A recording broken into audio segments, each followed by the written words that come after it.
my white trash. Whoa, yeah, boy.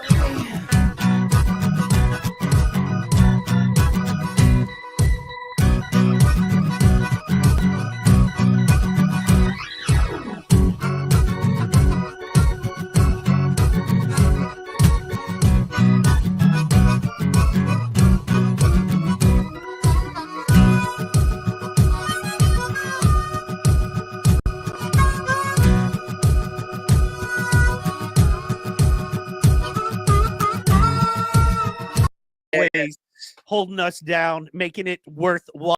Who like your smoke?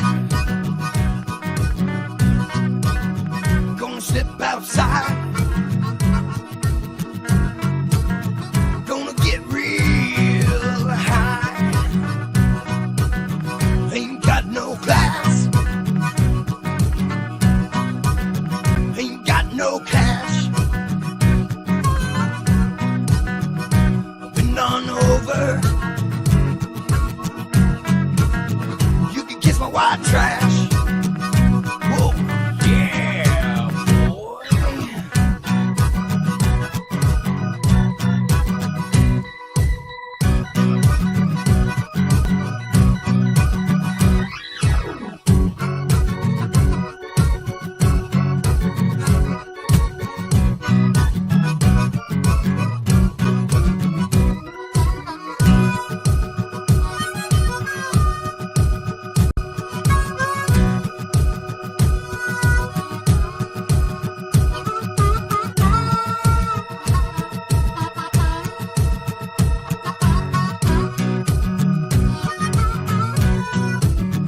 Ain't got no class. Ain't got no cash. I've been on over. You can kiss my white trash.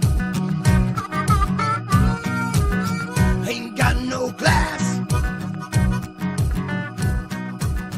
Ain't got no cash.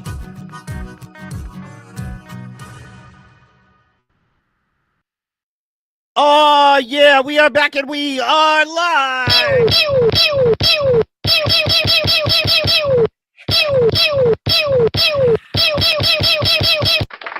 And the crowd goes wild. Yes.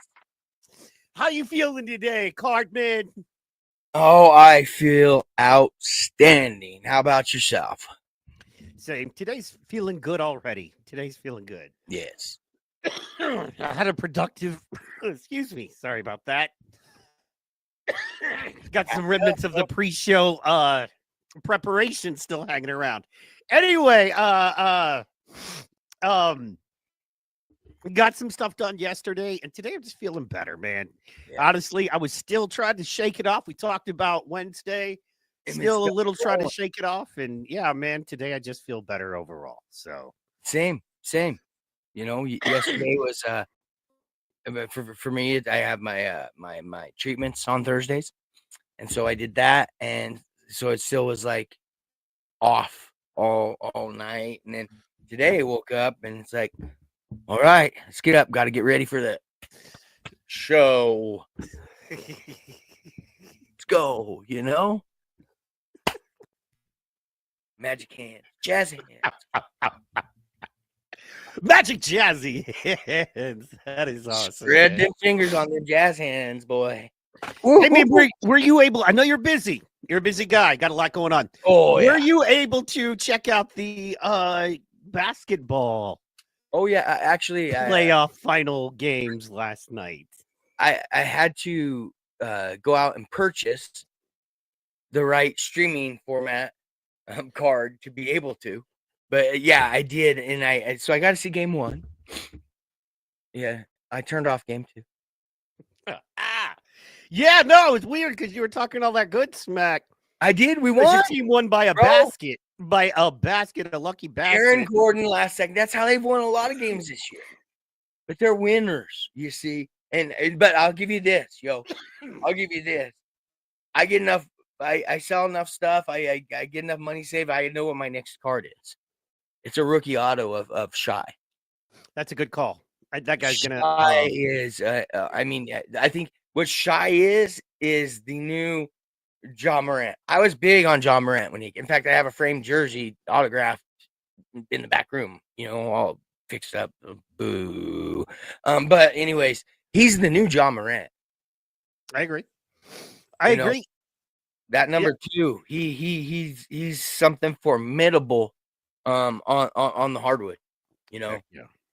So I mean, hey, I give respect, even though you're still gonna lose. You're gonna lose 1-1. We're going home at 1-1. We're gonna end up. Yeah, you're going home to lose. Look, Oklahoma. Each game means like a few $1,000,000 to the home team, right? And so because of that, we went ahead and gave y'all one that you can hang up, and all those boys can now say they won a playoff game, and you got to put millions of dollars back into the Oklahoma City economy. Thank you. That's not even logical. You're not even being logical about this. Here's what's happening. Did you see how they lost game 2?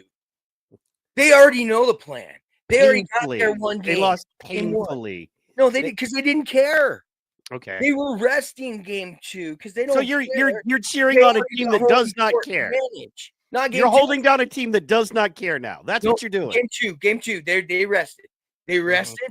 Mm-hmm. They played back. Hey, you know, F it. We already got our win. That's all we came for was 1. We don't need to stress ourselves out about trying to get 2. Hey, you're gonna keep talking that smack, and I'm gonna make a big bet and take something from you, and I don't want to do that. So. That pillow okay, look. So I want the pillow of your face. I want the pillow. Yeah, that was a fan gift, but yeah. All right, I'm just playing. I also have a bobblehead of myself. Isn't that funny, dude? I got a K-pop. Very nice, very nice. See, my shit was older. This before. See, I was famous before. I was like, when Third Eye Blind was big. That was when I had my run too. You know what I mean? Yeah. My career kind of follows the arc of Third Eye Blind. So, working the clubs, first comedy record out, so, Anyway, awesome things to think back to, man. Speaking of the 90s, today is the day before we get too caught up. Ladies and gentlemen, let me bring this to the stage because I don't know if you understand what you're about to experience. Okay, you're about to experience. This is the NoONER Show Watch Along Party. What are we doing on Friday afternoon? We're watching. Hopefully, you worked a half day. Hopefully, you're about out. Hopefully, if not, you're able to kick back, lean back, listen to something fun, watch something fun while you work. You know what I mean? Aloha Friday, as we called it in the islands. And the boss is gone. He's out to lunch. And on Fridays, he takes that 3-hour lunch and has golfing. He's on the course, baby. Yeah. And it's that time of year. It's May 9th. You know what I'm saying? It is prime golf time. Yeah, so pull it up on your screen in your cubicle. Absolutely. So real fast, to explain to everybody what we're going to be watching, this is the Cowboys of Moo Mesa cartoon. The Wild West Cowboys of Moo Mesa. COW, C-O-W, being an acronym. They are a group of peacemakers led by Marshall Moo Montana, joined by Dakota Dude and Colorado Kid. They help maintain justice in the frontier territory of Moo Mesa, dealing with ruffians and outlaw gangs that plague the town. The show was an American animated television series created by comic book artist Ryan Brown and aired on ABC's Saturday morning lineup from September 12th. 1992 to December the 4th, 1993, with 2 seasons of 13 episodes each. And then a little footnote, the COW in Cowboy stands for Code of the West, which Marshall Moo Montana often improvises as he goes along. Well, law is flexible. Law is flexible. And bam, here we are, ladies and gentlemen. Are you ready? Now. Yes. Before this is over, I'm going to find myself in this cartoon like I did as a kid, and I'm going to choose what character is me. You can, okay, fair. And shout out to the chat. Super fan in the building. What up? Super fan. And Super pick one too. As if we watch along, everybody pick. But Vern, I'm gonna pick yours and you pick mine. That's gonna be the fun one. Oh no. You don't get to pick yours. I'll pick yours. What do you say? I can already see. Look at the top right. Look at the top. Yeah, look. That's the bad guy. Already. That's the bad guy by far, man. We don't know, dude. We ain't down for no bad guys. Let's go. All right. Ladies and gentlemen, the NoONER Show Friday Theater presents the Cowboys of Moo Mesa, Episode 1. Excuse me, the Wild West Cowboys of Moo Mesa, Episode 1, Season 1, Bang 'em High.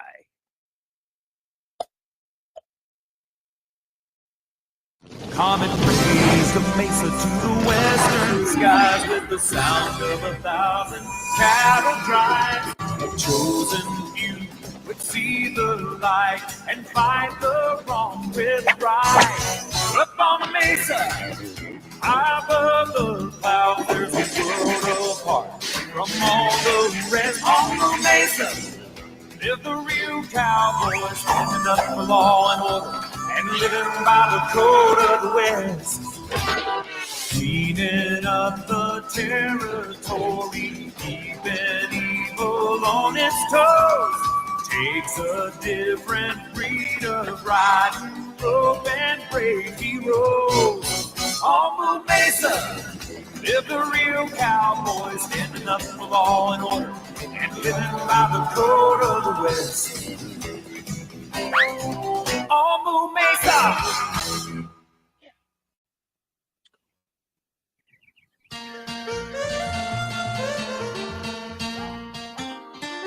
Bang 'em high.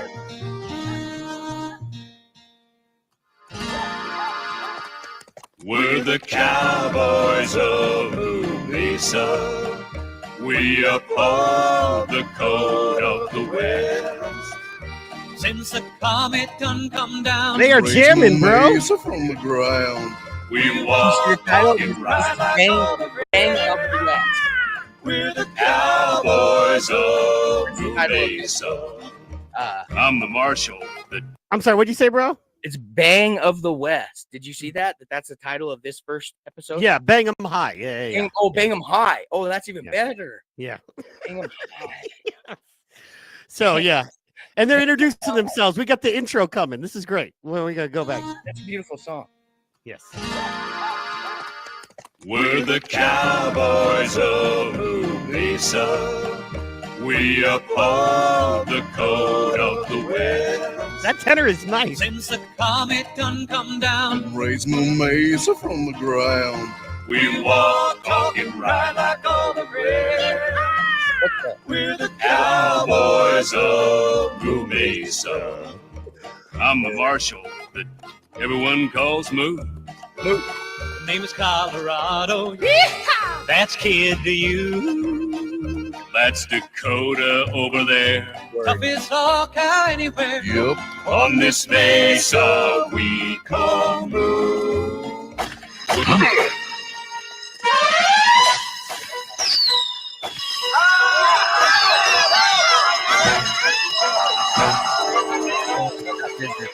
These are people.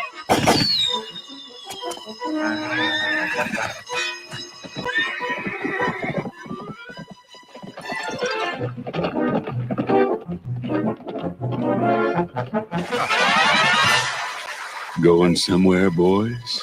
It's Moo, Montana. Right both times.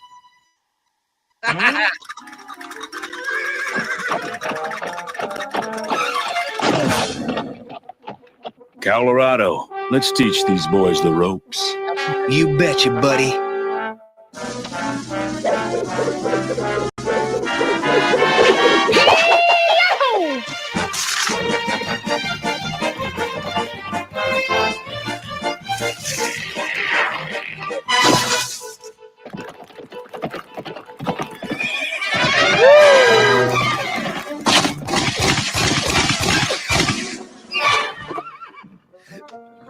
That's handy.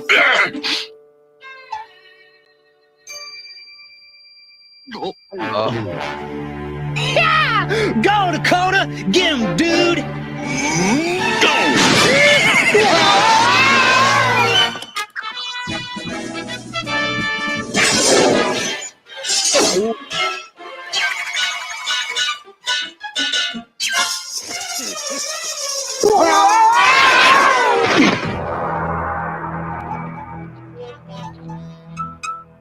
Lock 'em up, Dakota. Three cheers for the Marshall! Did you see Moose Q?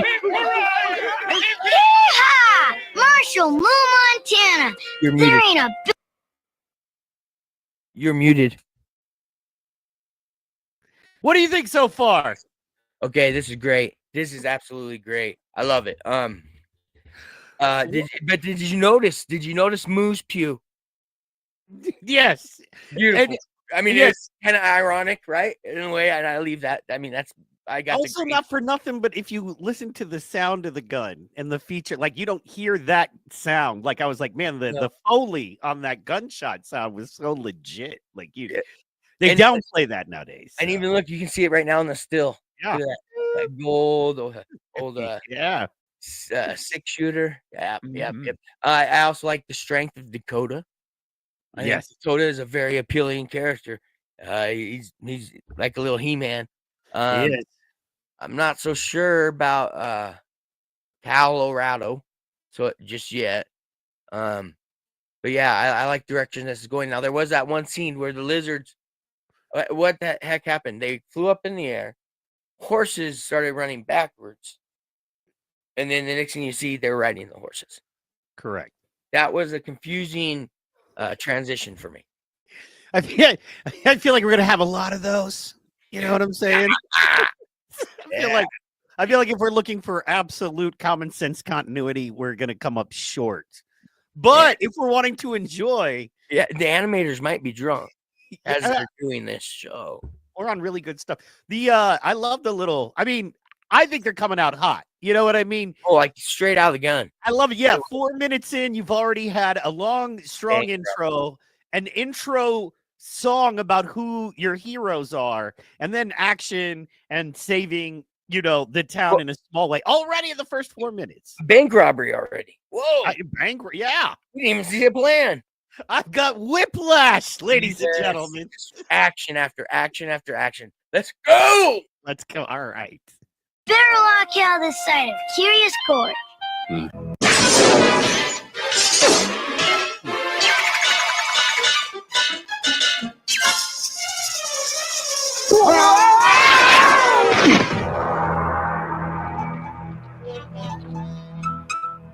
Lock 'em up, Dakota. Three cheers for the Marshall! Yeehaw! Marshall, Moo, Montana. There ain't a better lock out this side of Curious Court. Thank you, Cat Fine. I appreciate the appreciation. But like it says in the Code of the West, if you get a big head helping people, your hat won't fit. I like that. Right, You know what? Hold on, Marshall. pause. Magnificent job. Maybe we should write down the rules, the cowboy rules of the West. Because he just gave us rule number 1. If you give head, if your head Just- gets too big helping people, your Yeah. hat will fit. Yeah, that's rule number 1 in their cowboy law. Right. My problem is I would just say I'll just get a bigger hat then. Like Yeah. problem solved. Yeah, go to the store. Exactly. Roll Right. you up. Exactly. And, like, aren't we in the Wild West? Wouldn't your hat be like gross if you kept the same one for a really long time? Don't you I'm want to wondering- change that out? I'm wondering where all the poo is. Because we got all these cows and all these horses, and the streets are really clean. So He's they on got the Simpsons. He's they on got the Simpsons. they got a good street cleaner. Stays on top of it. Something. Yes. So. Oh yeah. So okay. First law: if your head gets too big from helping people, your hat won't fit. And then look, he's got a pen and paper. He's writing it down like a studious young man should be. You know what I mean? Oh, First of all, also, can I just say how impressed I was that he made a bullet go through a gutter? I mean, that is some next level stuff. Right because there. yeah, he slows the bullet down and speeds it up, And has it turned corners? it's a Hard magic corners. bullet. He's got a Kennedy bullet. It does. I wonder if Lee Harvey was his great grandson. I don't know. He's I probably, don't know, he's you probably know. raised on his ranch in Russia. Possibly. But you don't have to take my word for it. All right, let's get back into it. Yes. Of Montana, it's always a pleasure to watch a true hero at work. If you get a big... Let's get back to that wisdom. Marshall, Moo, Montana. There ain't a better locale this side of Curious Court. Thank you, Calf Fine. I appreciate the appreciation, but like it says in the Code of the West, if you get a big head helping people, your hat won't fit. I like that. Right, Marshall Moo. Also, doesn't that kind of make him a dick? How he just pulled his hat down and he couldn't get it off, and he was like, "Yeah, now listen to me. Take that. See how tough I am? Look, relax, Marshall. I know. Okay, Don't be a bully. Yes. Magnificent job. take the compliment, ass, and quit fucking with my hat." Say thank you and walk away. Exactly. Why do you got to minor assault me? I'm a child. I'm just respecting good deeds. I know. Jeez. Of Montana, it's always a pleasure to watch a true hero at work. Marshall Moo always gets his horny toad. Well, it wasn't just me, whoa. Mayor Baloney, but all of the cowboys. Well, Horny toad baloney. What are we doing here? Where are we going? Something's happening. Horny toad baloney. What if we stumbled onto something honest? Okay, so let's get that line again. job, Montana. It's always a pleasure to watch a true hero at work. Marshall Moo always gets his horny toad. Okay, so I think maybe in this setting, the horny toads are the bad guys. Yeah, That's got to be what it is, right? There's a lizard and a horny toad. You're right. Right. Okay. So maybe all the reptiles are represented as the bad guys. Lizard people. Yes, like our senators. Well, it wasn't just me, Mayor Baloney, but all of the cowboys. Well, we're lucky to have such a sterling example of law and order in our... Remember, you wanted to be this guy. I know. That's me right there. We're lucky to have such a sterling example of law. Yes. I do like the fact the good guy's got the blonde hair. I miss the... A little tuft. Yes. our midst. I had a little nest egg in that bank myself, and thanks to you, it's still safe.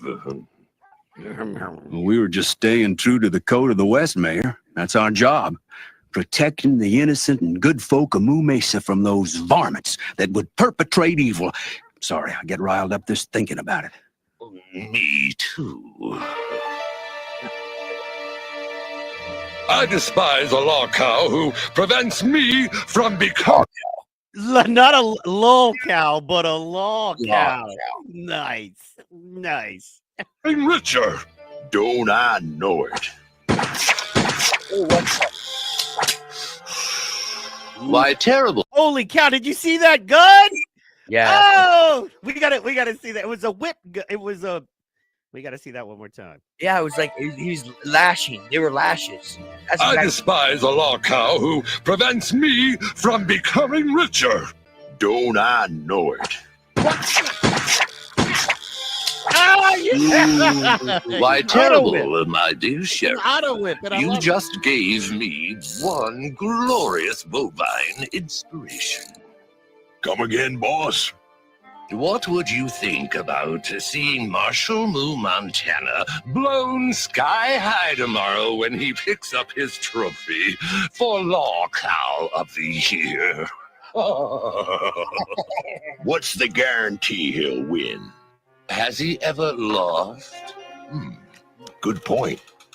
In the meantime, I think the Masked Bull should pay a little visit to the noon train. Ooh, the noon. The noon the train. nooner. The nooners. The nooner. There goes the nooner. That's the nooner masked- train. The masked what is it? The masked bull, masked cow is coming to say howdy. Yeah. He won an award. He always wins. He never loses. He did win it. He's like the crocodile hunter. Always winning.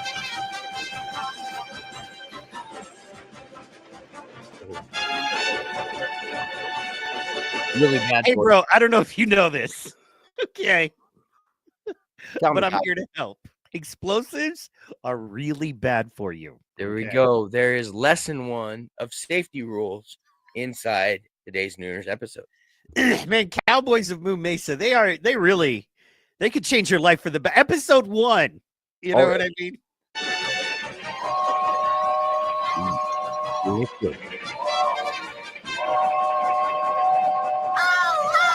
help me! Help my cutie little head! Don't fall for it. It's a trap. Go. Drop him. Huh? The masked bull. The masked bull. Yeah. Okay, so far I'm saying the masked bull is the coolest guy I've seen. I like him the best so far. So far. I'm in Dakota. You two, get the nitro. Yep, nitroglycerin.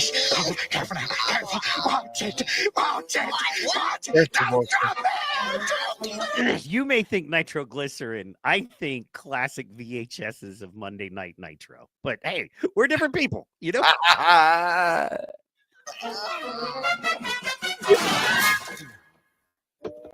Oh, crap. Oh, you were right. You fools. This liquid blows up with the slightest bump. Allow me to demonstrate. Ooh, that. Oh. Now you two get that nitro into the wagon. I got me a Marshall to fry. That's ominous. That is. That looked like a fake bull. That looked like a lizard bull. Go back. It looks like a lizard bull. Yeah, but he was wearing a disguise because he was robbing a train, though. No, I don't know, though. I mean, I think it's a lizard bull. It's hybrid. Now you two get that nitro into the wagon. Right there. Look. Frog face. Frog face. Frog face. No, it's because he's wearing a thing, right? So his nose. Bull frog. Frog got face, me a Marshall to fry. Horns. Right? Yeah, bull frog. This is great. Oh, yeah. Yep. So that's why the noon train's late. It's stranded. Well, we got us a problem here. The 145's on time. For once. It's on time? Is that what he said? For once. We got a problem here. It's on time. I feel like if it was always late, you would just call it the 2 o'clock and be happy it was early. Yeah, right? yeah. I don't. Disappointing people. 145 will never see the noon train in time to stop. Yep. A lot of train moves in that era. Hey, I can see our house from here, guys. Guys? Oh, it's the Rockin' Cool Cow. Hey, guys. Yeah, Colorado. They had Colorado. legalized weed probably in 92. Guys, am I not here on the? Am I not? No. Wait. We're on horse. Hey, guys, wait for me. Wait for me. We've got a train to save. They've got a train to save. They do. Can't. Let's just check in because of the commercial break. I want to make sure. Is your heart okay? Are you? I don't want you to be overstressed. There's a lot of action going on. Look, the 145 that's never on time is about to run into the noon, and Colorado is too busy looking at his house. Oh, dude, he can see his house from here. Yeah. So you know, dude, that Colorado is stoned all the time. I guarantee it. And I know if I had to roll with those other two, I'm stoned all the time, and I get to do what I want. So go figure. You know what? You're gonna be in Colorado.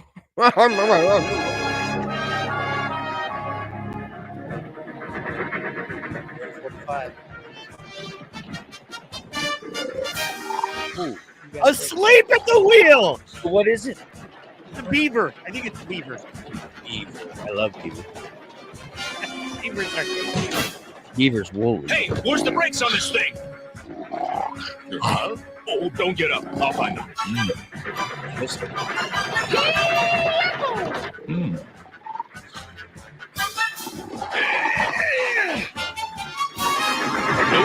Round one.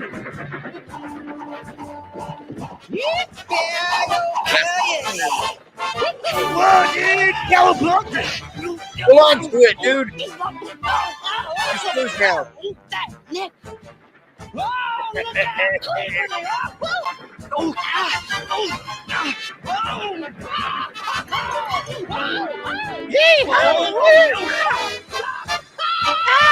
There you go.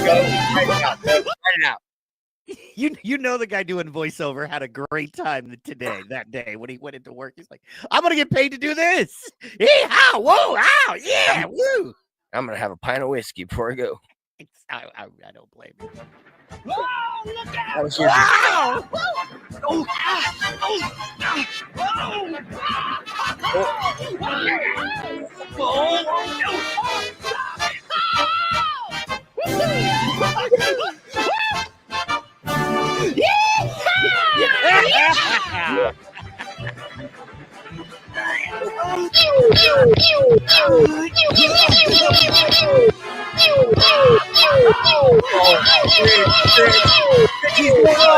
He's going off! Oh no!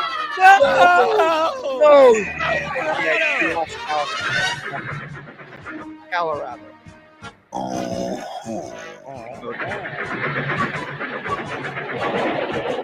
Dakota's nasty. Uh-oh. Whoa.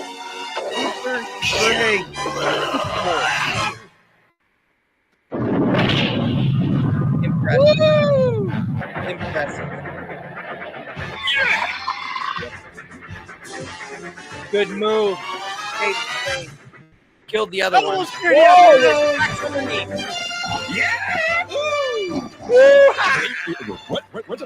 on? Looks like you're going to be early.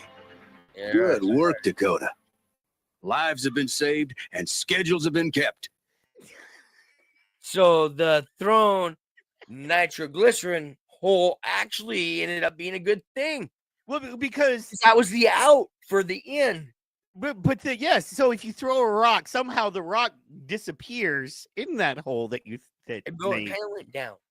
and it becomes a hollow hole, dude. I mean, everybody knows. What are you, not a scientist? Yeah, and then there is a parallel universe underneath that hole to where the tracks are running parallel underneath the hole as they are above the hole. So we still have tracks to keep that train rolling. So the train basically went to the Shire and then came back to be. For a second, I thought they were dead. Right. When they went in the hole, I thought they died. Fair. Or they That's were me too. I thought it was over. I was heartbroken. I was like, what? The end of the whole series. Last Cowboy, episode 1, season 1, final ep at the same time, but no. It's a way to go out. Magical holes every single time. And what's important is not only were lives saved, but schedules were. Schedules, yeah, we kept them on schedule, bro. We got to train them early. The NoONER never made it. That 145, it's gonna be there.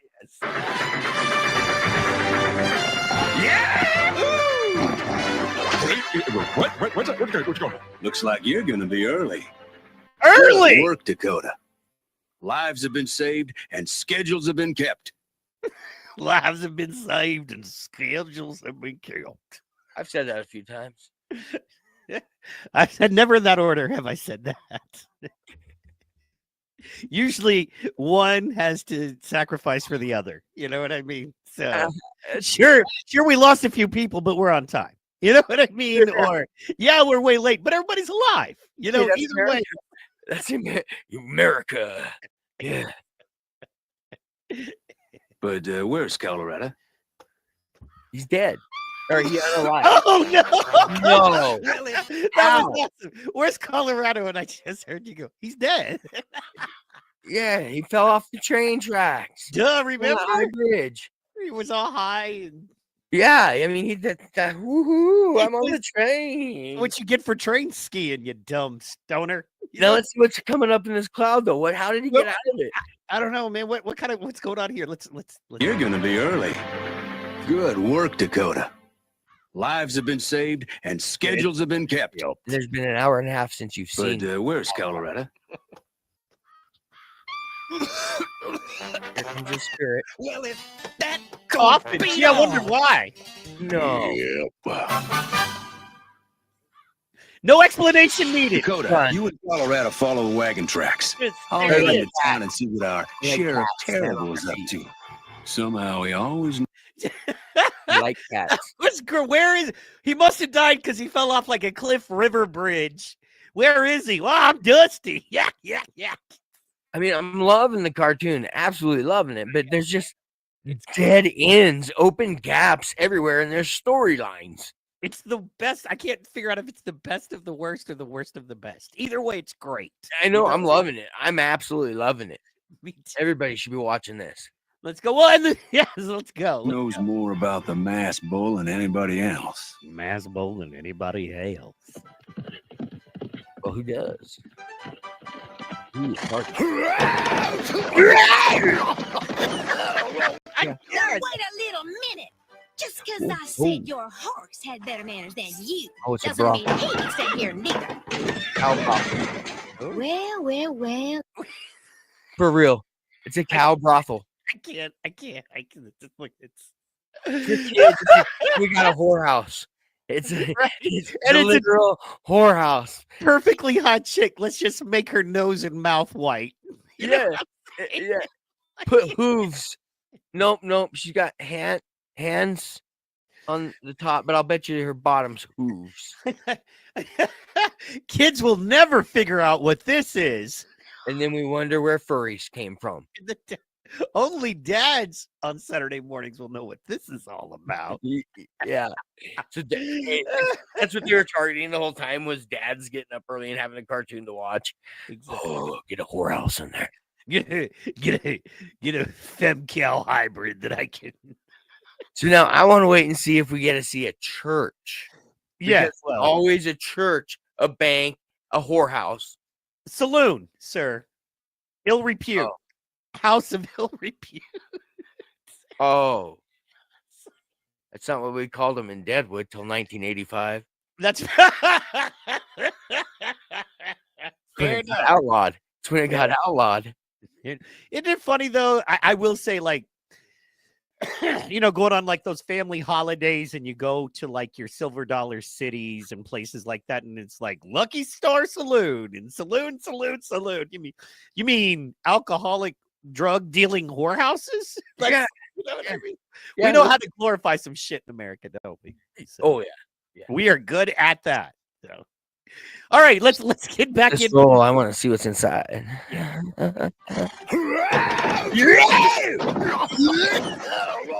Now, wait a little minute. Just because I said your horse had better manners than you doesn't mean he can stay here neither. Well, the horse look out. who's here. Well, howdy, Moo. Looks like you could use yourself a sarsaparilla. Sit. Much obliged, Miss Lily. Well, come on in and wet your whistle. Come on in and wet your whistle. Your days are numbered, Marshall. Who you got to Don't drop tell me there's a 2-year-old fight? Say what? underage drinking. Yeah, well, he's just allowed to hang in there. I think that's his mom. You know what I'm saying? Oh, so he's illegitimate. Yeah. So I mean, Oh, come on now. They did sad. not have Plan B back then. So, and I mean the 90s. You're right. You're right, man. There's just the pull Hurry out. up. You catch bad guys now, Marshall Moo? I'm getting pretty fast. You sure are, Cody. Here he goes How again. about you start by wearing this? Golly, Yeah. real deputy star. Now say there, Cody, how's that long cow of the year floater coming along? It's gonna be the most rodeoed and floating the parade. You're gonna look good. I can't give you a daddy, so I'm gonna pawn you off on the town sheriff while That's I get right. him Marshall. favors under the table to allow me to run this illegal establishment. Mm-hmm. Yeah, I mean, for real. It's an With illegal children establishment. in it. He's in on it. Yeah. They're going to go upstairs at some point. I mean, I wanna that's see him. you know what I mean. There's no great meal without dessert. I know, but I just want to see him go Right. upstairs because we know what happens. Not too, Marshall Moo. Now, how about we let the good folks of Moon Mesa decide who rides the law cow float when they vote, okay? I still want to move to Moo Mesa. This still seems like an awesome trip. Brad. Yeah, I love that place. Yeah, but you win every year. Cody, now there's more streamers and balloons in the stable. So why don't you go out and get them, and well, you could use all you want. Yeah, because I'm good. Say I'll there, make you little gonna private pick time. up your award this year, Marshall, or just gonna avoid the whole matter like you usually do? And her Well, breasts. Lily, like it says in the Code of the West, She doesn't have trophies to may utter. look good on the shelf, but they sure make your eyes look pretty. But they don't make the sagebrush grow. Oh, let's go Marshall, back. or just Sagebrush, You win sagebrush. every year. Cody, now there's more streamers and balloons in the stable. So why don't you go out and get them, and well, you could use all you want. Yeah, because I'm gonna need all of them. Say there, you gonna pick up your award this year, Marshall, or just gonna avoid the whole matter like you usually do? Well, Lily, like it says in the Code of the West, trophies may look good on the shelf, but they sure make your eyes look pretty. But they don't. Trophies may look good on the shelf, but they sure make your eyes look pretty. Is number 3 on the Code of the West laws. No, to be fair, I think he messed up. I think the eyes confused him. We got to get the actual code. I don't want you writing that down as Code of the West if it's not official Code of the West, Cardman. It's important that we get the Code of the West correct. You know what I'm saying? Hey, this is the loophole, though. These are the loopholes the law throws out. This Card of the West. Hey, look here, Cardman. I might not know much, but I know how important the Code of the West is. Hey. Let's get that straight here. Gonna pick up your award this year, Marshall, or just gonna avoid the whole matter like you usually do? Well, Lily, like it says in the Code of the West, trophies may look good on the shelf, but they sure make your eyes look pretty. But they don't make the sagebrush grow. Trophies may look good on the. Okay, here it goes, Cardman. Go. Trophies may look good on the shelf, but they don't make the sagebrush grow. What? I don't. What? Can we take that one out? Save the paper and the ink. Like that's. And also, what kind of a-hole would you be if you get an award? Somebody likes you enough to give you an award, and you go, "Well, might be nice on the shelf, but it don't make my sense." First of all, isn't sagebrush like a desert weed? Sagebrush. We got sagebrush everywhere out here. Exactly. Sagebrush everywhere. It doesn't. So okay, what other than making sages out of brushes? What does you know what I mean? Like I know what is the why? Who cares? I don't anyway. Look, hey, look, man. Sage. There's a lot you don't understand. That's sagebrush. Sage. Oh, Yeah, very sage. nice. Yeah. I mean, Well, it ain't no trophy on a shelf, buddy. Okay, pretty dull. Keep that Pretty in dull. mind. Pretty dull. All right. That saying made no sense whatsoever. I love this. It's awful, and I did not know it would be this bad, and I did not know that would in turn make it this good I don't because know, it is so good. I thought it would be worse. Fair. You know what? You have to have something there. There has to be a little life in the body, right? Yep. So, Yep. yeah. But there should be udders and not boobs. Read 'em and weep, boys! Come to Papa my What's shocking is the amount of adult subject matter already. You know what I mean? Yeah, First that you can step. pull out of it. Yeah. Yep. Well, because it's inferred, right? Gambling, drinking, whoring, And the kid was in there. thieving. You know what I'm saying? Shooting the whole, Sending gamut. the kid off so we can have a drink and go upstairs. Exactly. Yeah, I like that. Why don't you go do something, you idiot? Yeah, take as much as you want. Yeah. Get out, go. Yeah, you go now. Cut to gambling. You know what I'm saying? Good on the shelf, but they sure make your eyes look pretty. But they don't make the sagebrush grow. But they don't make the sagebrush grow. I think that's a pubes. Read 'em and weep, boys! Come to Papa my little chipsters. I trust that little train matter's been taken care of, Sheriff. All taken care of, Mayor. And soon I'll be able to say the same about Marshall Moo Montana. Moo Montana. I wouldn't play those 5 aces, Mayor. What? Well, how did they get in there? Not in the cave.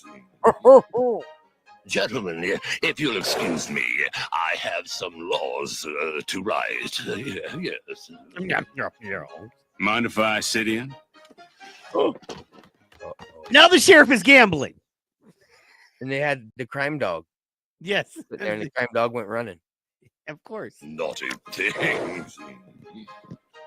Gentlemen, if you'll excuse me, I have some laws to write. What the heck is that on his neck? Mind if I sit in? A kerchief. Crime dog, McGriff. Just thought you'd like to know, we found the stolen nitro, Sheriff. Nitro? Don't know nothing about any nitro. Really? I thought since you and the masked bull were so close, you might have heard something about it. You saying I'm in cahoots with the masked bull?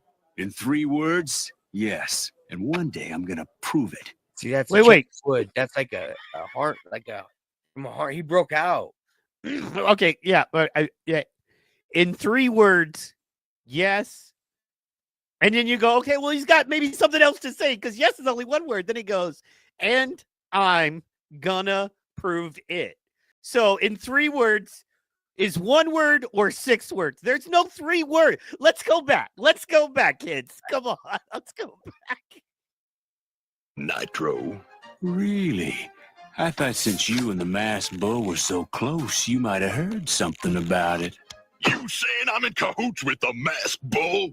In 3 words, yes. And one day I'm gonna prove it. Yeah. That was, Where was the 3-word phrase? why could you not say in 6 words? Yeah, or in 1 words. word, 6 words. 1 word, yes, and then boom, boom, boom, or where were 3 words in a grouping in which I could tell you in 3 words? I think he wanted to say in 3 words, go to hell. Yeah. Right? But then it turned out to be this whole phrase about blah, blah, blah, blah, blah, blah. But still, 3 words, yes, I am, maybe. But, like, then you would. Anyway, all right, look, I don't claim to understand how it works in Moo Mesa. I just claim to be a part of Moo Mesa. I like their fingers on the top, so. That's fingers on the top of the hands? Yeah. Yep. Yeah, there you go. Hey, looky. Looky there. Hey, just like I told you. The wagon tracks lead right into Cowtown. Yeah, well, I'm gonna hog tie the masked bull's hide faster than you can say "Code of the West." Dakota?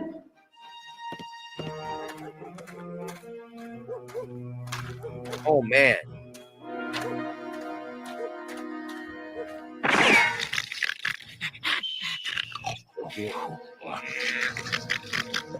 Get your flea-bitten carcasses up! What? I told you to watch the nitro, not the backside of your eyelids.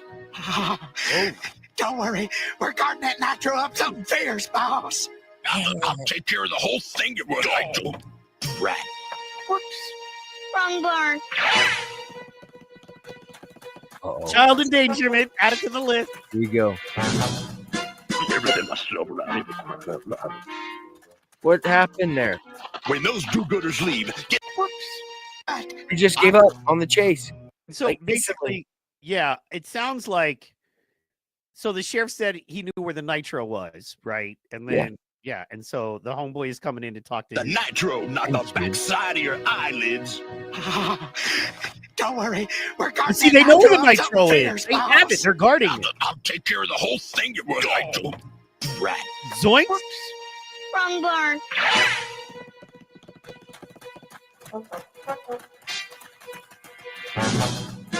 Everything myself around. They just gave up on the chase. Screw They the kid. ran off screen, stopped, came right back on screen. Bad. When those do-gooders leave, get the nitro out of there. But in the meantime, get me that kid, Cody. Oh, Sure, we don't even need a reason. What he said. Here we go with tunnels. Hey, open up. Let me in. Come on, let me in. Open Ballot up. and stream. Mommy and the sheriff are busy. Yeah. Mommy, See? Exactly what we said. Now they didn't go upstairs, but they went to mommy's house. you know what I mean? Or just they're behind the bar. Or, whatever. Yeah, Anyway, yeah. Tied in right in the store. No. he's a busy boy. Oh, Who's there? fix your dress, you woman of the night. He'll repeat. She only came in half out. Yeah, so we took all the nitro, boss. Disgusting. Yeah, we rigged it underneath the log, Cal. The air float. We sure did. So now, when the float hits the slightest bump, Kaboomy. Moo burgers all around. Say what, brother? Listen to the struggle. Listen to the struggle. I like it. in the meantime, what do we get to do with the kid? Well, since you two brilliant fellows were smart enough to spill your plans in front of the brat, I guess you'll have to dispose of him quietly. Unaliving a child. That's not right. I know. That is wrong. That's what makes him a real bad guy. We're fixing to dispose of him. I gotta say, no, that's my hand. No Don't way. stop it. Tickles. Come on, Sheriff. Grind him up real good. Grind him up real. Oh, no. Is that the food source? This is serious for a kid's show. Hey, y'all. We haven't seen Calf Punt since yesterday. Say, any of you fellas seen Cody? That's well, they haven't seen their child since yesterday. And he's in a mulcher. But she's just chilling. She's not freaking out. No. She's not wandering around the town. No, she's just standing there. But Well, I check mean, in case a client comes. You check know what out- I'm Dakota knows something's up, right? right. But look how stoned Colorado is just looking at her cow boobs. Well, that's I mean, It's what Colorado does. I'm relating the most to Colorado at this juncture of anybody in the show. I mean, I'm just he's not I mean, proud of it, but you should know that at this I point. mean, he is. He's cool. He's just laid back. He's happy. He's just like, hey, whatever. Somebody got shot. Yeah, hey. Somebody's in a mulcher. Yeah. Little kid is missing. Whoa, look at those bibs. Where'd my friends go? Everybody's gone. Well, I mean, but look at poor kid's mom. I mean, you know what I mean? For a cow, she is sexy. Yeah, but okay. Not Disney sexy. But a poor mother. She's no good. She's a bad mother. Bad mom.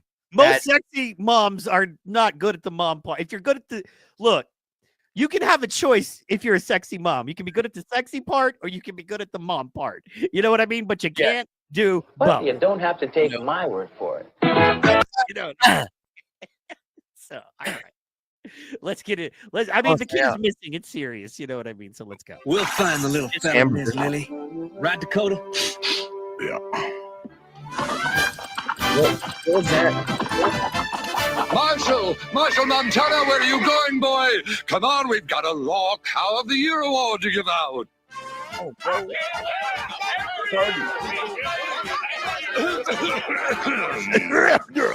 Ladies and gentlemen, welcome to Cowtown and the annual Mesa Day Parade. Miss Lily? Now, this award goes to the varmint, a person who did the most to keep the law and order on Moo Mesa. It is with great pleasure that I announce this year's winner of the Law Cow of the Year, our very own Marshall Moo Montana.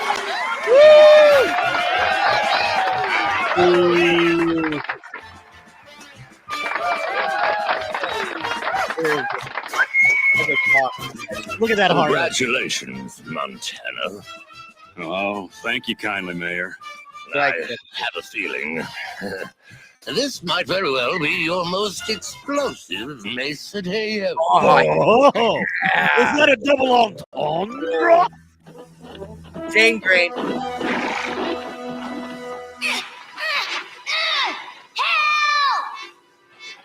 Look at that. And his mom is what? Let me tell you, folks. Don't Don't go into a grain bin, folks. No. Because you will be dead. Don't believe this show. You will sink in the grain bin. You won't just sit there and still happen for a night. Are you telling me you can't Scrooge McDuck it like he does with gold coins with grain? Nope, that's true. I mean, you cannot. Don't do that. It's another safety. This is it. Hey, I'm bringing you OSHA safety stuff here. Do not. I love that. Do not. Do not get in a grain bin. Hey, kids, do not play in grain elevators. No. All right. But that guy looks like he's saved. All right, let's try this again. Where's the mulching machine? Because it was supposed to mulch him up. Remember? Hey, look, man. You are getting too heavy for Moo Mesa, bro. Okay. A heavy situation.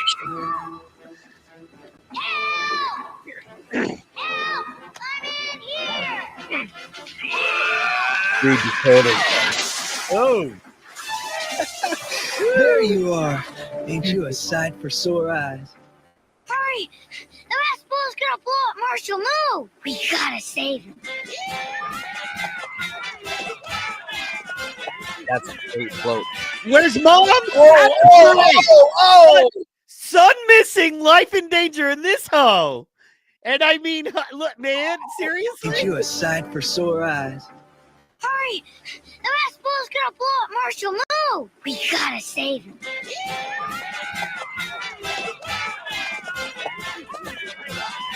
Look at Oh that. my word! Oh my word! That's straight up like that's 2 steps from cartoon porn.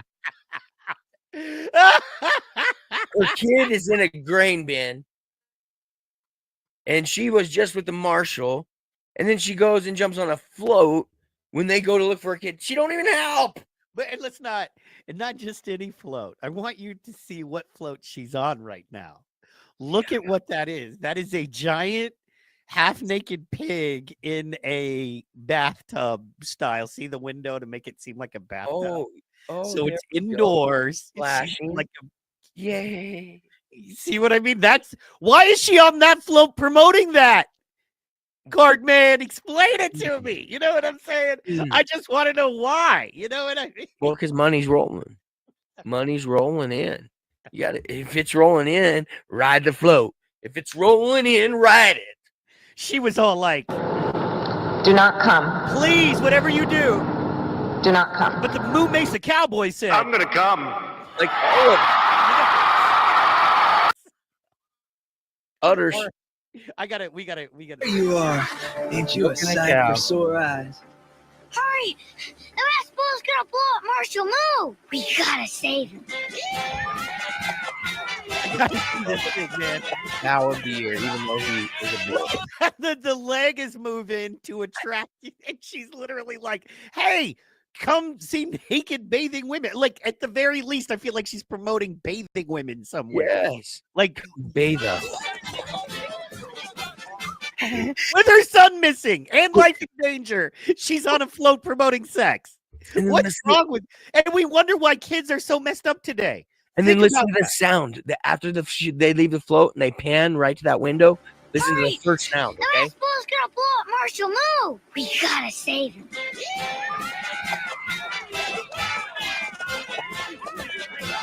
This is why kids in our generation are so messed up. Look at Oh yeah, the breathing. Marshall Moo! We gotta save him.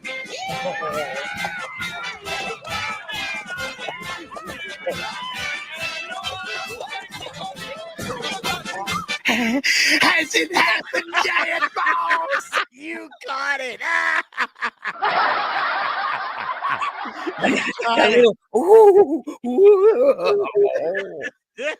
All of them just that little. That's see, and you being an artist understand none of this is by accident.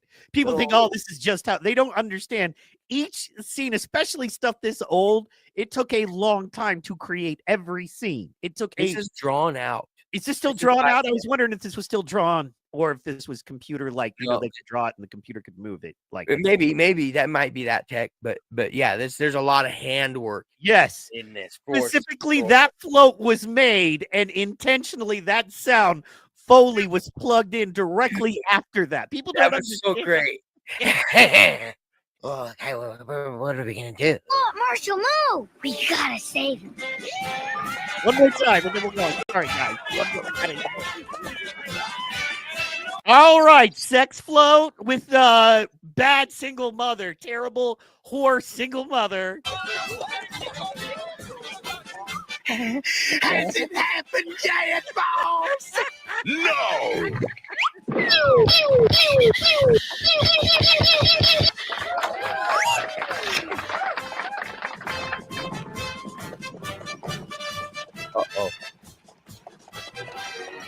Uh-oh. What caught him? Take care of Calf Pint. Me and Take your kid, please. Will you please take your damn child? You can We watch know it. you're- Sorry, go ahead. No, I mean we've been watching your kid for flipping 4 hours now. After we saved him out of a grain bin, what have you been doing? You're on a float, whoring yourself in the middle of town while I'm saving your child's life. And then you throw your child with her on it. Now he's promoting it too. Well, I don't know so much. I'm not mad. It's like, take care of your child. Look at you. This whole town should be Yelling. shaming you right now. I'm just saying. We have to take your child and put it on a float to throw it at you because you're too busy selling sex in the middle of town in a parade while we're saving your kid's life. You can't be bothered. Yep, that horny cow needs stoned. Dakota gotta save Moo. I thought you sorry sacks of fleas took care of that calf. What? Out of my way! Do everything myself around here.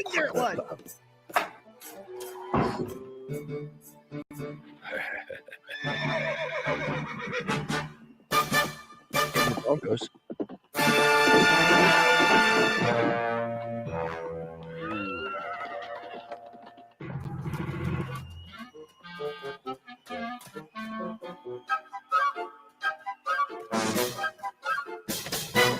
Moo! Get off the float! It's a trap!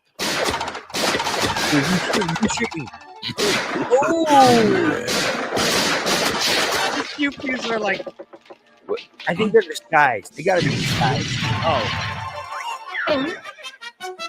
Either that or I don't know what the was. Yeah! Hold on, Moo!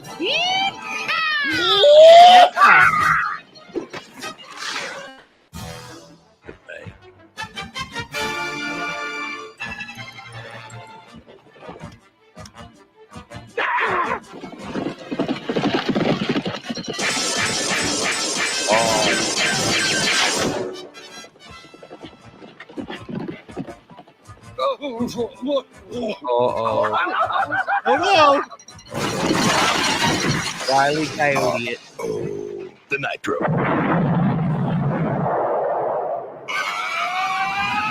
They're riding the nitro. Thank God somehow at the exact same moment the nitro hit the bank and exploded, they were all boarded safely onto a rocket ship or something that acted as a rocket. It's an Acme rocket. Acme. Oh, the nitro. The nitro.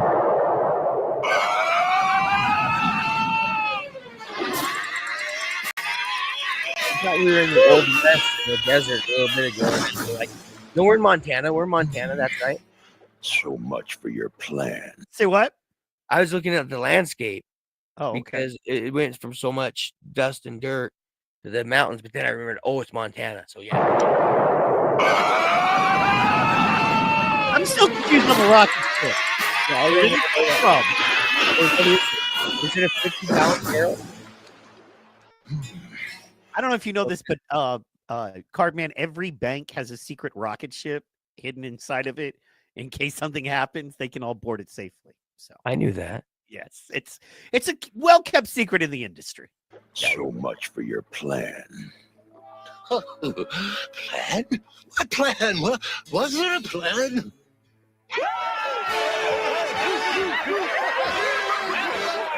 Marshall, I think the kind of people of Moo Mesa would like to hear a few words from their favorite log cow. Oh, come on, Moo. Tell them how you... Get off me, ho! Raise your son! You know what I'm saying? The plan? Give her some fun there.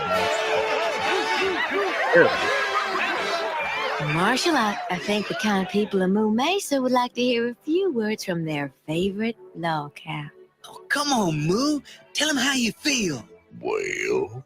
I told you not to take the horses down there. But no, it's okay, says you. Water's not deep, says you. So what happens? We wind up to our black masks in a raging deluge fighting for our lives. I think we should make sure these boys get escorted back to jail. What do you think, Dakota? Well, Run, boys, run. Run. Ladies and gentlemen, Cliffhanger. Out of nowhere, cliffhanger. Boom. Oh man, heavy. Let's listen to the outro song for a second. See. Oh, jamming out west. Cowboys of All right. I love the song though. It's a great background track. All right. We did it, baby. Awesome. We did our first watch along. Dude, that was awesome. I love that cartoon. There's so much good and bad with it. It is just so perfect. I love the fact that they blew up the bank and then the next day they didn't do the part where the next day after they blew up the bank and they had the feds come in and repo everybody's land and they couldn't get loans or pay off their loans, so the rich federal people and private interests came in and took over Moo Mesa. It was great, so because they blew up the bank. Moo Mesa, that's the place to be. It is. I gotta Google search that because I really relate with Moo Mesa. Really good place. A lot of good people. Just a couple bad lizards. I disagree. I still would like to be there, but I feel like it is a dusty. I mean, think about it. The only woman we've seen in town already has a kid. We don't know who the father is. She's running a brothel bar while pawning the thing off on local law enforcement. Yeah, well, they're all up in the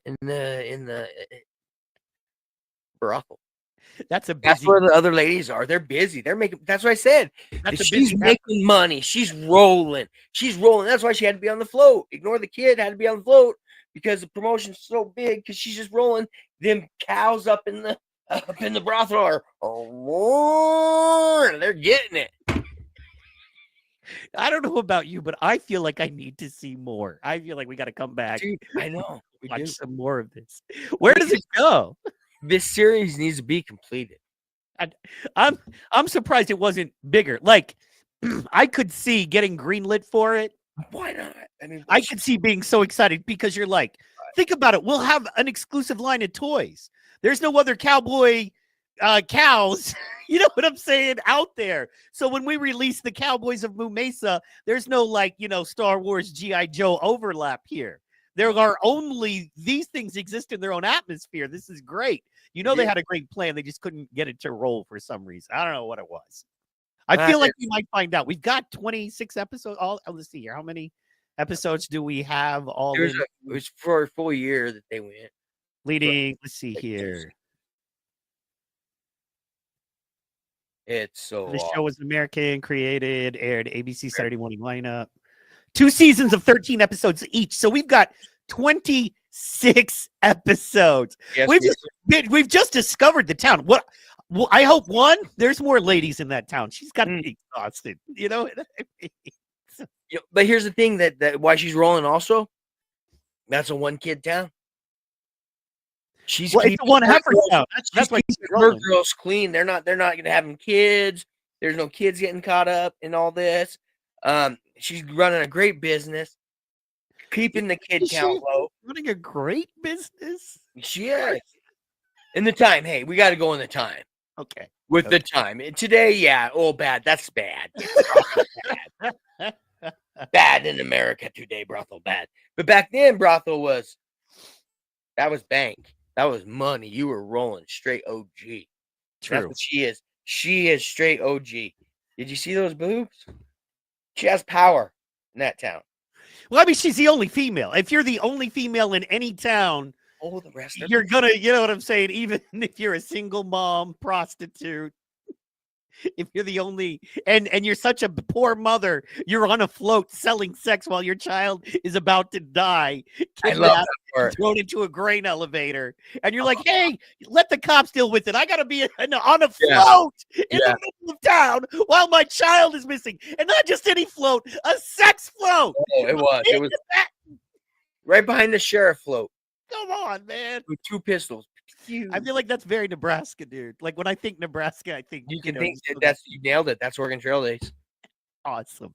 That's our summer celebration. I know you've heard of Oregon Trail. Everybody's Oregon Trail, but that is actually our summer celebration is Oregon Trail Days because, the guts of it run right through my backyard. Very nice. I mean, so yeah. Very nice. So it is very Nebraska. I really, I think I could run that town. I could be mayor of that. Oh, I love it. That town. Are you saying you could be the mayor of Moo Mesa? Yes.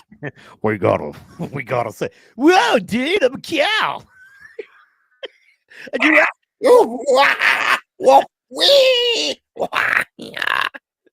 And you're Colorado. Yeah, I hope. I mean, hope. for real, dude. Yeah. Just that. Hey, how's it going? I got a lot of questions for you. Anyway, man, we got about 3 minutes left. Tell the people what you got coming up, what your plan is this weekend. Might you be doing a live? Might not. What are you thinking? Actually, I probably will be doing a live this weekend. At some point. Yeah, I will be because cool. Today's a good day. Then hey man, and if you ever want to do a now that we have a show, I was worried this might not be the show. We were gonna have to keep looking. I'm in. I'm all dude, in. I love it. I'm surprised at how good and bad at the same time it is. Anyway, you ever doing a late night stream? You want to just watch another Moo Mesa? Let me know. If I'm available, we'll do it. We'll just go live. Anytime. Drop the hat. Because we're gonna create a playlist of these. My goal is for us to have an episode per episode where you can sit with us forever. You know what I mean? It's an evergreen thing. It's not a current event at all. No. But what's great is you can look at it and then you can think of 92, but yet you can bring today's sort of things into that cartoon. And man, I had a blast doing that. Hell yeah. So you're talking about going live, excited about that. Are you still thinking about being on maybe possibly doing a Monday? We'll talk this weekend, but I want you to still I'm down. If I'm down for whatever you say, Mike. I'm in your pocket, bro. I got your back. Whatever you say, I'm there. I got just what I do. I'll this weekend I'm starting in on the softball team cards. Ooh, cool. Oh, so you might do a go live as you design? I won't do that. I just don't have the setup for it or the room that's okay. where I do my work because I work on my coffee table and I work in an area that's literally snug. I mean, that's where I do my cutting and everything. So I don't really have room. And then around it's just a ton of cards. It's a mess. People say I have a problem, but I don't have a problem. I just have a way that I make my cards and it's dirty. Dirty for some. Hey man, everybody's got their jam. You know what I'm saying? Every creative person has their creative process. That's right. So mine just looks awkward to people when they walk in my house, but they can go over it. We ain't mad at it. Nah. They chill and they finally figure it out and they realize, But no, because I have it in the living room. We've got that's right cut. Then I've got here in the Cardman kitchen. This is where I have my setup for us, and those are pretty much my two spots. Nice. Yeah. But guys, please make sure you go follow the Cardman. Follow him on Instagram. Follow him on Facebook. Follow him on YouTube. He does some amazing go lives. They are awesome. We got to give a shout out to Power Slap Superfan, Don the Superfan, always holding us down, making it worthwhile. Guys, we hope you enjoyed it. Remember, PT Podcast, PT Pod, check it out. We are dropping all kinds of clips this weekend. Probably no Sunday night show. Don't know. Going to be on hiatus for our Sunday night show for a while.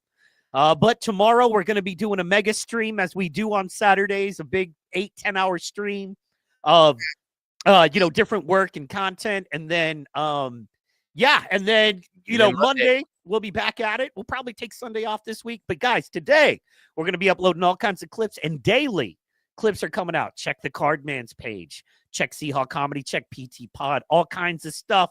Thank you so much for tuning in. This has been the first ever NoONER watch party. Guys, we appreciate you.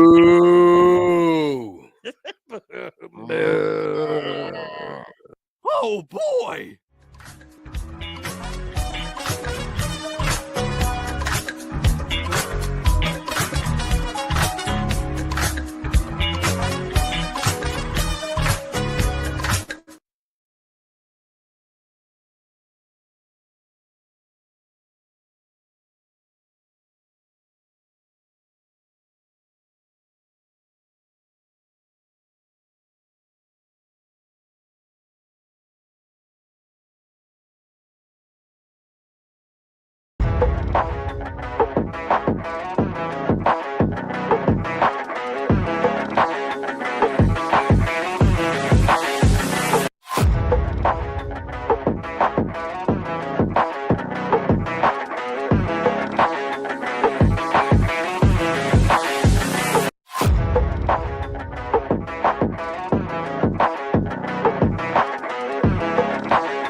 I'm a white trash man. I'm from the Midwest. I'm a white trash man. And I like Milwaukee's best. I'm a white trash man. I love NASCAR. Goes hand in hand with an ice cold PBR. Ain't got no class. Ain't got no cash. Been on over. You can kiss my white trash. All you white trash folk who like your smoke, gonna step outside, gonna get real high. Ain't got no class, ain't got no cash. Been on over. You can kiss my white trash. Whoa, yeah, boy.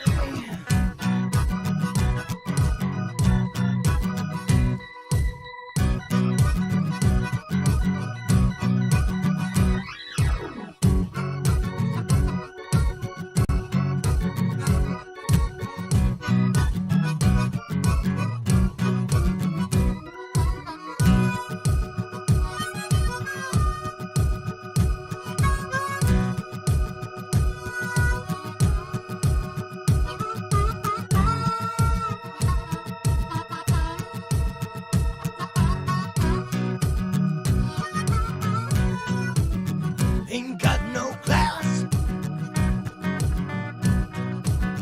Ain't got no cash. Been on over. You can kiss my white trash. Ain't got no class. Ain't got no cash.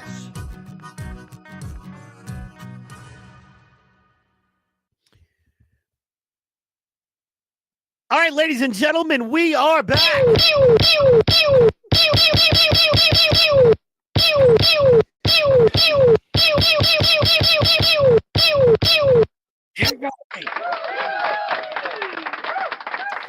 Along with the card man himself, we are making it happen. He's your friend. He's my friend. He's everybody's friend. We love him. We know him. It's the card man, Vern. Why?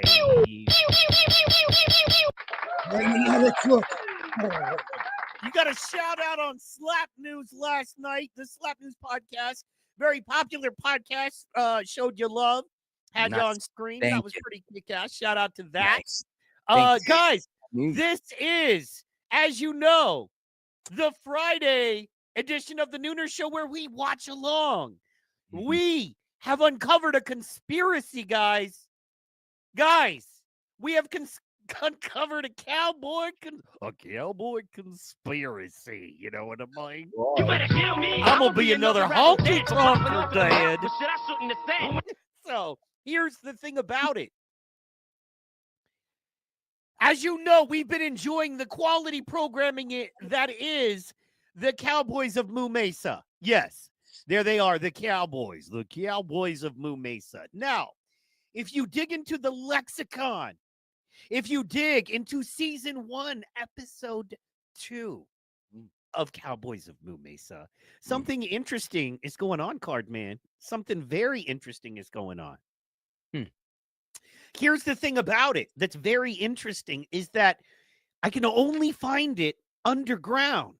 I can only find, and then if you go to your main sources, like your YouTubes, like your CBS's, episode 2 is a different show, different title, different show. You don't believe me, fellas, ladies, fans, friends, loved ones, check this out. Okay, so bam. Let me share this tab. Okay, as you can see, we are on YouTube. Wild West Cowboys of Moo Mesa. Season 1, episode 1. Boom, right? And then there's season 1, ep 3, ep 4, 5. You know what I'm saying? That's not how you count. 6, yes. Where's 2? Where's 2? And you go, oh, okay. Well, let me go back and find 2 then. Let me find another playlist here. Oh, okay. Well, here looks like a pretty good playlist of Wild West Cowboys of Moo Mesa. So let's just, go over here. Let's just look at this playlist and see what we're looking at, right? Cool. Yeah. So, So season 1, ep 1. Season 1, ep 1 again. Stolen on the River. There you go. Okay, so it's called Stolen on the River, right? No. Not in my memory. When I was a kid, it had something to do with reptilians. Right. So, the Wild West Cowboys of Moo Mesa, season 1, episode 2, via YouTube is called Stolen on the River. However, ladies and gentlemen, we're going to bring you over to Rumble, where they tell the truth. Word. And as you can see here, what does this say? Wild West Cowboys of Moo Mesa, season 1, episode 2. Let's read the title. A snake in cow's clothing. So, wow. You know what I mean? Wow, guys. Reptilians. Let's see what's in this episode. So I'm very interested. Somebody doesn't want you to see Cowboys of Moo Mesa, season 1, episode 2, A Snake in Cow's Clothing. But we're showing it here. They said, Do not come. With Wild West Cowboys of Moo Mesa, season 1, episode 2, A Snake in Cow's Clothing. I'm going to come. All right, so guys, you're going to have to bear with us. There's a little bit of rough audio in the beginning, but that's because they don't want you to see it. But we have unearthed the truth. Cardman, how you feeling about it? I'm really thinking there's something in here. We're gonna Illuminatus. Illuminatizzle. Wordizzle. All right, so we're gonna start from the beginning and let's go. Let's go. Comet breeze the mesa to the western skies with the sound of 1,000 cattle drives. A chosen few would see the light and find the wrong with right. Up on the mesa, high above the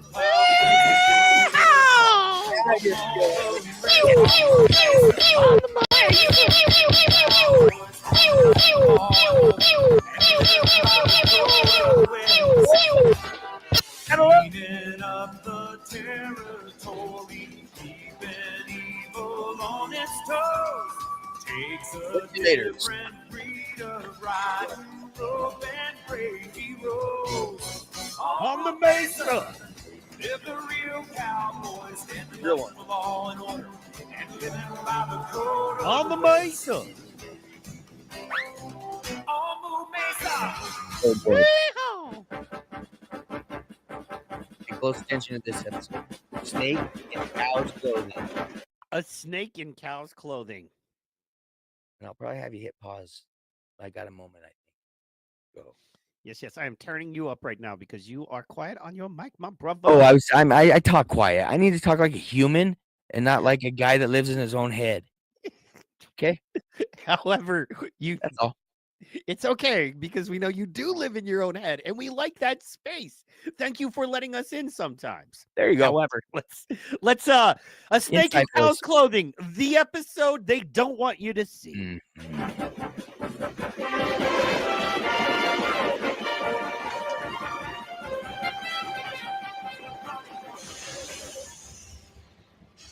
Train's rolling in. 1 o'clock on the dot.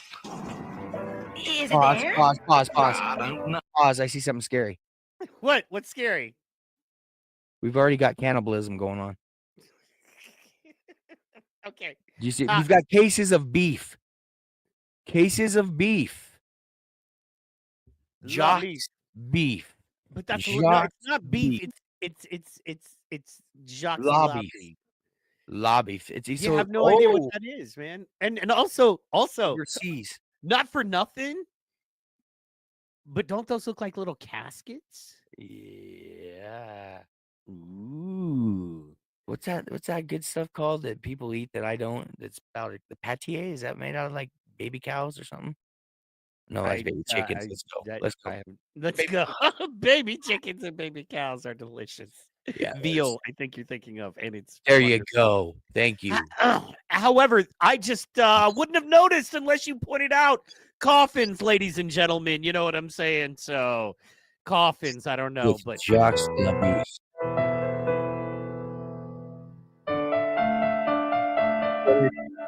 poor cow. No, Miss Lily. All I see are these trunks from a Mr. Jacques. That's Jacques, as in Jacques Le Beef. Oh no! I hate him There he already. is. Of course, he has blonde hair. Every bad guy always has blonde hair. I hate him already. Yeah, no, nobody likes Jacques LaBeefs in his weird caskets full of other cows. What's going on, Jacques LaBeef? Yeah. I don't trust you. Why are you talking to the only woman in town? And who is this lovely mademoiselle whose beauty makes the sun's rays pale by comparison? Oh, pshaw. What Lily Oh, she Bovine's blushed my quick. name. Très bien. Now that I see how lovely this town is, I think I may stay a while. Ladies, be careful.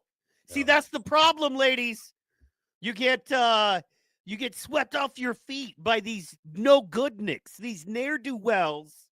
Jacques LaBeef types are always there.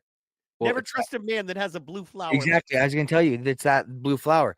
That's a special flower from France that puts off an essence that hypnotizes the woman cow. It makes cows crave beef, yo. Oh, Probably, yeah. I think. Their own flesh. I don't need proof. I have suspicions. Exactly. If you will please unpack my trunks. Unpack my trunks. Oh.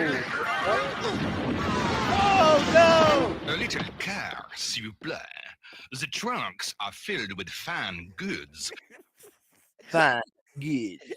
A little cow. Did they hire me to do this French accent? Oh, man. Oh, this is great. Is pale by comparison. Oh, pshaw. What Lily Bovine's my name. Lily Très Bovine's bien. my name. Now that I see how lovely this town is, I think I may stay a while. If you will please unpack my You're just talking about trunks. the lady. Talking about banging. Yeah. A little care, s'il vous plaît. S'il vous The plaît. trunks are filled with fine goods, which I, Jacques Le Beef, sell only to those with superb taste. Ooh. Oh. What's up, 1%? 1%? Like, I just. Here we go. You know they got a real Frenchman to do the thing. You know what I mean? This is totally a real. Oh, for real. It wasn't Chico on the corner that was taking a nap for $10. The only people who watch the little show have the finest of taste. Perfect. Cut. Print. Put it down. Dude, and then he says he's fallen in love with the town already. I can't. What? No. It's straight banging. He's straight We gotta banging. get through these first 2 minutes. All right. We gotta get through the first 2 minutes. All right, There's let's so much go. going on. Look! Oh, it came. Why, there it is. One bona fide safe from Jersey City. Allow me to escort you Jersey City. and your safe home, Mademoiselle Lily. Nothing good comes from Jersey For your City. trouble. You are a very Jersey. generous Wait, man, I'm Mr. sorry. LaBeef. I know. This is great. Dude, I'm telling you. I need to hear For Your Trouble again. This is. Trunks are filled with fine goods, which I, Jacques Le Beef, sell only to those with superb taste. Yeah. Look! Oh, it came. Why, there it is. One bona fide safe from Jersey City. Allow me to escort you and your safe home, Mademoiselle Lily. For your trouble. Oh, you jet. Yeah, dude. That is Isn't it Trouble? Maybe they hid this because they didn't want us to hear the worst French accent Maybe. ever in the history ever on recording. Why, there it is. One bona fide safe from Jersey City. Allow me to escort you and your safe home, Mademoiselle Lily. For your trouble. You are a very generous man, Mr. LeBeef. Mr. you're LeBeef. too kind. Where's LeBeef? Uh-oh, look at what is it? What? Ah! Ah! LeBeef, you bastard! I can't stand you. I knew it. I knew it. I knew it. Did you know it? Did you see it coming? It felt funny. You I had a son funny of a feeling gun. in my tummy. But yeah, it's gone bad already. Oh, this is upsetting. For those of you listening and not watching, It's traumatic. Jacques Lebiel has a magnet that literally pulled the coin out of the poor train conductor's pocket. The one that was flying traveler. Look! Again. Oh, it came! Why, there it is. One bona fide safe from Jersey City. Allow me to escort you and your safe home, Mademoiselle Lily. For your trouble. You are a very generous man, Mr. LeBeef. LeBeef, you You're bastard! too kind. I've dreamed of being called Mr. LeBeef. We're not talking about your porn career on this show, sir. Okay? That's not what we're doing today. Oh, Well, maybe you could go over in the corner. Ooh, nice.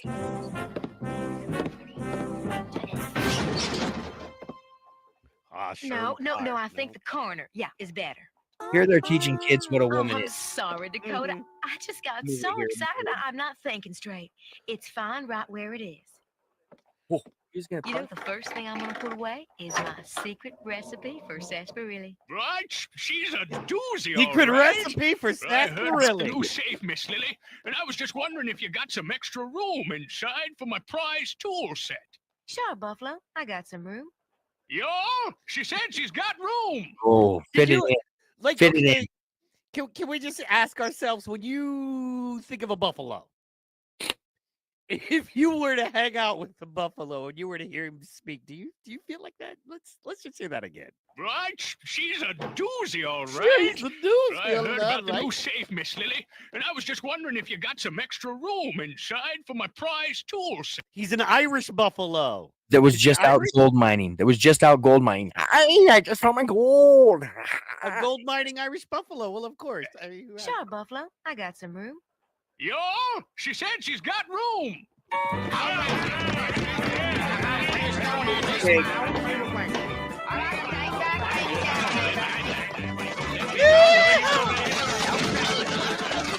Ooh. Oh my God! Did you see that? I'm positively appalled that the townfolk are withdrawing their money from my pocket. Safe. Downright criminal. What's Miss Lily got that you don't got? All my money. Now, I just have to devise a plan to get it back. You are all gussied up, Moo. Okay. Are we seeing it here? Are we seeing it? You know what I'm saying? Are we seeing it here? You know what I mean? Are we seeing the message of taking the power of the central banks away from them by pulling your hard-earned money out of the central banking system and holding it in a community bank or in a place where the community comes together, small savings and loan style versus the main bank? What if this is what they were talking about? I don't know how Jacques LeBeef plays into it, but it's going to be a thing. Believe you me. Because he's a foreigner. Well, he's French. I don't hold it against anybody who doesn't like French people. I mean, you know what I mean? Here's my guy. Here's my dude. I had to wait a minute. All right. Colorado. Yes. Colorado. What's going on? Well, Miss Lily, she invited me to dinner. Just have to devise a plan to get it back. You are. You are all gussied up, Moo. What's going on? Well, Miss Lily, she invited me to dinner. Don't get excited, Moo. It's just your turn. Yeah, you and the whole town.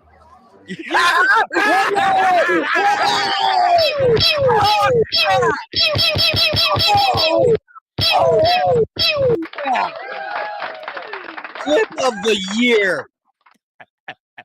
Oh my word. You just said it. Hey, the rest of the town. But you don't have to take my word for it. Oh my. All Miss right. Lily must be serving some special today. I think it's more than her sarsaparilla that's bringing in that crowd. Oh, I think Let's it have a is. listen. Way more than her sarsaparilla that's bringing in that crowd. This is Air Tonique Extraordinaire. A mere drop, and soon you will have the most luxuriant girls. Is this enough? I left the rest of my money in Miss Lily's safe. Safe? Most interesting. Smooth. I, Jacques Le Bif, will accept this as a deposit. Au revoir. I'll always have room for your prize marble, Cody. I think. Excuse me, most lovely mademoiselle. I, Jacques Le Bif, must assist. Hey, at least here it is, episode 1, season 2. We have solid proof and verification there are other women in the town. Yes, we did find them. They came from downstairs, like I told you last week. Oh yeah. The other half. Yeah, they were just upstairs busy. And they haven't existed outside the brothel yet. So there is that. Or and she was salute. rolling so well. Look. Salute. Episode 2, she's rolling with the safe. She's got all the town's money, man. This chick's mafia level. Yeah, she's a little gangster. Good for you, Cow. bro. Selling what you can sell and pimping what you can pimp. Miss Lily. Oh, Jacques. Move aside, Miss Lily. I'll take care of that in a jiffy. Oh, Colorado.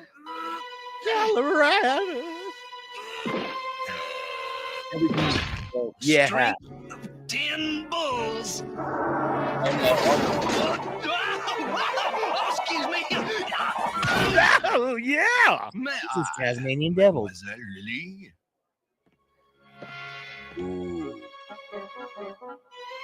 Ooh, there's a note in there. Why, thank you, Mr. LeBeef. Anytime, ma petite vache. Oh, I just love when he talks. You know, Miss Lily, you could get mighty dangerous keeping the whole town's valuables in your safe. Well, I reckon so. Yes. But I can't turn down my friends. Okay. Might be a little I can't. It writes itself, Card Man. I mean, She can't turn down friends, Card Man. no, she can't. Literally. She It's clearly. 1879. They're in a brothel. She cannot saloon. turn anybody A sal- down. Do not besmirch the good name of a saloon, sir. I think it's called Saloon Brothel. I think that's the name under it. Cow Brothel. Ah, I see. Like Or El Kinda- Brothel Cow or something. I don't know. kind of like a KFC Taco Bell. Yeah, exactly. You know what I'm saying? Okay. Yeah. Yeah. Good. Yeah. All right. Okay. Just a bit. All right. I'm ma petite vache. Oh, I just love when he talks. You know, Miss Lily, you could get mighty dangerous keeping the whole town's valuables in your safe. Well, I reckon so. But I can't turn down my friends. No, she cannot. They pay. Oh, who is that guy? Don't know. I don't trust him. Me neither. I think I'm gonna put something in Miss Lily's safe to keep it safe. Yeah, Oh sounds yeah. good, Moo, as long as I don't have A to baby? shut the door. Wow. You gonna put a baby in her safe to keep it safe? Nope. I mean, like, nope. A plug. Maybe. Wait a minute. Oh, Wait, dude. Now that is some high quality detective work right there. That is how you solve cases. Okay. see, that Big Brother facial recognition right there. that is. Look at that flag. Nope. Meanwhile, Nope. back at the ranch. Nope. The police ranch. Maybe. Wait just a cotton picking minute. Oh. We drew a stash on him. I know I've seen that Jacques character somewhere, and it wasn't on the right side of the law. Keep looking. Keep looking. That mustache wasn't quite him. Mademoiselle Lily. Wasn't right mustache. Oh, really, Mr. LaBeef? You didn't need to drive me to my door. Ah, but I, Jacques Le Bif, am honored to do it. Oh, a mud putter. Could you imagine if you referred to yourself by your full name when you did random stuff? What? How annoying! Like, yeah. I'm Mr. Vern White. Vern ain't white. Hey, Vern, say, do me a favor. Tell me, hey, thanks for giving me a call. Thanks for giving me a call. Okay.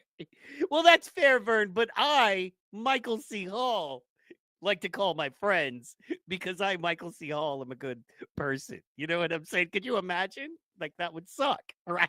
Man. Who does that? So, well, I like this whole, like, ooh, a mud puddle. A mud puddle. But right before that, he's like, a mud puddle. Yeah, all right, let's, but they're on to him at least, and then Yeah. now he's making time with her. And he was supposed to have a date with her Mr. tonight. LaBeef? You didn't need to drive me to my door. Ah, but I, Jacques Le Bif, Yeah. am honored to do it. Oh, a mud putter. That's the Frenchy face when that noise comes out. I can't. A mud putter. Oh. Really, Mr. LaBeef? You didn't need to drive me to my door. Ah, but I, Jacques Le Bif, am honored to do it. Oh, a mud putter. Oh! S'il vous plaît. My goodness. Like it says in the code, a snake in cow's clothing is still a snake. Yup. Hey, yonder comes Miss Kate. Yeah, cowboy. Howdy, Miss Kate. Oh, we got a new woman on the scene, yo! Her own land. She's her own woman. She is not upstairs. Miss Kate is in the building, y'all. Loving her. Lily has a little competition. You know what I'm saying? She's getting romance and Miss Kate. Competition. Oh, cow. You got it. You got it. You did it good. You did it good on that word. Move over, Lily. My goodness. Like it says in the code, a snake in cow's clothing is still a snake. Yup. Hey, yonder comes Miss Kate. Yeah. Howdy, Miss Kate. Dakota. Hold up there, Mr. Jock.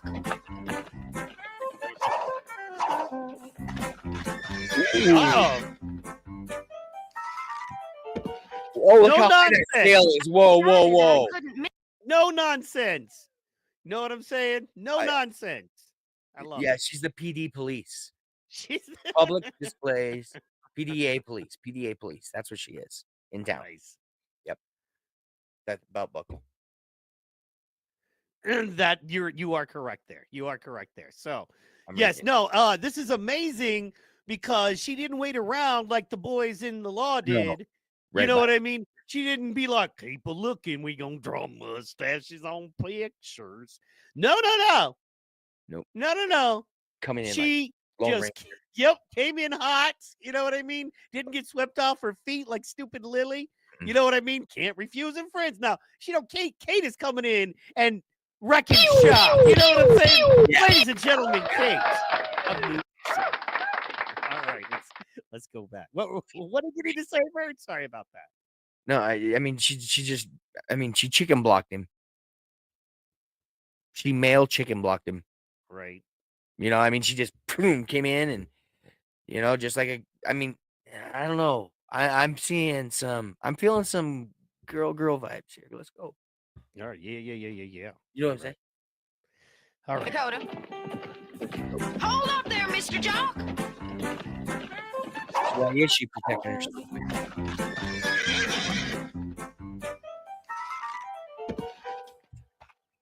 I decided I couldn't miss your once-in-a-lifetime sale of that new riding jacket. Excellent choice, Mademoiselle Kate.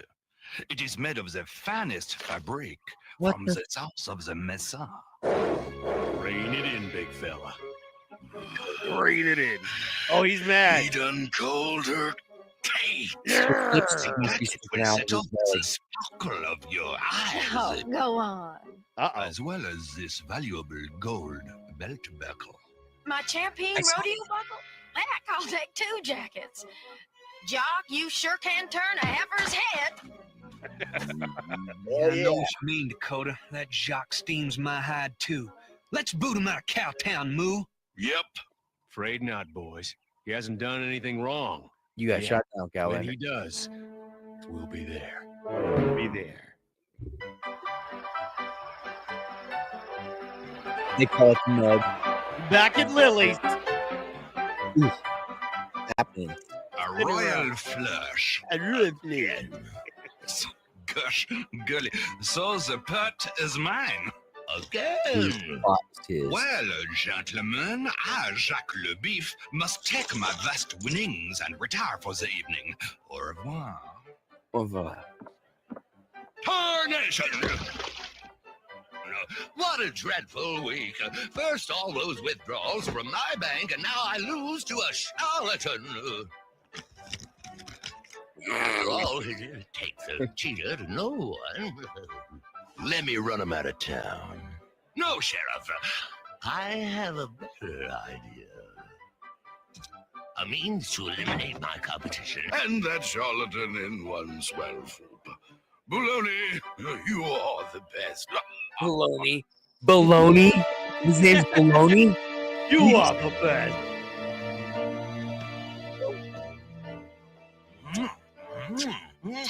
My little beauties.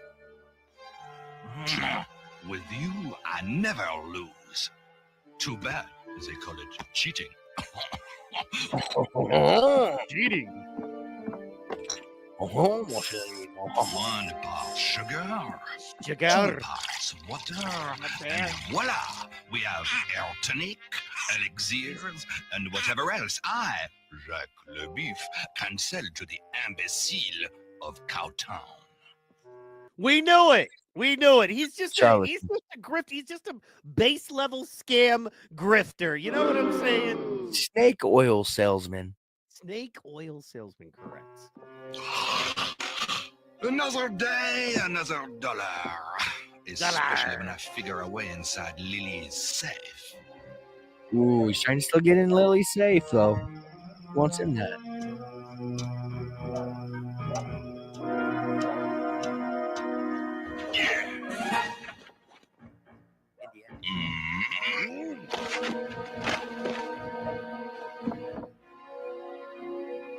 Got a superhero out for real.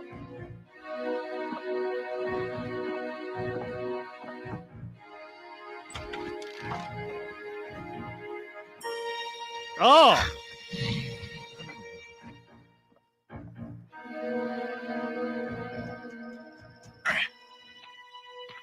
So is this the bad guy from the last episode being the good guy from this episode? Or is this a completely different masked vigilante running the streets of Moo Mesa? Oh, did I lose I don't know. Okay, fair enough. Fair enough. Let's go. But I'm scared. Were you successful? Of course. Oh, happy day. Now I just need a juicy diversion so I can set the rest of my plan in motion tomorrow. Hey, where's my character? Mercantile? There's a mercantile. There's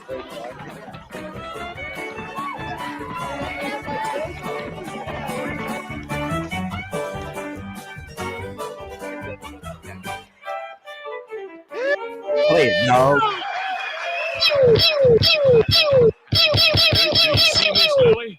Nope.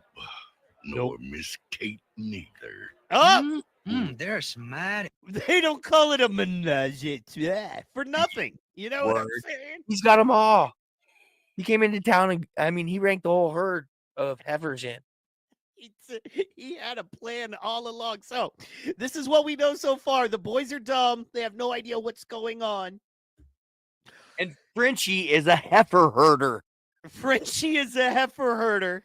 He's pulling the ladies, but he's also an evil, low-down, 2-bit, grifting son of a gun, stealing from people in town, selling snake oil, and caveat feature, exciting twist, there's a masked vigilante in Moo Mesa who knows his identity. But we don't know who that masked vigilante is. Frenchie can make sugar and water turn brown. Wait, is it brown sugar? No. It looked like a little bit of Frenchie rose love. candy. Yeah, it was white. So it was his lunch first, and then the brown food coloring it later. He didn't do it that new. Nope. He's magic. He's a warlock also. He's a warlock. You don't know. All right, let's get it. The pretty heifers around here. I think I might just give them Pretty something to heifers swoon around on. here. Let's see that jock feller beat my singing. Word. All All right. right, folks, get yourself a partner and let's rodeo. There's a big celebration tonight. Big celebration tonight. There they are. Miss Lily, would you care to dance? What he said? Fellers, you're sweet to ask, but we're waiting for Jock. He's gonna teach us the Vern. latest dance from Jersey City. Well, look at there. Here it comes now. On les jolies vaches. Shall we, dance? Look, say what you want, but he's kind of gangster. He's big D in him. He is big D in him hard right now. Love him or hate him, the man is pulling like a champ. All right. He's got Scarface's suit on. And that's true. He does. Except for the well, it's actually also Colonel Sanders' suit. So because of the tie. See the that little bow tie down there. Got that poison flower. That's right, gals. Line up. Jock will teach all of us. Line up. Jock will teach all of us. Kick up your boots, everyone. Kick up your boots. Oh, yeah. Ooh. Over here. Wow. They have a lot of ladies in Moo Mesa. I'm finally happy. They got ladies in Moo Mesa. I ain't just watching bows. Can you die happy now, Vern? Except All right. I'm not too happy with their waistlines. It's not really natural for a cow. Need to be thicker than Snickers. All right, fair enough. All right, you know what I'm saying. Let's go. Mr. LeBee. Well, we don't need to stay where we ain't wanted. We don't need to stay where we ain't wanted. Let's go, pal. Dude, didn't you see like the other 10 chicks, bro? Dude, I know. Well, hey, boys, what happened? You guys missed the. And you know what? See? Go ahead. See, look who they leave with. The guitar player. The cool guy. The guitar guy player. who's not all up in not all up in his feelings like some kind of bitch. He's like, hey man, dance with who you want. I'm gonna bring the party, be on stage, dance with whoever you want. Because at the end of the night, you know what I'm saying? I'm going home. You'll be dancing with me at the end of the night. Yeah, you know what I'm saying? The after party is where I shine. Best darn hoedown we ever had in Cowtown. You said it, Lily. Oh, We yeah. plumb tuckered Jock out. He left early. No! It can't be. I've been robbed. Everyone's valuables gone. Even my sarsaparilla recipe. Oh, no. Pearson Hoedown was a diversion for a safe robber. But who would have done such a rotten thing? That's what I'm here to find out. You heard about this robbery right quick, Sheriff.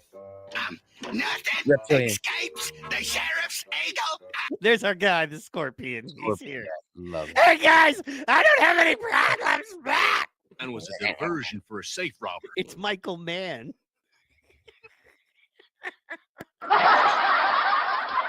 Put 2 cigarettes in its mouth, in its claws. Put a cigarette in its pincher. It's burning. No, we're past that. And safe is empty. Safe is empty. Where's the safe empty? There they are. There we are. About right here. There. Yeah. Hey, that stands for Jacques LaBeef. Jacques. Where's that funny talking sidewinder? What are you gonna do, Sheriff? Throw that lily-livered vermin in jail. No, you Lily can't let him do it. I'm sure Jacques is innocent. I don't know about that. He smells rotten to me.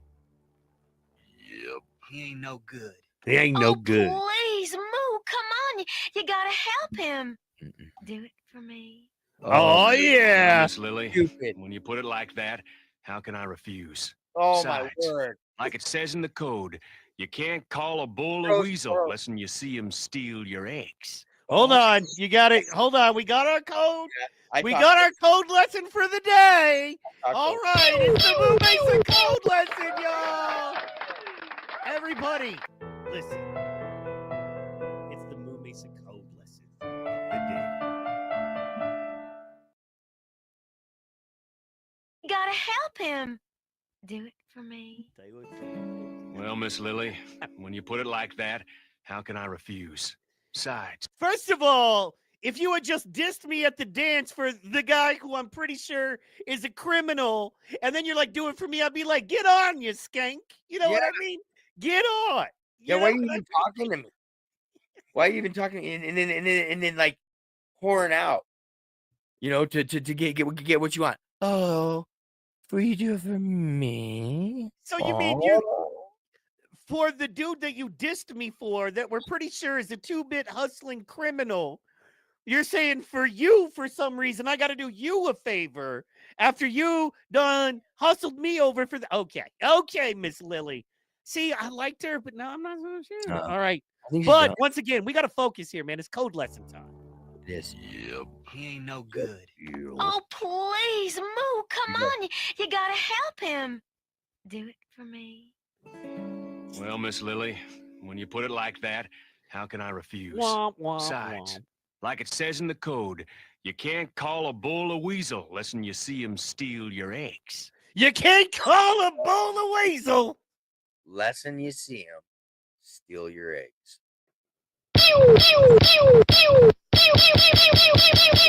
Call a bull a weasel. Lesson you see him steal the eggs. That is who smelt it, dealt it. Machine.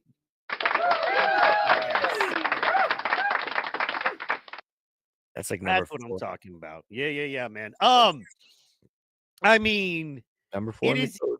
That's I wake up and I tell myself, hey man, before you go calling a bull a weasel, you can't do it less than him. You see him going and stealing your eggs, bro. You know what I mean? That's code. Sage code. Sage wisdom. Sage wisdom. Code. What? Live it. I'll look into it. Well, Miss Lily, when you put it like that, how can I refuse? Besides, like it says in the code, you can't call a bull a weasel lest you see him steal your eggs. What? See, I was out on you, Lily, and then you go and redeem yourself. Congratulations, Lily. You came back to us. All right. Look into it. This chalk just might give me the answer. I am innocent, I tell you. You should have thought of that before you beat Mayor Baloney at cards. But I, Jacques LaBeef, am no safe rubber. Wait. How does beating Mayor Baloney at cards equate you going to prison? I don't. Wait, can you help me here, Vern? Like, Where's understand? You're well where's the educated in the evidence? law of the West. Where's the evidence? Where's the weapon?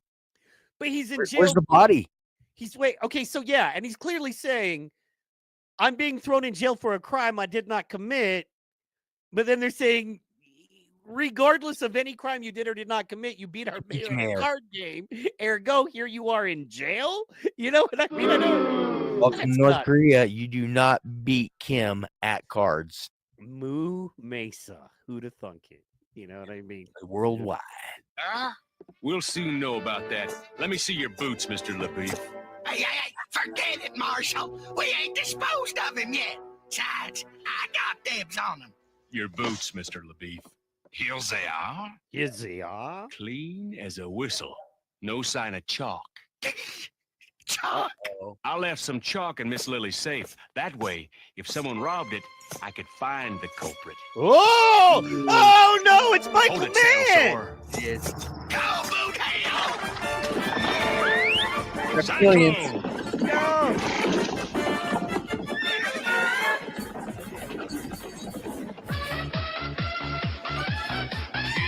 Let's move.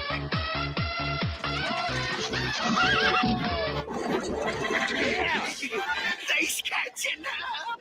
I see a little bump in the road. Oh! Ooh. Oh, that was fancy.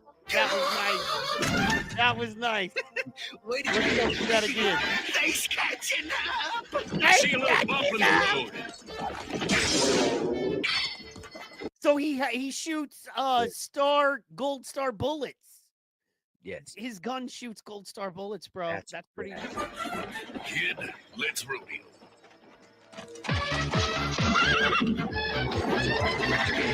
They's catching up. They's catching up. Bump in the road.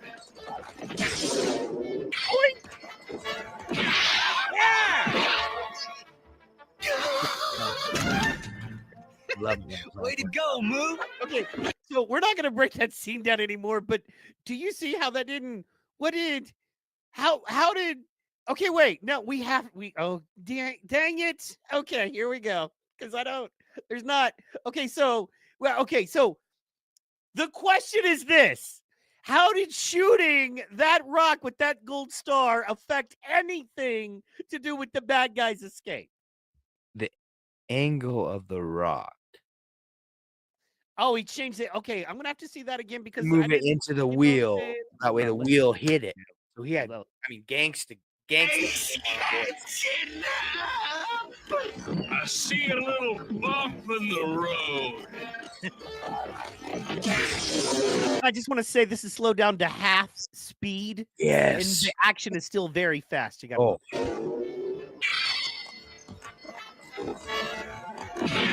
angle change? What angle change, Vern? What angle changed? What did you just not see rock move? You didn't see the rock move still? He shifted it. I see a little bump in the road.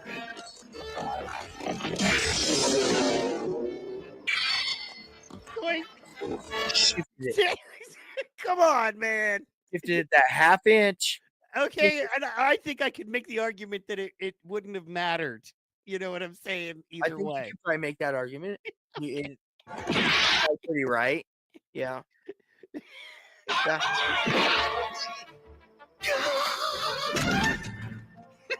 Way to go, Moo. Oh no! This is dirty pool mess bull. I accept the compliment.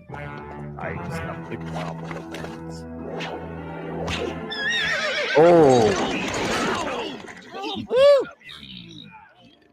PETA got involved. That's why I'm not with this horse. Somebody do something. Yeah.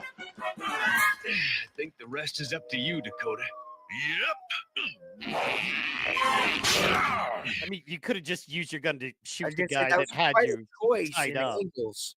Yeah, or you could have just shot the guy, and then you wouldn't have had a right. Like, couldn't you have just shot the guy? Yeah. Or the rope that. Well, I mean, it was right on your hip. The rope could was have on done your before hip. you did that, and you would have not been dragged through town. All right. One day I'm gonna catch that masked rogue. Oh, you could have just shot him just then. Right now, Right you got now, you I'd got. settle for catching Saddle Sore and Boot Hill. Oh,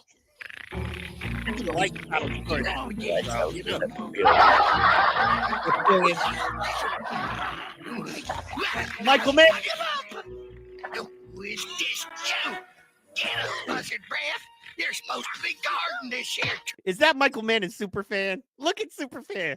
Look at. I'm kidding. I'm kidding. I'm kidding. You have to give him goatee. Kinda got a goatee. We love you, Doc. Yeah, Love but Doc. they'll skin us alive if anything happens to that trunk. Too bad, boys, because I'm taking you in. Wow. Guess who? Always look where you're running. Yeah, Always. just like I thought. You two robbed Miss Lily and framed Jacques LaBeef. So what's your point? You didn't like him no more than anyone else. Yeah, That's true enough, but he's still got to go free. But I'm gonna keep this chest. Except for the other stuff he's done. What you got there? Oh, just a little something for Mr. LaBeef. Well, we didn't want an innocent bull to starve. Let me see that. Uh-oh. Sauce. Never trust him. You know what I'm saying? Yeah. Wow. Man. She's on the bad list. You know, man, I think of these women in Moo Mesa and I'm like, it hurts me, dog. It hurts. I know. It hurts. Because they're cute. Oh, They're cute little cartoon cows. cute heifer. Oh, and it's a pie. Oops. Now how'd that get in there? Helping a criminal escape is against the law, ladies. You're lucky I don't run you all in. Population will be doubled by next week. Hey, ladies, pleasant afternoon. Moo, you just gotta do something to help Jacques. Babies. He's just rotting away in that jail. He didn't rob no safe. I know. I've got the real culprits right here. What can I do for you, Marshal? I've got some thieves for you to lock up, Sheriff. And while you're at it, I'd like to have a word with Mr. LaBeef. What in tarnation? What in tarnation? Where'd he go? Appears you lost yourself a prisoner. He escaped. Jacques escaped! Yes, someone escaped. Nobody escapes from my jail unless I say so. I mean, nobody escapes ever. Well, there's a first time for everything. Sheriff, I feel I've imposed on your hospitality long enough and bid you a pleasant au revoir. Since Sheriff. I am furious. Hope the sheriff has better luck with these two. You bet he will, because he's going in there with them. And as for you two sorry sirs, you're going to rot in here for a month. But Mayor, and we're not right there. Oh, yeah, you said the wheel. What are you doing? You can't do this. I'm the sheriff. And I'm the mayor. You do remember who paid Mayor's for never it, liked nobody else. you? Speaking of money, Mayor. It'd be a I badass got mayor a if he did. safe you might be interested in. Why, thank you, Miss Lily. I knew you. What the hell's going on in this show? It's all yours. So wait, so central banking is good? The wheel. Now she's getting out of Luck with these all two. that. Plot You bet he twist. will, 'cause he Sorry, say what? I said so she's having to the insurance was so high after the thievery, she found out that she can't play with the big boys. So she's now throwing in the towel and giving it all back to the big man. Or yes.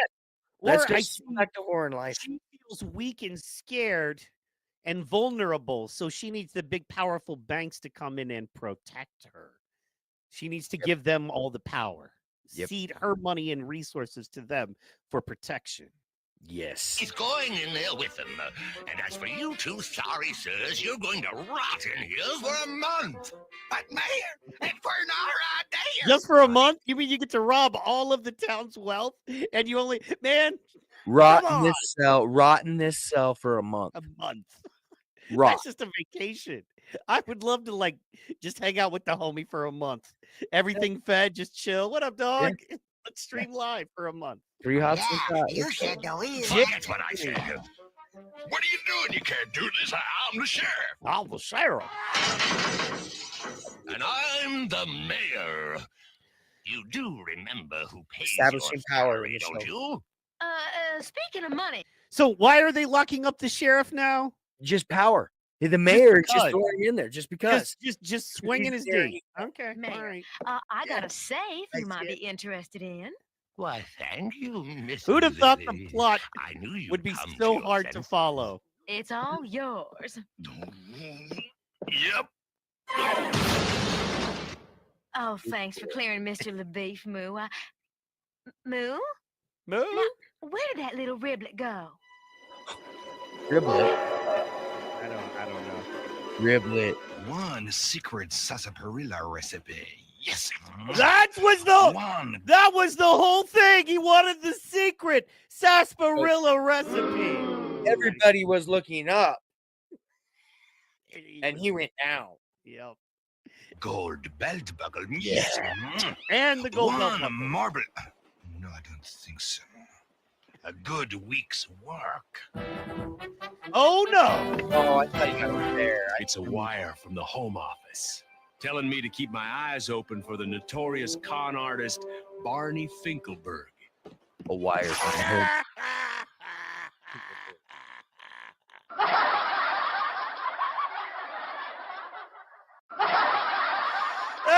He had a toupee. He had a toupee. Wait. Let's hear that last name one more time. Finkelberg.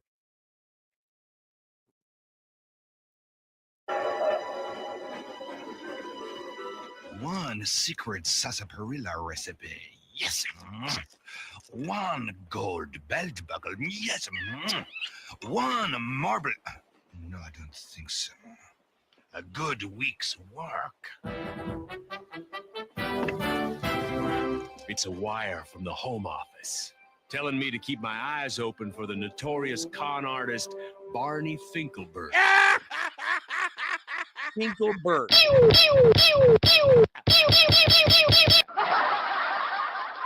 Vern, there's a lot you're missing there because you're not on Twitter, but just saying. Shout out to all my Twitter friends. I don't have that Twitter account or anything. But We're yeah, gonna do that one more time. So. A good week's work. It's a wire from the Home Office telling me to keep my eyes open for the notorious con artist Barney Finkelberg. But you don't have to take my word for it. I knew I'd heard of you somewhere, Barney. toupee. I'm saying he's wearing Rip that hair off and show a tiny What's hat. gonna happen now? Oh, listen to his real voice. I could take you back to Cowtown, but that would embarrass a lot of lady folk who believe in Jacques LaBeef. What So a I cool think I'll keep this and suggest I never see you around these parts again. But my trunk. Everything I need is in there. Exactly. Oh, And if wait. I even He's from New Jersey or New York, but he has a Southern accent still? Is that And what like the worst Southern, like he never even made it through third grade Southern accent. He's a Finkelberg from New York, and he still has a Southern accent. That's who believe in Jacques LaBeef. So I think I'll keep this and suggest I never see you around these parts again. But my trunk. Everything I need is in there. Exactly. And if I even hear of Jacques LaBeef in Moo Mesa, I'm gonna come looking for you, and you'll do time behind bars. Have a bon voyage, Monsieur Barney. You're too kind. You're too kind. Wow. He just has a bad accent no matter what. His real voice is a bad accent. His French voice is a bad accent. I'm gonna come looking for you, and you'll do time behind bars. Have a bon voyage, Monsieur Barney. You're too kind. You're too kind.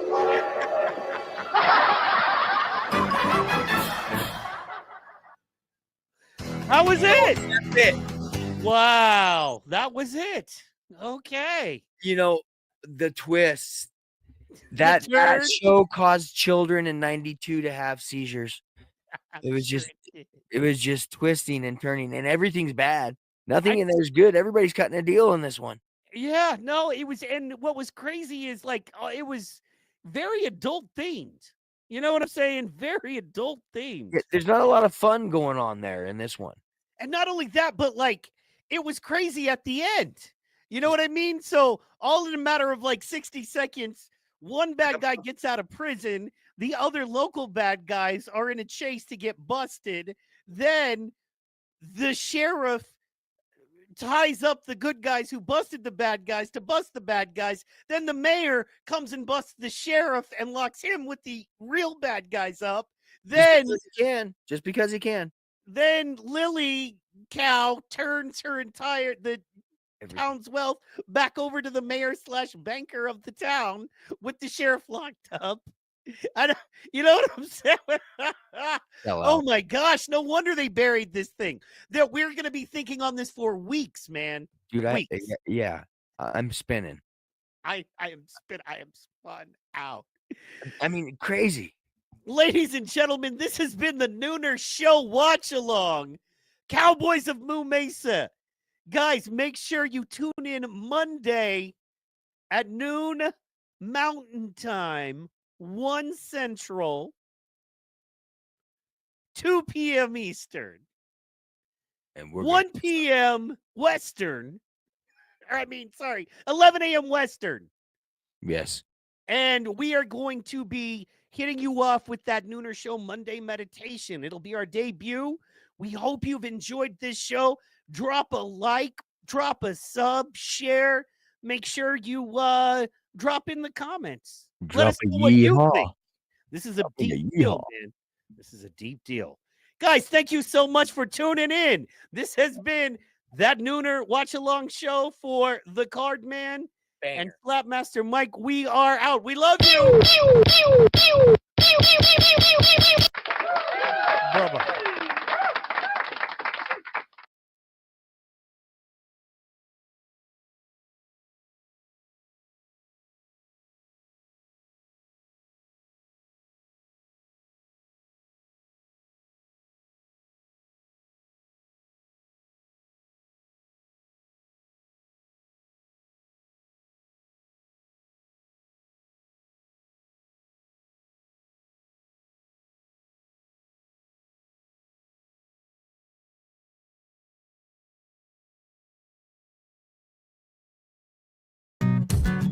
I love NASCAR. Goes hand in hand with an ice cold PBR. Ain't got no class. Ain't got no cash. Been on over. White trash. All you white trash folk who like your smoke, gonna step outside, gonna get real high. Ain't got no class. No cash. Been on over.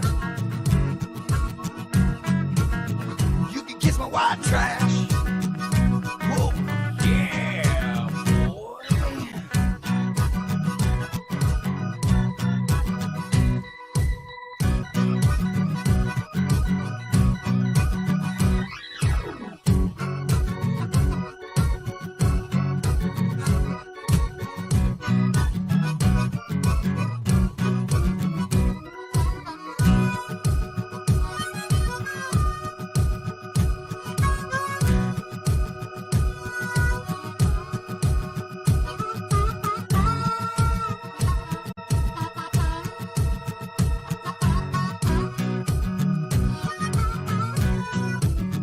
Ain't got no class. Ain't got no cash. Been on over. You can kiss my white trash. Ain't got no class. Ain't got no cash.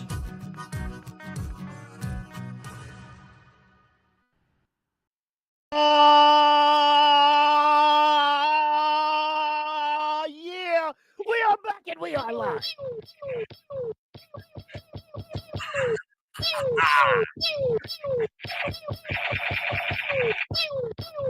Let me apologize if those pew-pews weren't loud enough to wake your neighbors. That's what we do here. Ladies and gentlemen, we are back with my host, co-host, the card man, Mr. Vern. How you feeling, sir?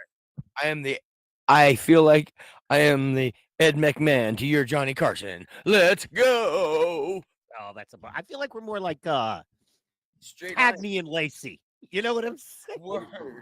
We're more like Cagney and Lacey, Thelma and Louise. You know what I'm saying? We're holding hands and driving over the cliff, and nobody's stopping. That would be the sound I would make, by the way. You know what sound I would make, don't you? You would fart. There we go.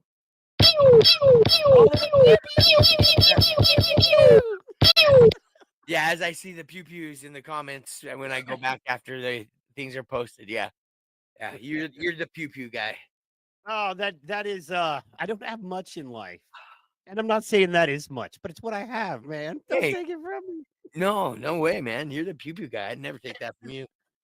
Goodness. I'd never take a pew-pew from you. Oh my gosh, man. So what's good with you? How have the last 2 days been? You know, things been wonderful, man. Things are wonderful. You know, you got your sags, as I call them. Don't even call them. I don't even say it's ups and downs no more. Just little sags. So one little sag this week doesn't cause for any issues at all. Everything's wonderful. When you think things, here's the thing: you got to keep an open mind to the universe, to the world, because when things, sometimes when you think you've hit a stop sign, or a dead end, or a brick wall, it's just an illusion. Keep moving forward. You'll find that wall is like from the train station at Hogwarts. And I don't like Harry Potter, but it's the same way. You know, you just keep moving forward. And then all of a sudden, it's not a door, but that wall is actually just an illusion. And you just keep moving through it. And then you see another opportunity. And nobody knows this, but I did have another opportunity arise last evening. A very interesting one that we'll talk about off camera. Cool. Yeah, I think it's hilarious. It's awesome. It looks fun. And it has to do with my cards. Somebody actually reached out. It's a promotions company, and they reached out about, hey, you should make cards for us. Hell yeah, and you should. And you should. If you want to. I should. If you want to. Hey, I don't want to do this thing where I'm like, you should make cards for these people. And you get into it, and it's a bad deal. You're like, Mike, you remember on that podcast, you were like, you encouraged me. No. You might say no to this one when I tell you what the promotion is, but I clicked on it. I never heard of it, right? Clicked on it, and I was like, I have to do this. I have to. I mean, type it in private chat. Now I gotta know. Yeah. And the fact you didn't text me or tell me before hurts a little. It just I'll happened be last honest. night. It's Happened okay. last night. I know, and then you should text me. Okay. Instead of teasing and be like, now we got to do a whole show. And you know today's a crazy one for me. Today I am backed up. Yeah, dude. 3 shows today. It's 3 different kinds of shows. I got to shift from watching cartoons to personal interview to hard politics. You know what I'm saying? Yeah. All in a 5-hour time span and get, you know. Well, so so the one thing I need today from Vern Stradamus is not to be teased. No, I won't. I'll give you a little clip of one of the events that's promoted by this company that I absolutely want to make cards for. Okay. And that is, it's kind of like the OG of where it all started.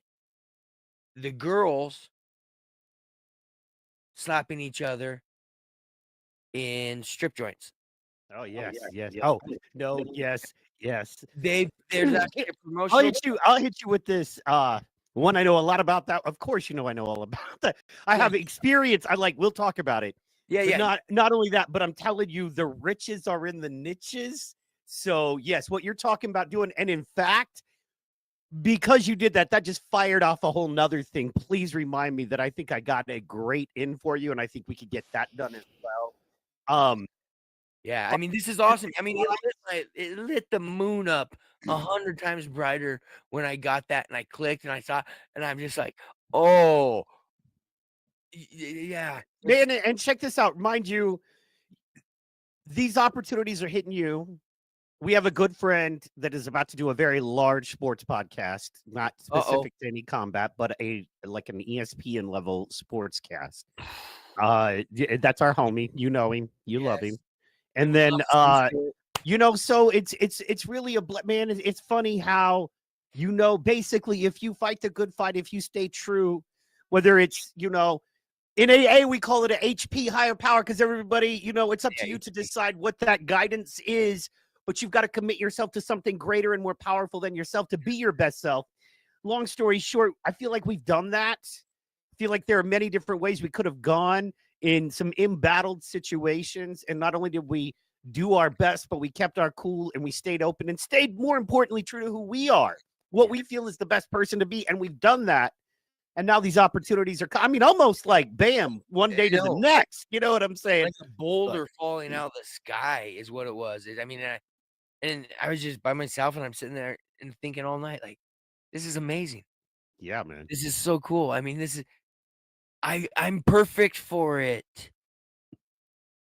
I mean, we thought that I was perfect for like power slap and slaps. Oh no, I found a grand slam. Those were home runs. I found a grand slam, I think. Very nice. And I got a whole nother level for you on that, dude. You're gonna be right on. Because I know people on this other level, and I think they would love what you do as well. Like, but I didn't put them together until you just said that. But now there's a whole thing. Yeah, dude, I know, and I got to see it and watch it, and I was like, yes, thank you for reaching out to me and asking if I would do your card. Very nice. Yes. Okay, guys, we've done our 10 minutes of intro. Vern is doing good. I'm doing good. Got a lot going on. Cranking out the podcast. Want to remind everyone, please hit that like, share, and subscribe button. Most importantly, the two most important things we want you to do is like it, if you could, and then drop something in the chat. Let us know you're watching along. Give us an idea.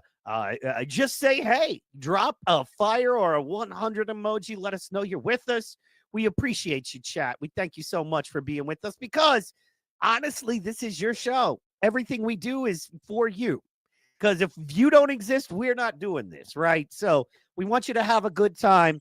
We want you to enjoy this and look forward to it. All right, and because we've had to wait so long, without any further ado, we are going to get into it. This is the Cowboys of Moo Mesa Season 1, Episode 3.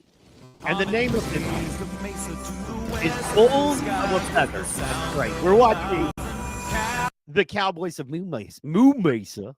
Bulls of a Feather? Is that what you said? Season 1, Episode 3, Bulls of a Feather. Ooh, yes. My.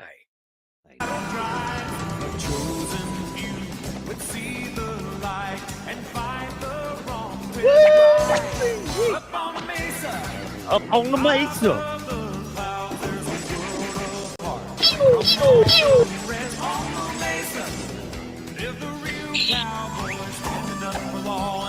Blood Trip's in the building. Shout out to Blood Trip.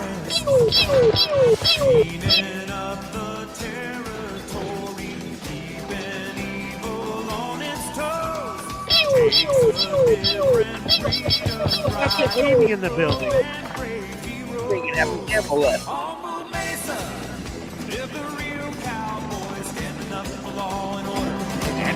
By the code of the West. On Moo Mesa. Yeah. Bulls of a Feather.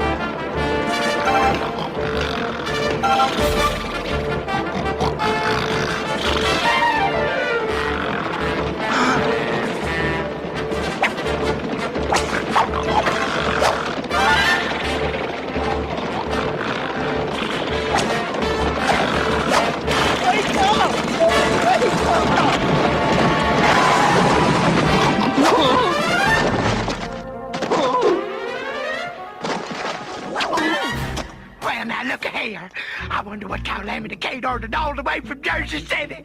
I guess she ain't gonna. Wait. Do you understand what he said? Not a word of it. Neither do I. Let's go back. Not one. And by the way, he's sleeping. You guys. Whoa! Poor Beaver. You can't her on a train. Well, now look here.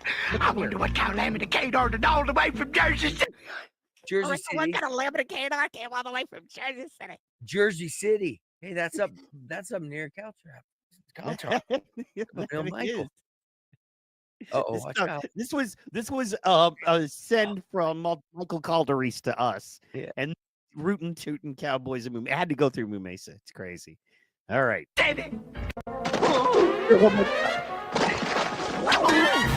Well, now look here. I wonder what Calamity Kate ordered all the way from Jersey City.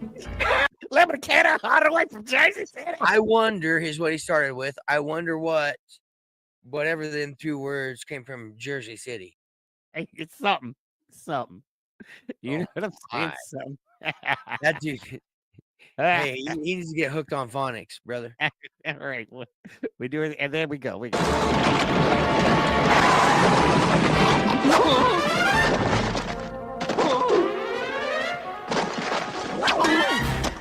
now look here. I wonder what Calamity Kate ordered all the way from Jersey City. I guess she ain't gonna never know. Hey, boss, I got the payroll. You clumsy fool. Won't here, why don't even bother using this guy all the time? He gets me so mad. I just can beat this guy up on some unbelievable boot here.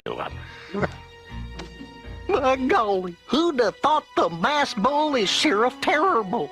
Would you like me to show you what happens to clumsy outlaws who make the masked bull angry? Can I think about it and get back to you later in the day? Nice try. Believe me, this hurts you more than it does me. Thank you, boss. Sue, get out of here. Get away from me. I didn't see anything, Sheriff Mask. I mean, Mask Terrible. I didn't see anything but my Sheriff Mask. I mean, Mask Terrible. I love it. The powerful wearing masks again. We should be cracking wise, but I gotta be honest. I'm a little enthralled right now. I'm a little entranced, transfixed, if you will. You know what I mean? I think it's good writing for the intro, but we know a lot's going on, though. We know right now the most big thing is that Sheriff Terrible has now been unmasked. You know what I mean? As the masked super outlaw. Yes, as a maybe a Robin Hood of sorts. Who knows? We don't know. But they took something. And remember, we got the Scorpion. That's going to be an important thing. Whatever came from New Jersey or Jersey City, that's going to be coming back and be important. I got a feeling. And all I know, man, is much like much like a Sunday morning after an indiscriminate weekend with too much drugs, alcohol, and loneliness holes to fill, that beaver's in trouble. Ooh. Bad beaver. I know what you mean, Puma.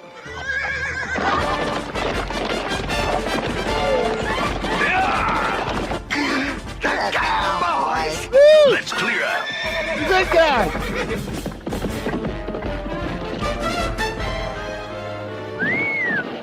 Clean the stage out. Looks like we're a day late and $1 short. Oh, darn it. Marshall!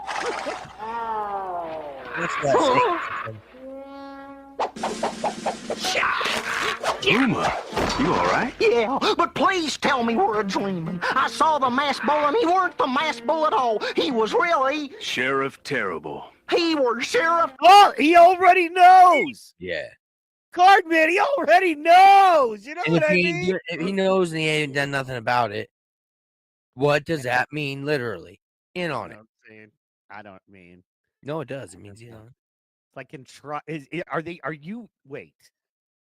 are you telling me Yep. You know what I mean? Before I get into it. I'm gonna be another rapper dancer, popping off at the mouth with shooting the No, are you telling me that crime is actually a controlled part of law enforcement, funded and controlled and set up to perpetuate and keep a law enforcement banking system in place to keep the poors and the regular folk dependent upon that law enforcement and banking regulation system where those people can set the laws that we have to live under because the crime is controlled and they set it up and put it where they want to put it to keep us in fear so they can push their laws on us? No, that's not the case at all. But you don't have to take my word for it. But I don't know. I don't know what I'm talking about. You know? I love this. Anyway, I just love Cowboys of Moo Mesa, bro. You know what I'm saying? But we got to here. I'm just gonna bring something up real quick. The Terrible's horse. Yes, he's got a completely hooded mask over that horse, completely black. I don't know if you noticed when it ran off. Yes. But the horse even has a mask. How's that thing breathing? How's it breathing? I don't think it breathes, man. It's a robo horse. Ooh. Is the thing. They just don't tell you that till we got to watch later. That's what's at the end of the robo horse. All right, let's get back into it. Puma, you all right? Yeah, but please tell me we're dreaming. I saw the masked bull, and he weren't the masked bull at all. He was really... Sheriff Terrible. He was Sheriff Terrible. Now, why don't you know nothing about it, Moo Mesa? You weren't dreaming, Puma. I was afraid of that. Like the code of the West says, if you wait long enough, every snake will shed his mask. Finally, we got a code of the West. If you want a snake, if you wait a minute, if you drain your snake, you'll lose your mask. What did it say? If you stroke your snake, it'll lose its first layer of skin. What is it? I'm sorry. What was it? Did you catch it? I a little bit. I was just too concerned about the guy with the beard who has jaundice. Can you quit talking about yourself, man? We're trying to do a show. Hey, no, the weasel. I know that doesn't work either. The rat. No, shoot. That little critter. We'll call him that little critter because the others you just called me too. So, yeah. All right, let's get. There's a lot to break down here, man. There is a lot. This is a lot of stuff going this week. It really does. Puma, you all right? Yeah, but please tell me we're dreaming. I saw the masked bull, and he weren't the masked bull at all. He was really... Sheriff Terrible. He was Sheriff Terrible. Huh? You weren't dreaming, Puma. I was afraid of that. Like the code of the West says, if you wait long enough, every snake will shed his mask. Okay, just who's what code in who's West? What West and whose code? Like if you what? And it's too simple. We made it too complicated. It's just every snake will shed its mask. And snakes don't wear masks. That's not accurate. No one in the West would act. You know what, man? These Cowboys of Moo Mesa are starting to get suspect to me. You know what I'm saying? I think they hit the snake oil salesman too many times. Yeah, I see that. I see that there, man. So, grammage. But you don't have to take my word for it. You're correct. All right. He looks happy. All right, Marshall is there. All right, let's get back into it. Yep. There you are, Marshal. An arrest warrant for the good Sheriff Terrible, alias the notorious outlaw, the Masked Bull. But I can tell you, I don't like it, not one bit. Accusing a law cow of criminal injustices can have, shall we say, repercussions. This witness of yours had better be on the up and up, or you're going to be on the up and up to your neck in trouble. Oh, trouble. Trouble. Trouble. And you notice he goes to the same man who's also the banker. The Who's banker partner with Mask Boy. Terrible. The banker's in charge of who goes to jail in this town. Yeah. and all their money. Interesting, right? The bankers in charge of the people in charge of the money are in charge of who goes to jail. Wait a minute. That would be awful for What the? That would be terrible. My body is here, but my spirit just left it and looked at me when I said that. Holy cow. That's a dose of reality 30 years, 40 years, 50 years later. Holy Vern, movies. they don't call you Vern Stradamus for nothing. You know what I mean? They were like, Vern, Do not come. Vern, we're saying. Do not come. The card man said. I'm going to come. Had to change it up this week. Yeah.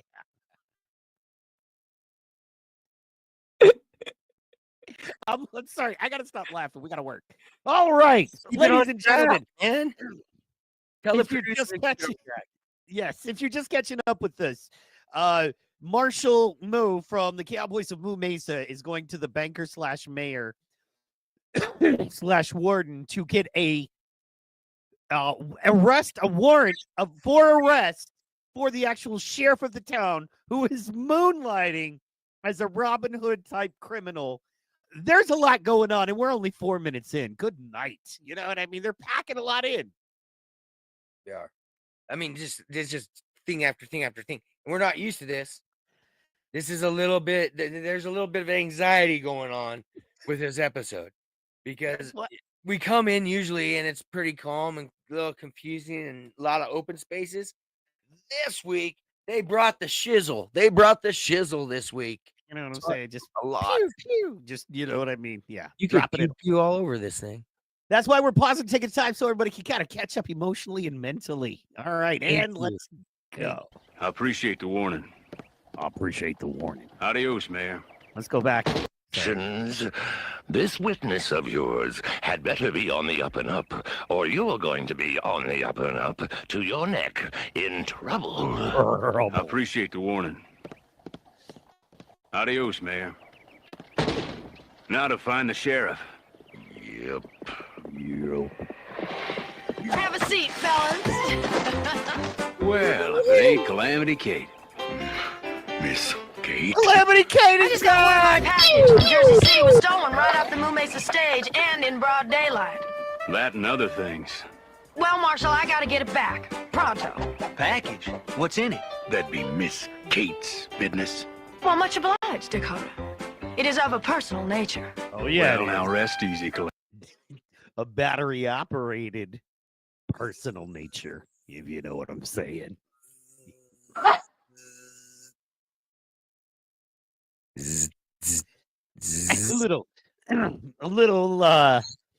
little company keeper out on the old Mesa. You know, where'd they get the batteries?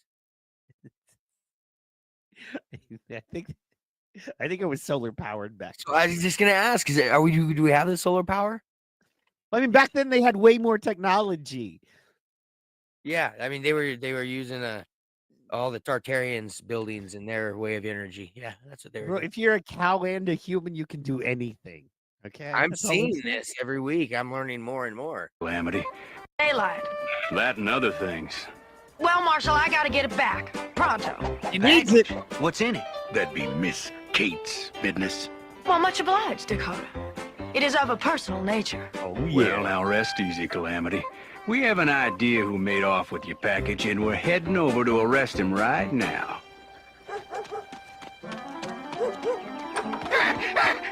The marshal's coming to arrest you, Sheriff. The mayor done sent me to tell you to make yourself scarce. Say what you want, but that Scorpion is a real homie. Okay. Yes. They paid him to be, slimy, but that's a real one right there. You know what I'm saying? OG. He's an That's OG. a real. When you can find somebody like that, it's like, man, I am stoked to ride with you, and I got your back, and I'm not going to be out there pulling the lightning myself. You know what I mean? Now, some people need to be the lightning rod, and I get that. But then there's some people that need to be the behind-the-scenes guy. And believe it or not, those are the people that really make the action happen, if you will. And he's always stoked. He's always stoked to do it. Always stoked. And he's hyped and he's positive about it. You know what I mean? Oh, I wonder what's in that. Yeah. I mean, feel like he's a big coffee guy. But hey, look, aren't we all? So. Well, it was the 1800s. You know what I mean? They were drinking a lot of Coca-Cola. A lot of action in the caffeine and Natural Coca-Cola. Yes, good stuff. The good stuff. Off with your package, and we're heading over to arrest him right now. The real The hero. marshal's coming to arrest you, Sheriff. The mayor done sent me to tell you to make yourself scarce. Those dag-burn cowboys again? That runt puma's starting telling tales awful quick.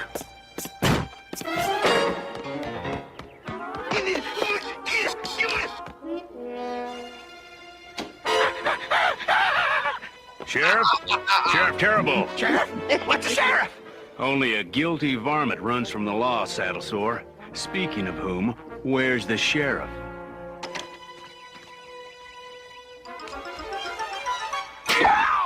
Sorry, Sheriff. Poor Saddle Sore. Come on, man. You know what I'm saying? Dude, there's actually some humor in this one this week, too. They really hit their stride on Ep 3. You know what I'm saying? That was great. Oh. Get it. Get off me. Get off me, best friend. Kick him off the roof. Yeah, let's see. After he saved Varmint runs from so much going on. the law, Saddle Sore. Speaking of whom, where's the sheriff?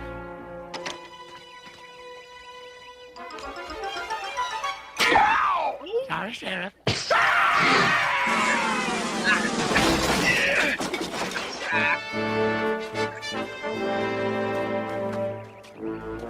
You sure you don't know the sheriff's whereabouts? What's a whereabout? Well, we'll find him, Saddle Sore. You can bet your... And funny how he landed directly in. Now, do they have a warrant for him? No. Has any testified anything for or to him? No. You know what I'm saying? Come on, man. But yet they're just going to arrest him. I'm telling you, this is the most, least victims' rights or criminals' rights, whatever town. Accused rights. You know what I'm saying? Oh, and he's playing the game. He damn well knows what a whereabout is. He just knows how to handle the cops. Well, no, so okay, yes, but I was assuming he was. I was okay, fair, and yes, I was assuming he was asking what a whereabout was because he was hit in the head, and he was like boink, like what's a whereabout? Because he was, magically falling into the paddy wagon. All right, let's see, let's go. Speaking of whom, where's the sheriff?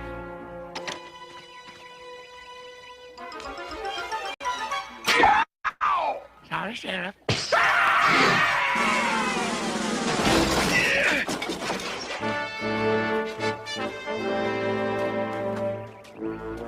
You sure you don't know the sheriff's whereabouts? What's a whereabout? Well, we'll find him, Saddle Sore. You can bet your stinger on that. Yep. Ain't no rat.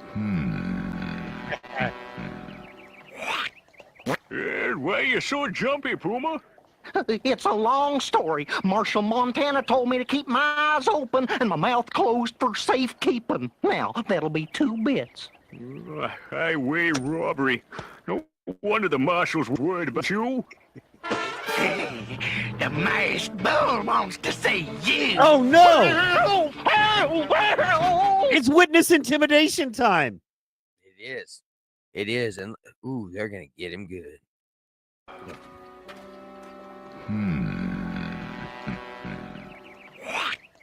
What a cheesy scene. Well, that was oddly and uncomfortably sexual. Now, and now here's where you can see that he's also sober still and okay, and he's just playing the cops. There's no Tweety birds floating around his head. Oh, well, then clearly he's not, he's really fine. He's not suffering any absence of mind if there's no Tweety birds. Everybody knows that. Exactly. What's a whereabout? Well, we'll find him, Saddle Sore. You can bet your stinger on that. Yep.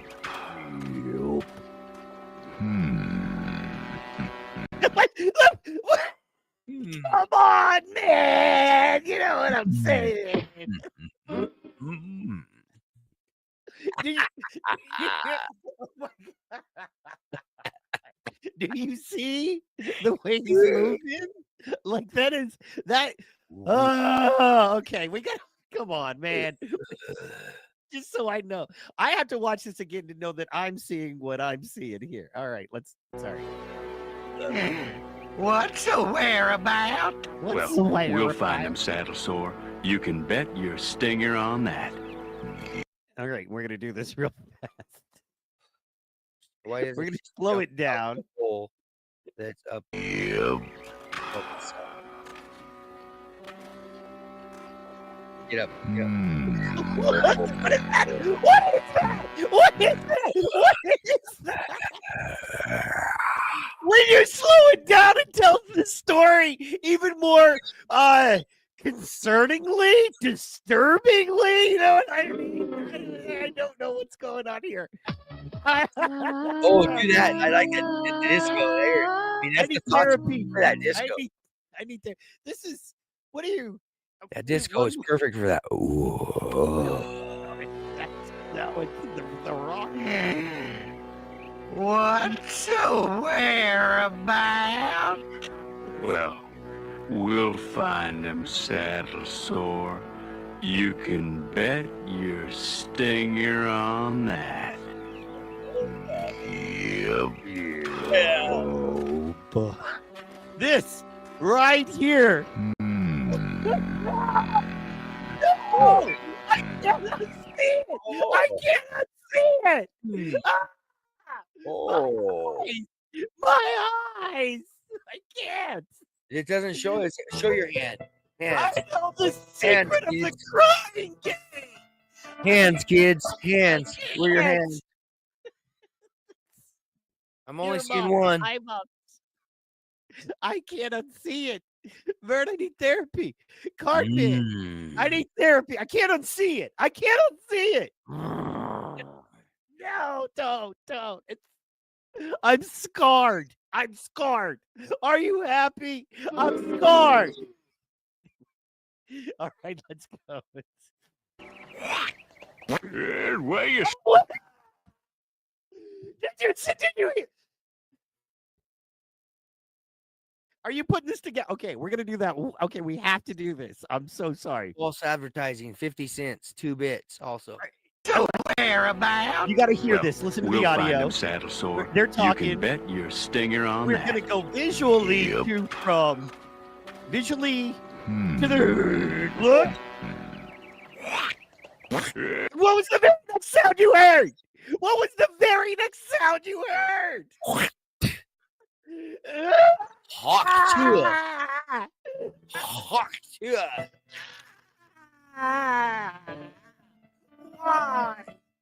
Why? Sat on that thing. Damn.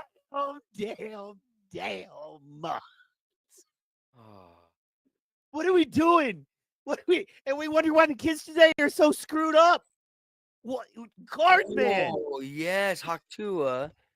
Just Yes, came down yes. from this top. You couldn't see him, but We taught our children. We taught our children to oddly and freakishly pleasure themselves in odd and weird situations. The internet dudes, and then we give them Haktua as an encouragement.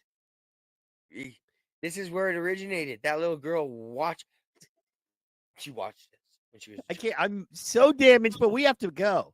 Let's Our roll. commitment is to you, the fans. And Moo Mesa. We're getting through it. Why you so jumpy, Puma? It's a long story. Marshal Montana told me to keep my eyes open and my mouth closed for safekeeping. Now, that'll be 2 bits. Highway robbery. No wonder the marshal's worried about you. Oh, no. The masked bull wants to see you.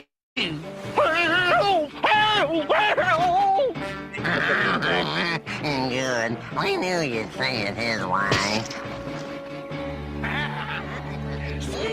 I get it. You mean because you can't see, huh? So long, Puma. Send it over the side. Oh no, they're gonna kill me! No! Kind of you to offer. He has to off him. He can't let his story out. Story can't get out. Cowboys of Moo Mesa! I like that wagon.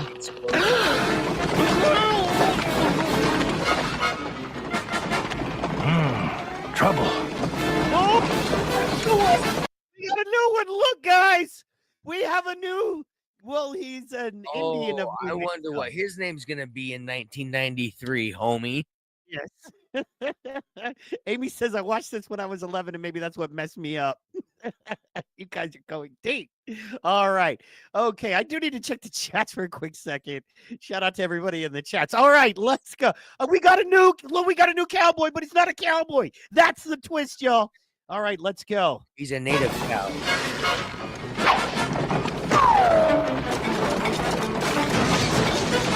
Thank you, JR.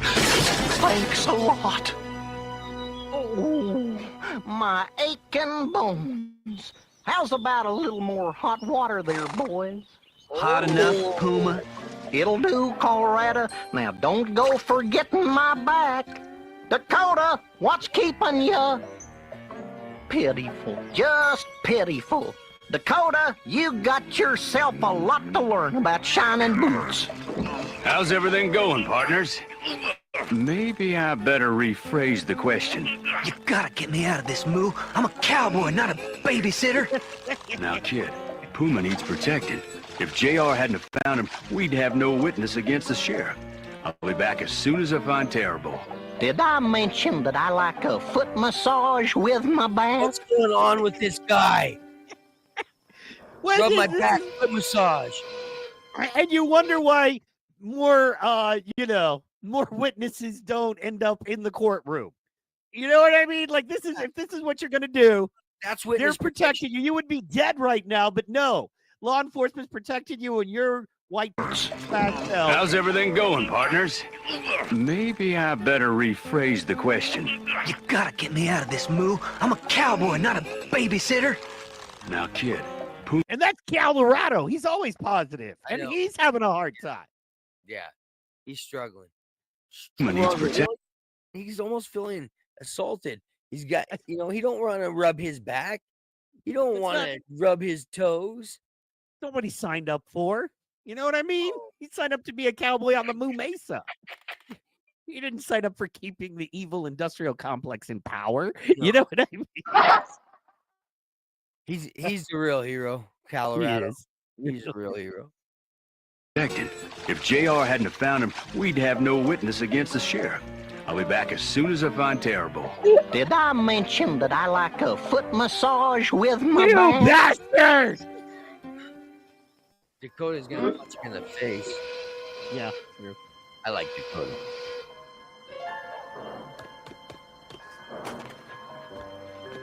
I'm afraid it's true, Terrible.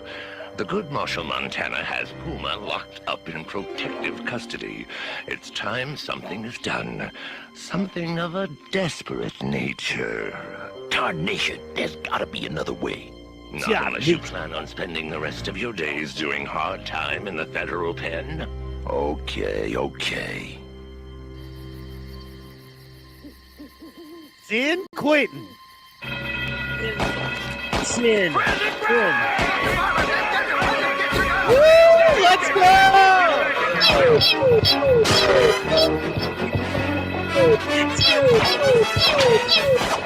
Grab on!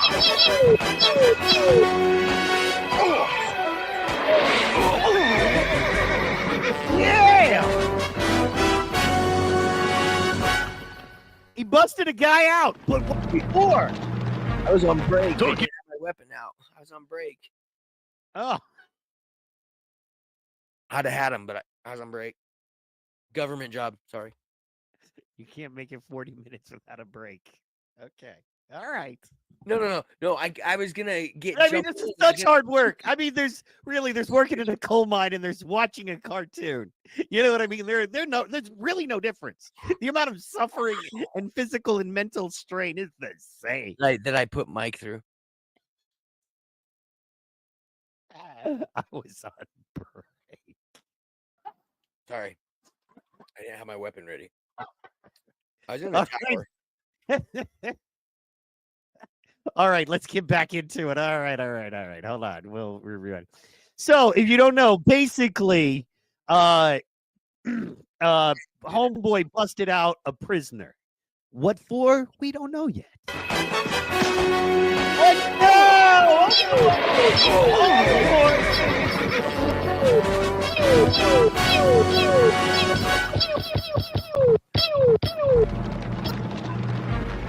Took you long enough to spring me, big brother.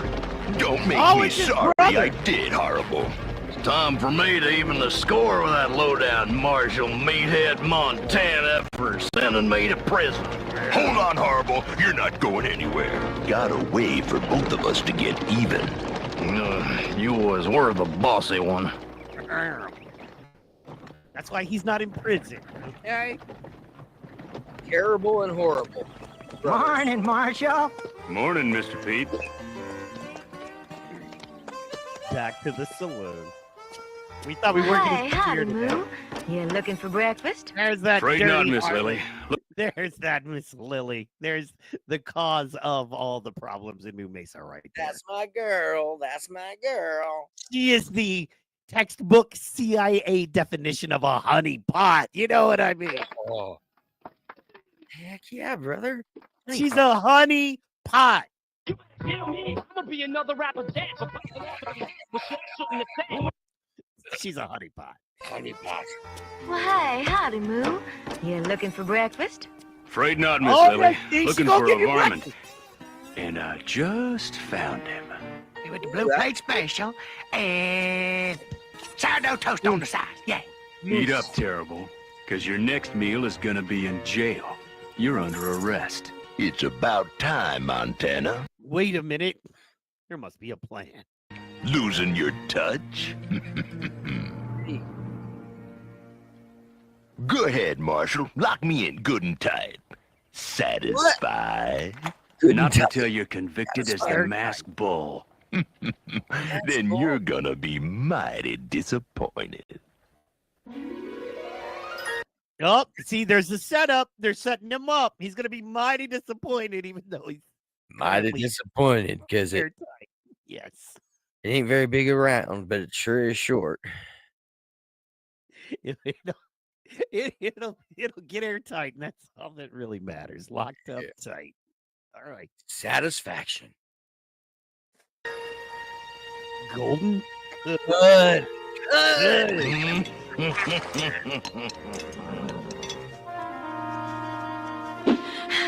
Take your grimy mitts off my gold!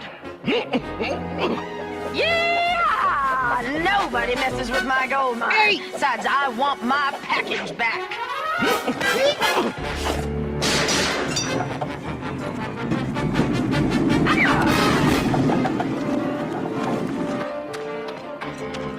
I'm actually cheering for him now. I want him to win of everyone.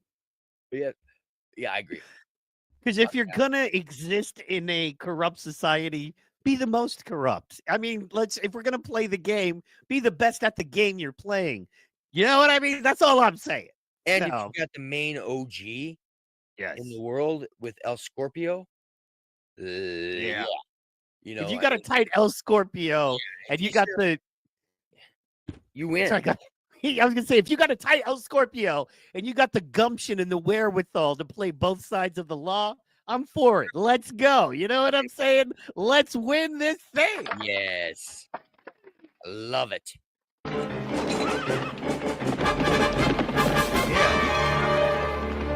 Let's roll. Well, shoot. Well, shoot. Never send a woman. Vincent. Well, shoot. I'm just saying, that was Colorado. He'd be in jail. I think that's a troll, though, because it came out of a cave. Ah, What? You don't have to take my word for it. Let's move forward. No. I said 3 pillars. Oh my gosh, this guy. There. That's much better. Oh, Colorado, how's that grub a-coming? My stomach's starting to sound like a stampede through a tea kettle.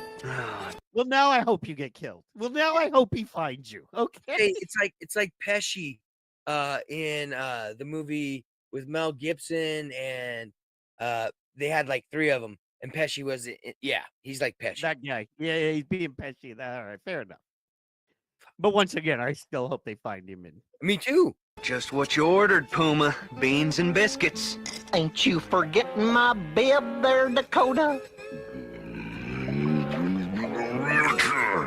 Why, you look a mite put out there, Dakota. Remember what the good Marshall Moo said. Take care of your witness. How much Tabasco you put in these beans? Yeah. You boys trying to poison me? Best idea I heard all day. Water! Where did you boys hide the door? Oh, right there where it is. Can't you see it? There where it is. Yeah. Uh-oh, what? He has bad eyesight. Uh-oh. Tartarian building. Uh-oh. Idea I heard all day.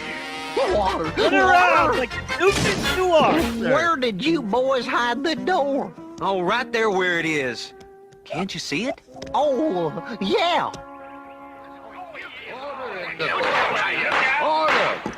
Now, Marshal Moo Montana, let's hear the ridiculous case you're bringing against the brave and honorable Sheriff Terrible. Nice to know you're impartial, Judge Baloney. For my first witness, I call the town handyman, Puma. Moo, I got some news for you. Later, kid. But Moo! It'll have to keep. Now, Puma. Yep, you don't respect Colorado. Always. And you're about to be made a fool of. Hopefully. When the masked bull was unveiled, who did you see? Well, it appeared to me to be Sheriff Terrible. Sheriff Terrible! Order, I say. Now, Puma, who would you say that appeared to be? Appears to be Sheriff Terrible. And how about him? Sheriff Terrible. So to conclude, Puma, exactly how many sheriffs do you see in this room?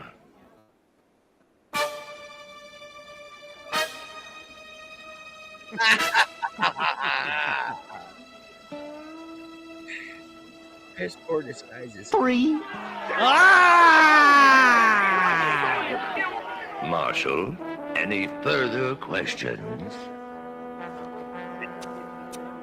Moo, I've been trying to tell you. Puma can't see past his nose. Where's the marshal? Marshal, my gold mine's just been robbed by the masked bull.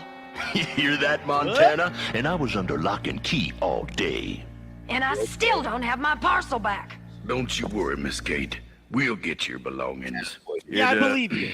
It appears, Your Honor, that I might have made a mistake. Yes, sir, a big one. I'm releasing the good Sheriff Terrible and putting you, Marshal Moo Montana, under arrest for harboring a fugitive. Yeah!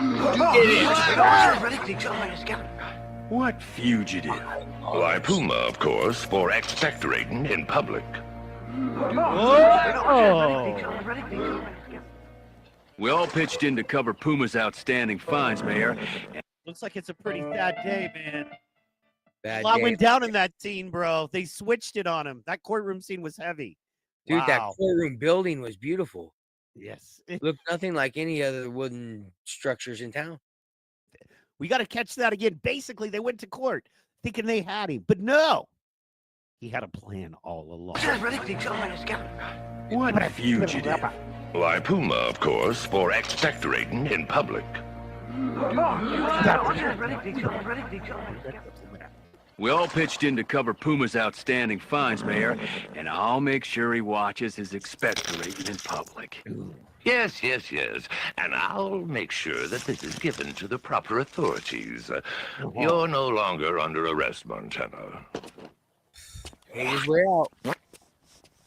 I always pay my debts, Marshal. That's nice, Puma, but Get I off don't your wear knees boots. to pay your debts. Oh, are you? Say what? Get off your knees to pay your debts, bro. You sure, Marshal? He's a shoe shine man. Don't bust tone. I just can't figure it. It's honest work. I was sure we had Terrible dead to rights. I'd like to know why Calamity's so riled up about her missing package. Oh, might be it's a new rodeo rope. Yeah, I sure could use one of those. Kid, you should be minding the code. Don't go sticking your nose in the prairie dog's hole, less'n it's invited. Mind the code. Don't go sticking your nose in a prairie dog's hole. Lesson, you've been invited. Yes! From Dakota. Got a good one. Or you're in a culvert. I think that is the other, but he didn't mention that part. I think that's just, you have to watch this show for that wisdom. Still waiting to see a culvert here. I don't think they have that technology yet. I'm sorry, the courthouse. What? Yeah, I know. Beautiful courthouse. They were more external. So they built architects. around it. They found it. It was founded. I wonder what year it was founded. And they built around it. That's fair. Absolutely. I do wonder when it was founded. Found Ed.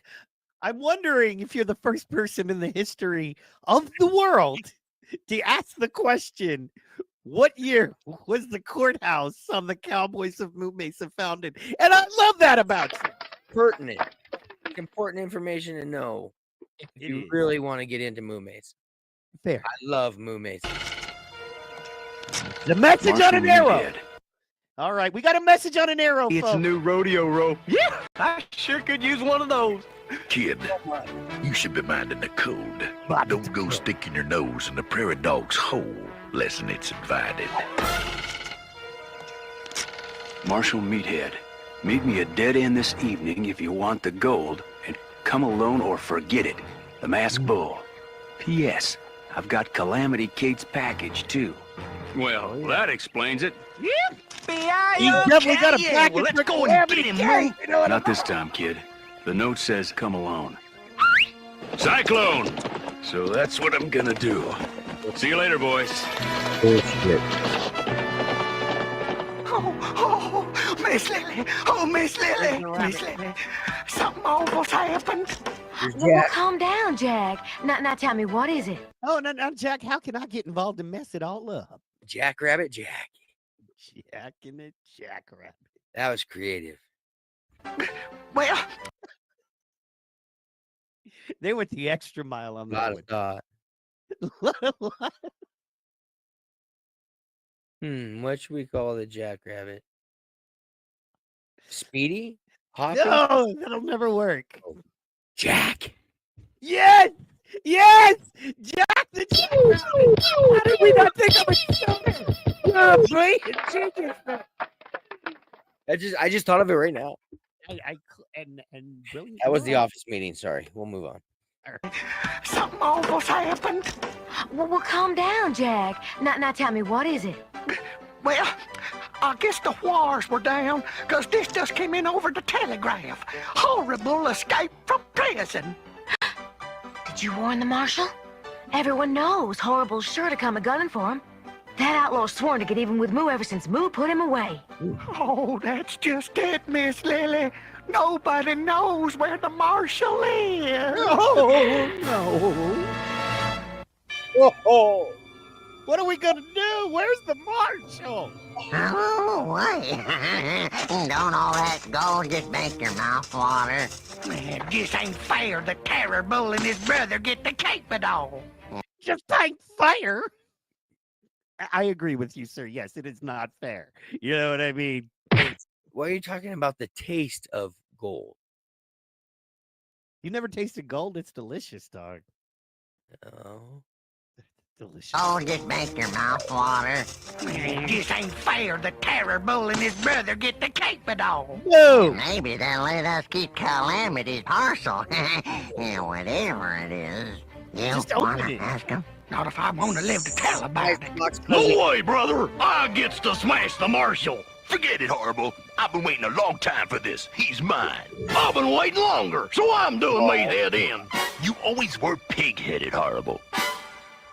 Pig-headed. Any Get more it? convincing? Uh-oh. Oh, always like you better. Can't be watermelon gunning me. You know what Oh, I'm saying? Don't melon me in my That'll melon. shoot some seeds right in my eye. Oh, the juice. That's because she's got good taste. Good taste.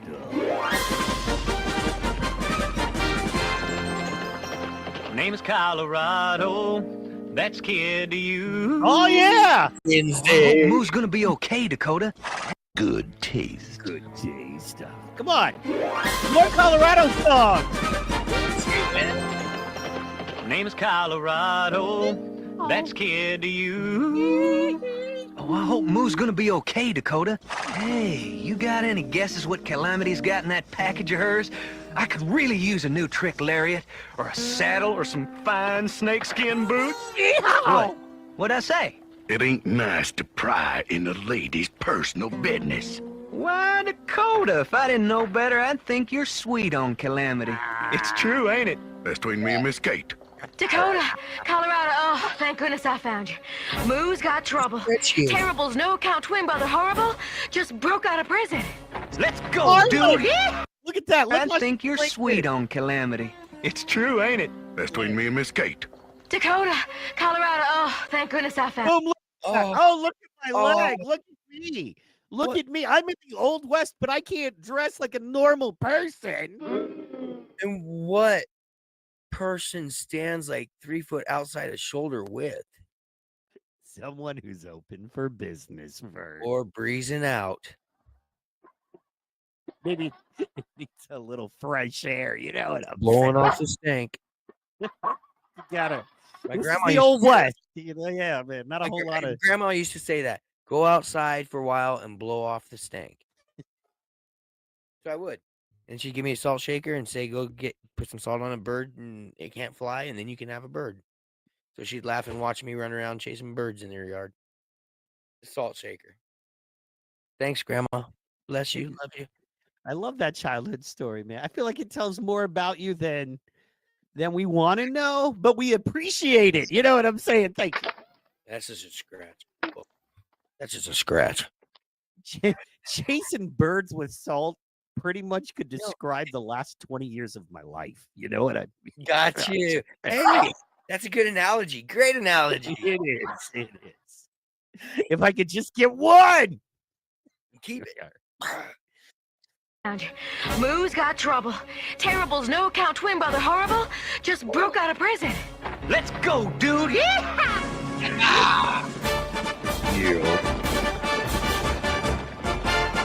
Mind if I join you, fellas? We're getting them. Who's gonna need all the help he can Oh, get? yeah, she's here.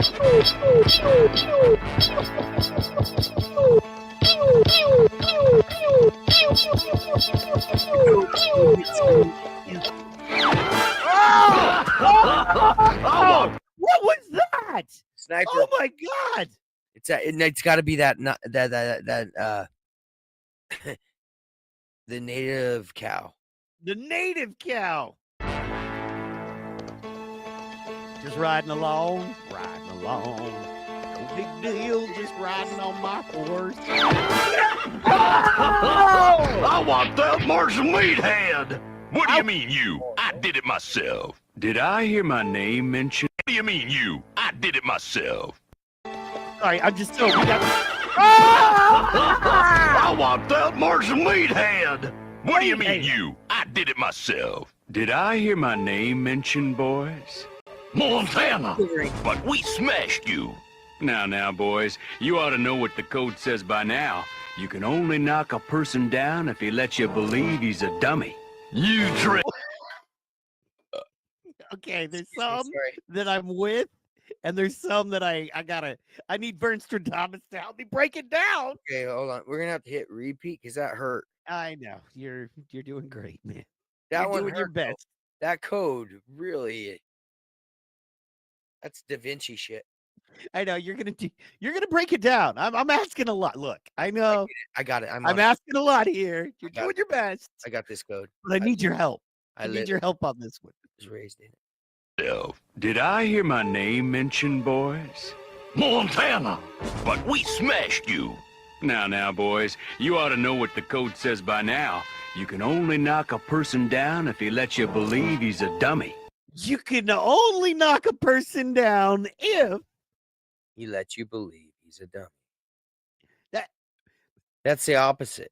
No, that's not the truth at all. No, it's you the can exact knock opposite. a person down by pushing them really hard. Yeah. I just don't feel like this was a good lesson for the It children. was like an analogy because he's saying, you know, you can only push someone. And does he say a person? Yeah. Yes. Okay. Yes. Okay. I just want to make sure. You can only push a person down. No, you can only knock a person down. If you let you think. You let them think you're a dummy. Yes. No, it's the opposite. Amy in the chat says I'm a jerk and then says, I guess you're okay. We're keeping going. I don't know why. I mean, yes, on all of those things. But anyway, okay, but here's the thing. You can only knock a person down. So only, right? So you can, like, if I wanted to knock a person down. They're saying that, okay, if you act like a wussy, if you act like a dummy, sure, somebody's gonna come along and knock you down. Okay. Because you've let them think that, you've let them see that side, and so they think they're more powerful and can overtake you. So yes, you let somebody think you're a pussy or whatever, boom, they can knock you down. Yes. Oh, real fast. I'm so sorry. I got a shout out. Don Jacobs in the building. Super fan in the building. Called Reese in the building like an hour ago. Sorry about that. My Facebook chats aren't coming through to my main chat bot. So if you guys are still listening, I sure appreciate you. You know what I'm saying? We love you. And thank you so much for tuning in. So sorry, we're trying to unravel this mystery. We're already 5 minutes over. We haven't finished the show yet. We'll speed run it after this. However, you can't just breeze by one of the codes, if you will. And this week there's been 3. There was a the week lot, we've had 1, and this week we've had 3 already. And the last one is the hardest to embrace and or understand, and that is you can't knock a person down unless he lets you think he's a dummy, which I still don't understand. No, which means that actually he's a bully. Yes. You pretend to be knocked down so you can punch another person. No, yes. Okay. You know what? My head is hurting. We're going to move on. It's literally causing, like, I feel a baby aneurysm coming on. I've got to stop trying to figure it out. We're building a quantum wormhole right now. We are. It's causing my brain to try to aneurysm. I did it myself. My brain is trying to collapse in on itself because this code law has created a black hole in my subconscious. Okay? That's all I'm saying. And we're riding the But same you shit. don't have to take my word for it. Yes, we are. Thank you. All right, let's go. Did I hear my name mentioned, boys? Montana, but we smashed you. Now, boys, you ought to know what the code says by now. You can only knock a person down if he lets you believe he's a dummy. You let you believe tricked us. I've been told that outlaws are dim-witted. Now, I'm betting one of you is really that varmint horrible, and the other is terrible. And I'm aiming to find out. So hold out your hands, the both of you. All right, Watch your pretty little hands, Yes! Well, look here. It's the Marshal down and dirty. Now, to finish off Marshal Meathead Montana. No, he's all mine. What's he gonna You do? already took your turn. Never said I played fair. No bull. No bull.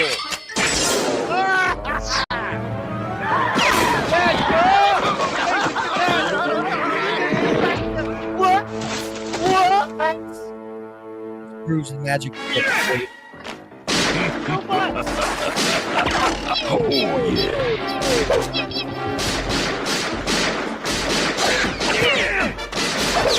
Nature, that shit. Oh, Always a pleasure to see you, Moo. We saw you passing by and thought we'd say hello. Right friendly of you.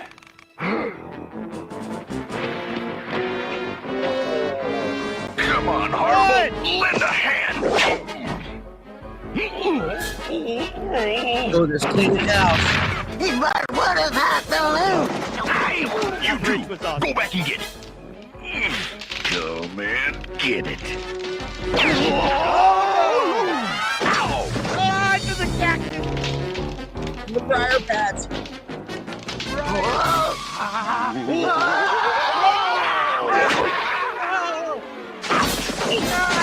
Now, why can't all outlaws stick together? Why can't all outlaws stick together, Cardman?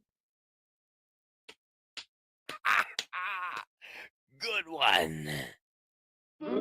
If I did that on stage, that's what I would get, is a whole bunch of Slapping your knee. what I find booze. What I find interesting is they each had their own individual briar patch. I mean, if you're gonna catch a certain number of criminals, make sure you catch them in a valley with the specific number of briar patches for each one of them to have their own. You know what I mean? So That's good placement, though. I mean, at least it's not like the Wile E. Coyote landing on just asphalt off a cliff. Right? They give these guys a little cushion to land on. There you go, for sure. Good. That's helpful. Good animation. Good folks doing good things. Yeah. Good folks doing good things. Good. All right, let's. Good looking out.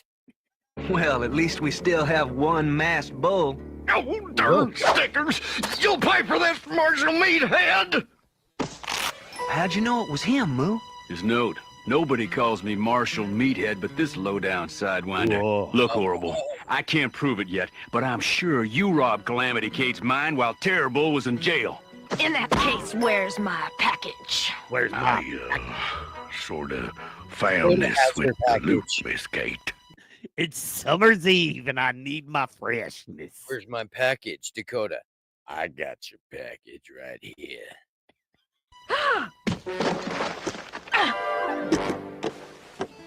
A dress? A dress! That killed all the drama of that.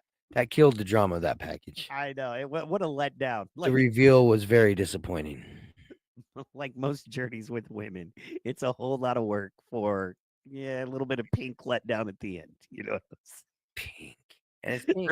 They're all the same in the dark. You know what I mean? She asked where her package was. Dakota declared he had her package. Yeah, Dakota had her package, and then her box exposed her pink. And it was disappointing to everyone. A whole lot of much ado about nothing, I would say. Innuendos. I don't know what you're talking about, man. I know you don't, Mike.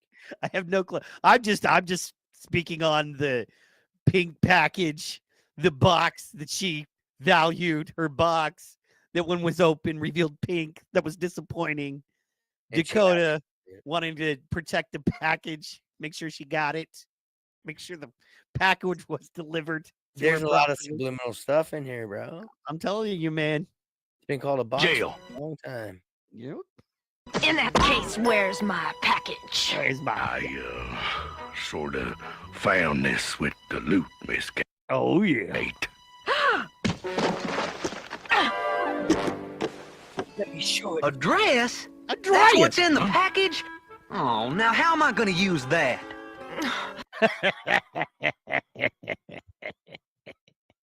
No. No. But you don't have to take my word for it. First person to laugh gets the wrong end of this rope. I think you look right purdy in it, Miss Kate. Oh, yeah, you Thanks, do. Dakota. You're a true cowboy. I'll change. We'll take care of him now, Marshal, and he'll spend the rest of his sentence in solitary confinement. Couldn't happen to a nicer bull. Oh, that son of a bitch. I think I'm gonna have to get me some boots. Oh! Yeah! That was an awesome episode.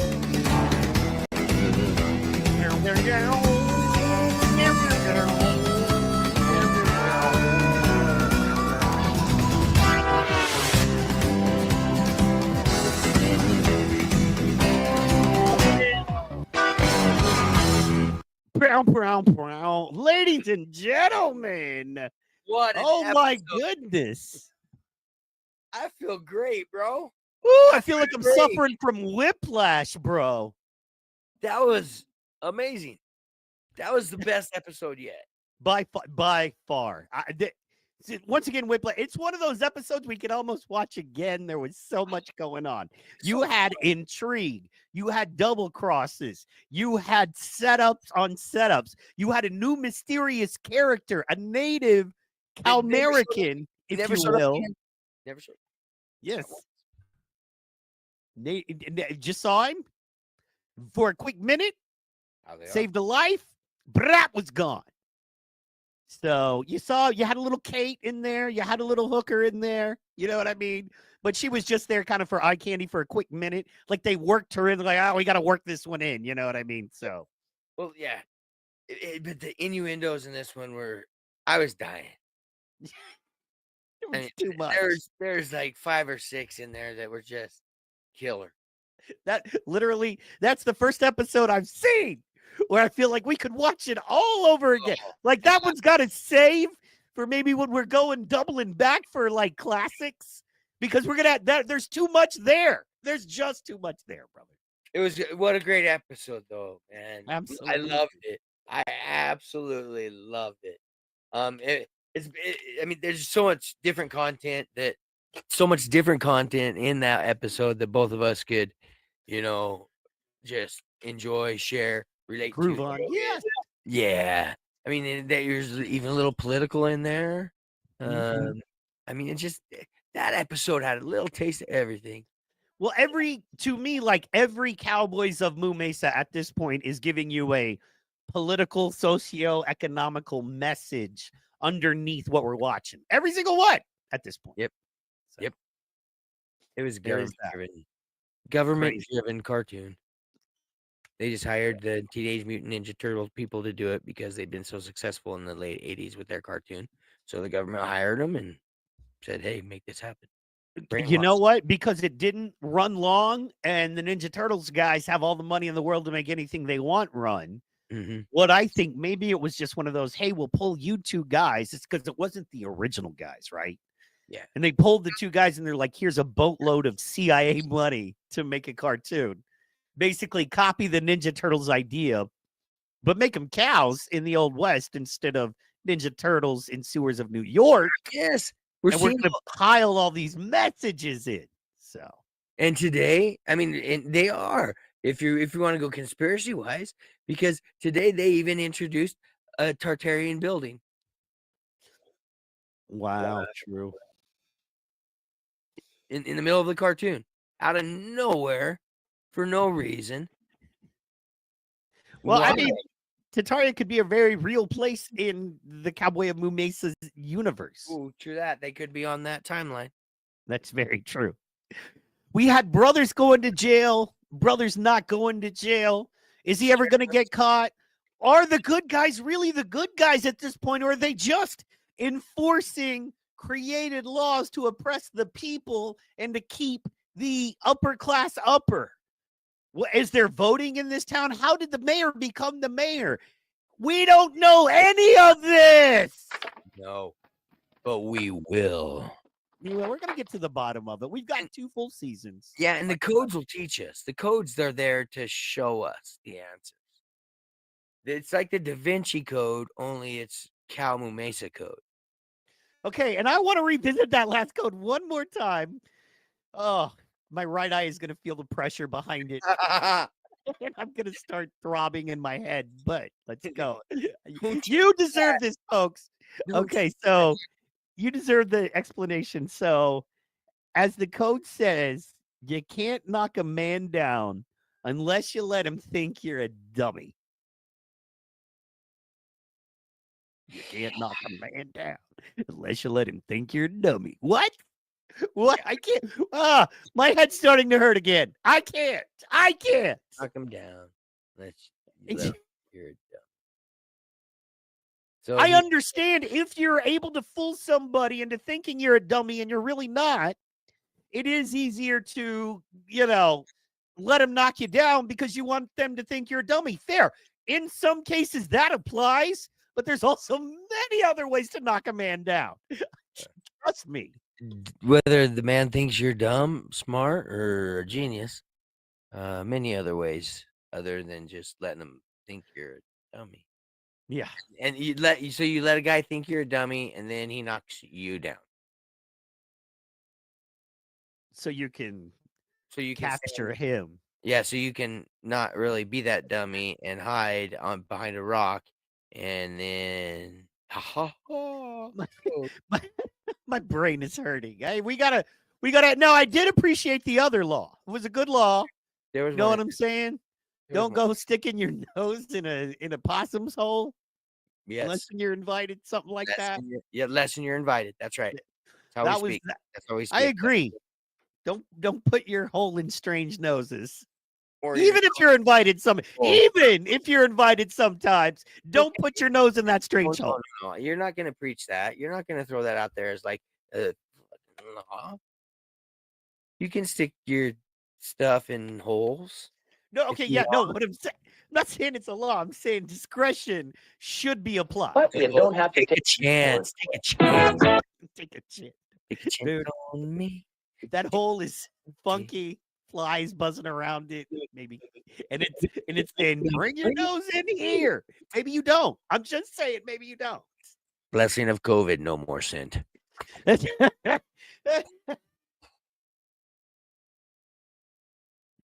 It's not what you get by putting your nose in that hole I'm concerned about. It's what you don't get rid of by putting your nose in that hole that I'm concerned.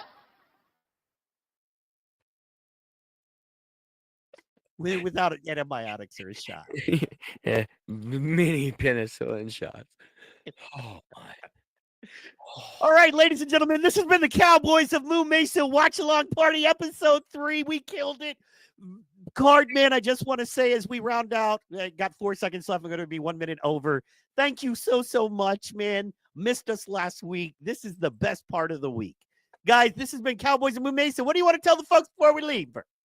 I want to tell them, follow me, look for me. I'm everywhere. I'm nowhere. I'm always there. Always where I'm supposed to be, right when I'm supposed to be there. So follow me Facebook, follow me Instagram, VernWhite4. You can follow me on YouTube at VernWhite2855. Check me out. I'll be doing some breaks this weekend. I'll be running my mouth, having a good time. So follow, yeah. I love it. And at 6 p.m. Central, 7 p.m. Eastern, I will be live on the Caltrop. That's Center Cup Media and Michael Calderese on Facebook and Rumble. Guys, thank you so much. Tune in this evening for a fun political comedy show. And we will see you on Wednesday for that NoONER show. We are out. Oh, boy.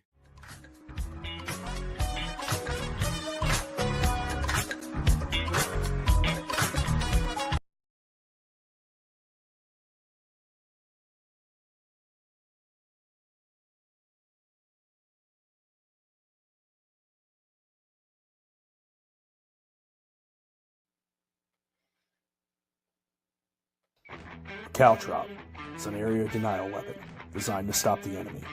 The Caltrop is a sturdy, simple, yet effective weapon no matter its position. Its purpose was originally designed to stop elephant and donkey attacks. It graduated to stopping tanks. And now, the Caltrop is your defense against propaganda, polished lies, and manufactured outrage. It's free from counterfeit credibility and synthetic truth. However, inside the walls of the Caltrop, you're going to be forced to think. Ladies and gentlemen, boys and girls, children of all ages, Mike Calderese is the Caltrop.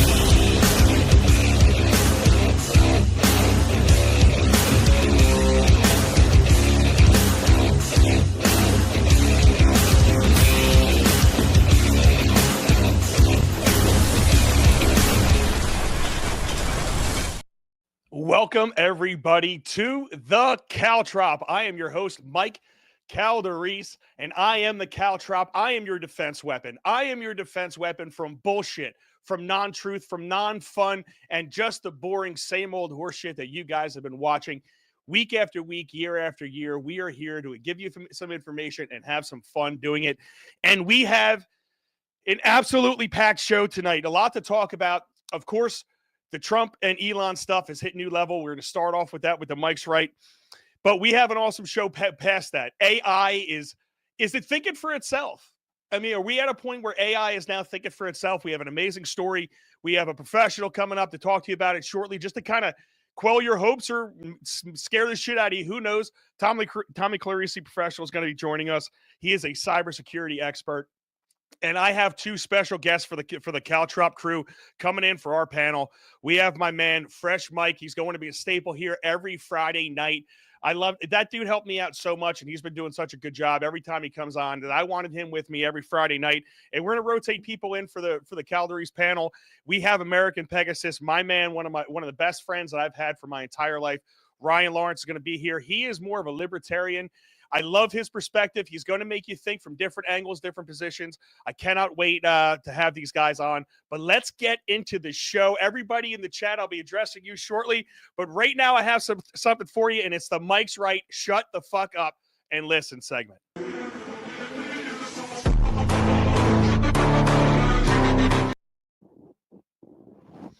All right, everybody. This is what's going on. The Trump and Elon saga has gone crazy. It's Team Trump versus Team Elon. And whose side are you on? As for me, I'm not on anyone's side. I'm like the character radio. I like both.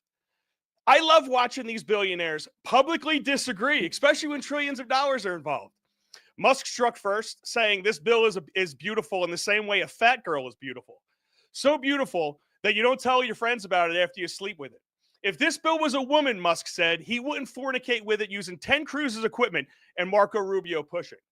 Trump fired back, claiming Elon is a subsidy junkie, searching for his next government EV handout like a crackhead with chapped lips.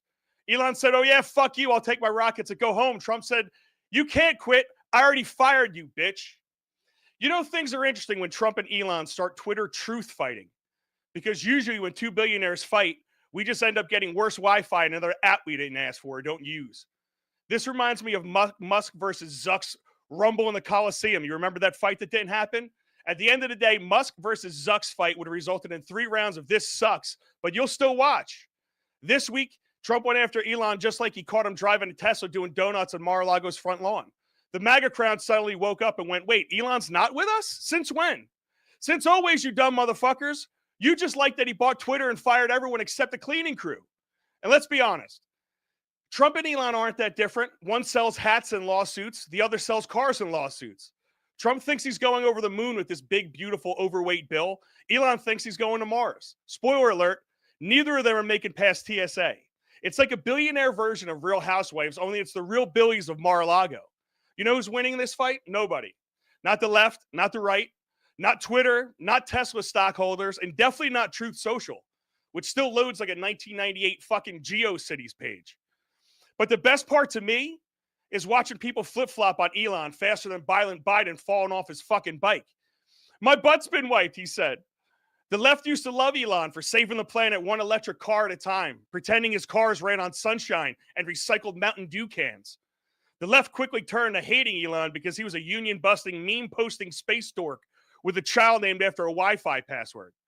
Then he said something vaguely pro-vaccine, and suddenly he was a reasonable centrist tech genius.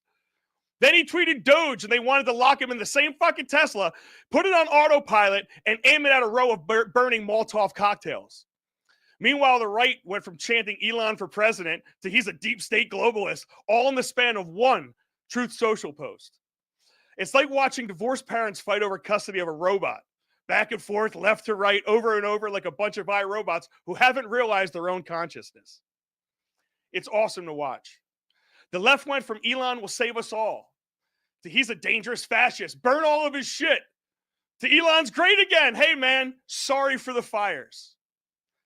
The right went from fuck electric cars to he's the last hope for freedom. No, wait, he's a globalist CIA plant. controlled by Soros and 5G towers. One thing we could bet on, nobody, and I mean this, nobody on the right will burn anything. I don't see those people who won't even burn a joint burning down a dealership. Burning seems to be a less leftist thing reminiscent of slavery in 1930 segregation.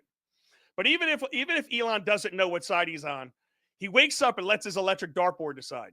Today, I'm a libertarian transhumanist with Christian values and a flamethrower company. It seems like he's something different every day. He doesn't know what side he's on. So now we're stuck watching an ego battle play out over Twitter posts, just like children, while the Congress lies, cutting spending, and while your grandma is trying to live stream the Constitution on Threads. At this rate, if Elon and Trump don't settle their feud soon, I fully expect a pay-per-view event called MAGA versus Mars. Grudge match in space. Winner gets the presidency. Loser gets to moderate the next GOP debate on X, which nobody will watch because it's behind a paywall. At this point, I really think we should just put Elon and Trump in a Tesla Cybertruck, lock the fucking doors, and let the autopilot take him to therapy. God bless America, man. This is great when we get to watch this shit take place.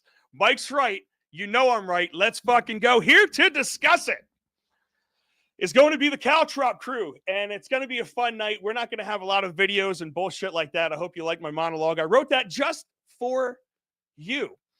But joining us right now is my man, Fresh Mike. Let's welcome to the stage, Fresh Mike. Your mic is muted, my man.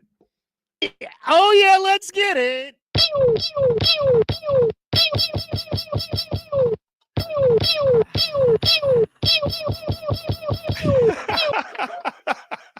So how you doing there, buddy? Man, we let it all hang out on a Friday. I am doing good. I love that's what you hit.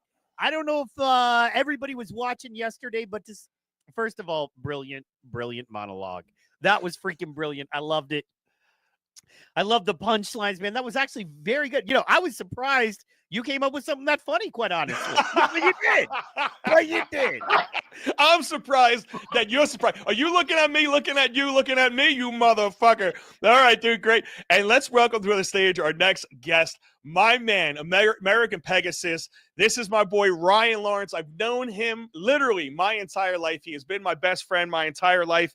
We have had many times in our lives, man, where we lost connection, but we've always came back and got each other. And now he is the one that's like my muse. This guy, he calls me up in the middle of the day and just blesses me with thoughts and inspirations and thoughts from a different angle because he's a free thinker and he's more of a libertarian. So welcome to the stage, American Pegasus, my man. How are you doing, sir?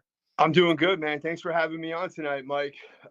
Listen, you think it's a blessing. It's really a curse, the shit that goes on in my head. So out of my head. Just because it's a curse to you doesn't mean it's not a blessing to everybody else. And you blessed me with a lot of great knowledge day after day after day. But let's start here because I brought you guys on because you know what?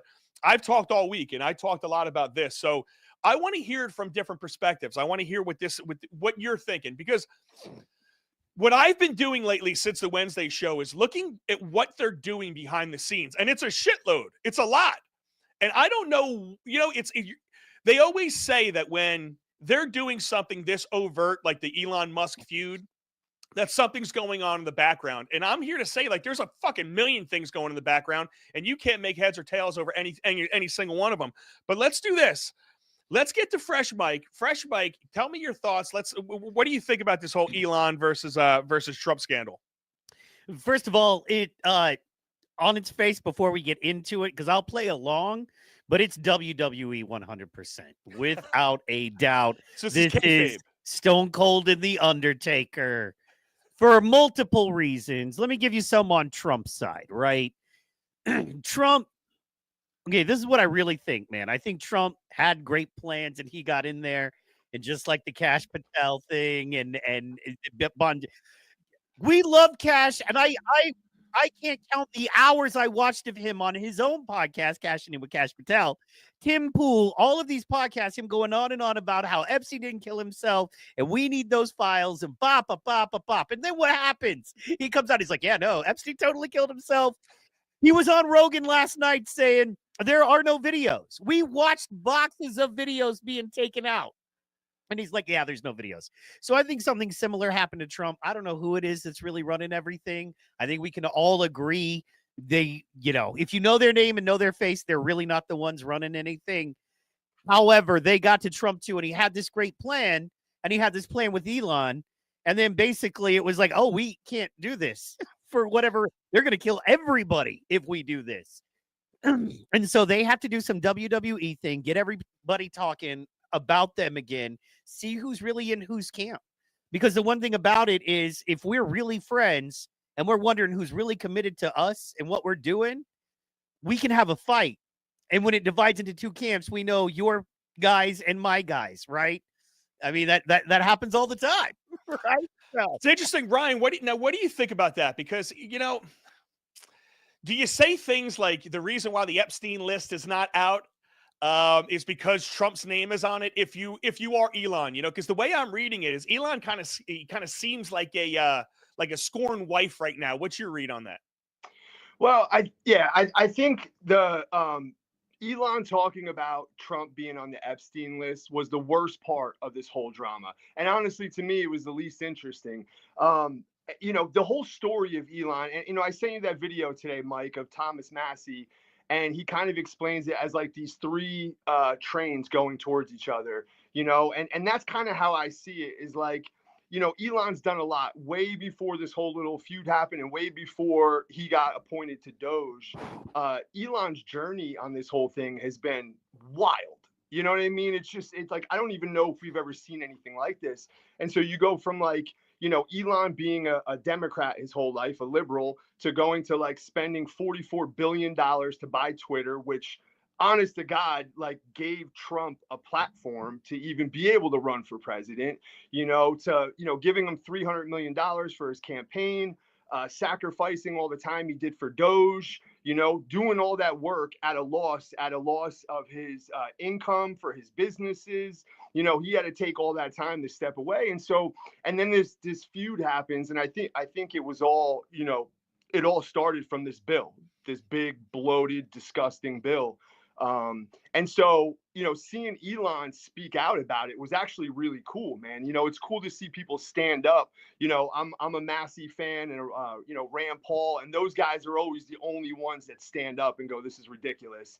And to see somebody so close to Trump, kind of have the balls to like, stand up and be like, this is ridiculous. This isn't what I came on for. This isn't what we like campaigned.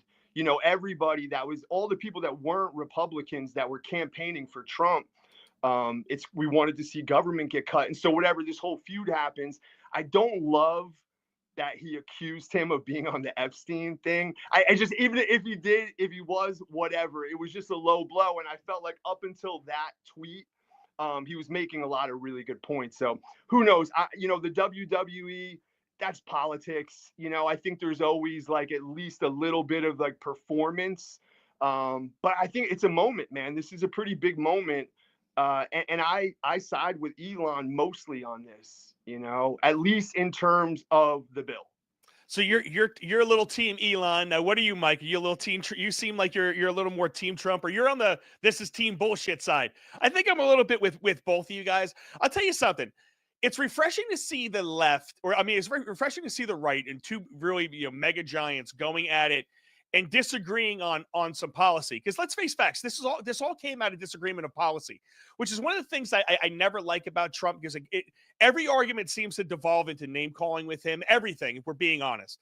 But I do like seeing that the Republican Party is willing to say no and go at each other and actually get something done that they have been saying that they wanted to do for a really long time. I mean, every single Republican could say what they want, but at the end of the day, like, they always do different things. Now, let me play Johnson so I could hammer this point down. Johnson goes, he's being interviewed, and he says, I agree with these people, but I would love to do it, just can't. Take a listen to this and let's comment on it. Things stand and how you might be able to wrangle some of the Republican senators on that front. Listen, I love Rick Scott, Mike Lee, and Ron Johnson. I mean, they're good friends. We have lots of discussion about this. We are all deficit and debt hawks. We're concerned about the fiscal trajectory of the country. The national debt is the #1 national security threat. We have to address it. But here's what I think Ron is missing in all of this, is he'd like to cut, $8 trillion overnight, some huge figure like that. So would I. We don't have the votes to do that. And if you did that quickly, it would actually do real harm to the U.S. economy. So we have to do this in a step-by-step sequence of steps. Look, Did you guys listen to that? And I apologize if you were driving and you're listening to me while driving and that made your brain shut down and you went off the side of a cliff or something like that and you crashed your car to a side of the road. But did you hear what that idiot said? He goes, we're all fiscal hawks. We have to get our shit together. I would love to do exactly what they want to do, but I can't because it will actually do harm to the economy. So if you believe that it's actually going to do harm to the economy, why would you want to do the same thing that they want to do? Why do you make that statement? The only reason why you make that statement is because you're full of shit. What do you think, Mike? Once again, man, I think what he's trying to do is not play into the WWE of all of it. I really believe that. And a little full of shit, but I mean, we got, I got that clip sitting there that, when you want to bring it up of Patel on Rogan, just yesterday. So there are people trying to not play into it. And the only way you can do that is by deniability and by going, well, we should do this or we should do that. You got to throw it far left or far right or far up in the air because no one is going to deal with the truth. And it seems like all you do when you go, actually, legitimately, there were boxes of Epstein files. And by the way, we know Trump is on Epstein file logs. That is not anything new. We also know, let's tell the whole story here. There are documents proving that Trump was an informant to the U.S. government when he was hanging out with Epstein and then testified in trials about Epstein. So this is all facts and proof that everybody forgets or gets buried or nobody reports on, so it can be a bombshell. Once again, another reason why I think it's a thing. It would be like me going, did you know Calderes had a fight at city council in Brick City? Well, yeah, you put it all out there. But if I was ignorant to it and I just wanted to hate you and figure out, you know what I mean? It was how I framed it that made it mean something. And all of this is how we frame it. And they know, I mean, come on, man, you've got you've got the richest man on the planet running the most successful, trolly, gross, you know what I mean, BS creating machine social media company on the planet. Then you've got one of the most master manipulative, and I mean that in the best way, but the kind of man that can get you off your butt and go vote, the kind of man that can get Amish people to be in carts while he's waving out of a McDonald's. That's how well he knows to get to people and to communicate to people, right? As a billionaire himself and former president. So you've got these two dudes going at it publicly. And we're saying there's nothing else going on that they didn't know and they're just going to be, clashing. I just feel like too much rides on this for them to be this irresponsible. And I feel like is it irresponsibility? Now, what is it? Because you got to, if you take it's what market, you're saying, bro, they publicly traded companies, Bitcoin, all of these things are affected by their feud, right? All of these things. And if you're China, if you're Russia, if you're one of our friend countries, right? Where the friendship is real. Okay. That's what I'm talking about right here. If you know what I mean, that is what I'm saying, man, is if you're one of those places and you're seeing this happen, you're looking at how you can take advantage. And the richest man on the planet that you're trying to get Starlink and internet and space stuff with, if you're finding he's fighting with America and you're looking for any advantage to beat America, this is a money shot for you. So there is so much on the line deeper than just, people getting a what for, kind of thing, or my what I want to be pushed through. There's a lot more at stake here. And I think that they are smarter than this.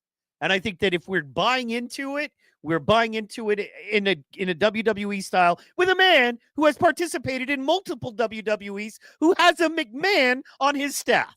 Yeah, it's just interesting though, because if I go with they're smarter than this and it's all planned, then they're planning to look this bad, and they're planning to do exactly what you just said, right, Ryan? Am I getting like a wrong read on that? Like when I see Elon post things like, hey, what are your thoughts about a third political party in this country? when I see posts like that, I start to think it's a little bit more real and it's a little bit less kayfabe. Now, like I said, I'm on the fence either way. I'm thinking, are they doing this feud or not? But what do you think about what I just asked? Yeah, well, let's be very honest. We're talking about two of like the biggest maniacs the world has ever known, and like master trolls on Twitter, and they have been for a very long time. You know, it's like I'm not surprised that the two of those lunatics are going back and forth saying stuff to each other. You know, what I go back to, the biggest part for me, and the biggest thing that's upsetting me right now about this whole scenario is the bill.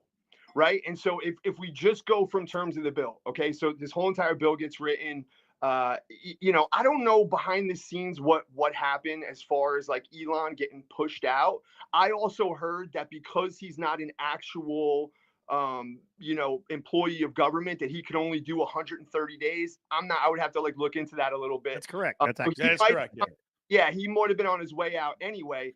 But, you know, this whole thing, right? Imagine taking the richest man in the world. This guy runs multiple companies, you know, billions of dollars. He's worth, you know, took over Twitter, fired everybody, got you know what I mean? Like, this is not like some dude just sitting around, and he comes in and gets tasked with this job, you know, to trim the waste in government, something that all Americans should have gotten behind, you know, and then the first major bill that comes through, they're about to start writing stuff into law, and none of that stuff gets written into law. Not only that, but the true fiscally conservative members of Congress and Senate all spoke out against this. Mike Johnson is just a swamp creature. He may not be as swampy as the rest of them, you know, but like I trust Ron Paul and Thomas Massie. I'm not saying you have to agree with them, but when they say this is bad for the country, right? America's going to go broke. We already are broke. You know, even worse than being broke, we're in debt, you know, and all that stuff gets passed down to the American people. And the thing, and I saw a tweet today where it was like 50 screenshots of Trump over the last 20 years talking about being fiscally conservative, you know, talking about not doing omnibus bills. This was even before he became president. But like, you know, he's had this rhetoric. It's that old saying, like, you know, he campaigns like Ron Paul and he governs like John McCain. You know what I mean? So so Trump does say a lot of different things. And then, you know, he's a deal maker. That's a burn, actually, if you understand. That's such a burn if you understand. That is. I know what you just said, and I'm gonna defend Trump just a little bit because he is a deal maker and he wants to get things done. And ultimately, if it doesn't have everything in it that he wants, he's going to be the biggest cheerleader for it because it's got his name on it. It's the most big, beautiful bill. It's phenomenal. It's a whole 9 yards. And people like Mike Johnson, like you said, I call him My Johnson. He's the problem. He's always the problem. He's been the problem since the very beginning of this. Here's one of my issues with this. When you listen to these pieces of shit speak, when you actually listen to the words that are coming out of their mouths, and now everyone who has watched me, everybody in the chat, you guys have known that, and I haven't addressed you, I apologize, I'll get to that in a minute, but you guys have known for a long time that I was totally against Mike Johnson from the very beginning because I thought he was a worse speaker than Kevin McCarthy. But he says things that are just blatantly ignorant like this. They have been planning this bill since before Trump was president. Listen to what he says about that. You know, the hyperbolic language he used to describe the bill even last week. Where did that come from? And what do you attribute that to? I really don't know. I mean, the point is well taken. We worked to craft this legislation over about 14 months. I mean, we began this in March of last year, working to craft a reconciliation package using 11 different committees in the House. They each worked in their area of jurisdiction and developed that policy over months and months of long discussion and deliberation and finding consensus on it. And so each of the committees came out with their individual pieces of the large reconciliation bill over a series of months and weeks. I mean, all this text was out in the public. Everyone knew exactly what we were talking about. There was nothing done under, late at night other than a long session to get to the final vote, and that's because the Democrats tried to stall it in the Rules Committee. So, look, everyone had plenty of time to review and digest what was in the legislation. I'm sure Elon knew what was in it as well. And look, the American people are sort of caught up in the drama of this, but I don't think at the end of the day tweets and social media posts really determine what's the most important to the American people. I think what they're concerned about is what we all promised on the campaign trail, what President Trump was elected to do, the mandate that we got by 77 million popular votes, and that is to make sure that border is secure, to rebuild our military-industrial base at a very difficult time. That's the only new spending in this bill. The rest... So did you hear what he said right there? We have been planning this for since March of last year. That's before Trump was elected. So if you've been planning it for that long, then there's obviously going to be stuff in it that doesn't involve Trump or his platform. Am I wrong? Am I wrong about that? Mike, what do you think? Absolutely correct. Absolutely correct. And not only that, but I would like to take this one step back, right? Because we're talking about all the spending in the bill and the cuts, but we're not talking about, to me, the big elephant in the room that conservatives don't like to talk about. And that is that not only are there no cuts to our military bloat, Doge wasn't even able to go in. The same military that fails every audit for the past 20 years, that has billions of dollars magically missing, and we can't track down where it is. And these are the guys that get the money and deal with the scariest people in the world, and specifically our admitted and proud enemies. And they're missing billions of dollars, and Doge wasn't even able to go in there and do a basic audit. And now in the big, beautiful bill, there is an increase in the defense spending. And once again, no cuts for fraud, waste, or abuse. And so, and my problem with it, Mike, is they keep saying that there's $1.6 trillion worth of cuts. They keep touting that. But if that's really the case, that they're cutting all this money, why are they at the same time asking for a debt limit increase of $5 trillion? Why are they at the same time having Trump saying things, where is it? Trump saying things like, hey, I am very pleased to announce that after all these years, I agree with Senator Elizabeth Warren on something. The debt limit should be entirely scrapped to prevent an economic catastrophe. Is it too devastating to be put in the hands of political people that may want to use it despite the horrendous effect it could have on our country? Nothing for nothing, but one of the things that our Congress is supposed to do is this type of shit. If this bill does result in increasing the debt limit another $5 trillion like they're asking for, how could they make that same argument, Ryan, side by side? Hey, we're cutting 1.6 trillion, but we're also asking for the 5 trillion increase. What do you think about that, American Pegasus? Doesn't make any sense. Listen, I'm not an economist, but I've read some books, I've listened to some podcasts, I try to stay educated, and I definitely listen to people that are smarter than me. And every single economist that I listen to, this is a nightmare. I mean, there's an old Murray Rothbard thing where he says there's no difference between micro and macroeconomics. Like, what's good for the goose is good for the gander. And so if we could just look at it like our families, like if you left your kids millions of dollars of debt, when you died, did you do a good job parenting? And the answer is no. You know what I mean? Like, you can't, they inherited America and bankrupted it. And so this whole idea, and this is what bothers me about the Republicans. They have the House, the Senate, the Supreme Court, and the executive branch. And it's just never the right time for them. And it's just infuriating, man. It doesn't make any sense. This whole thing, well, we're definitely going to start saving money, but we'll do it later. And then, listen, man, I voted for Trump. I'm not trying to trash Trump. I am his biggest cheerleader. I hope he does well. But I'm also going to call balls and strikes, and when he says stuff like that, it's just so obvious that Trump has never read a book.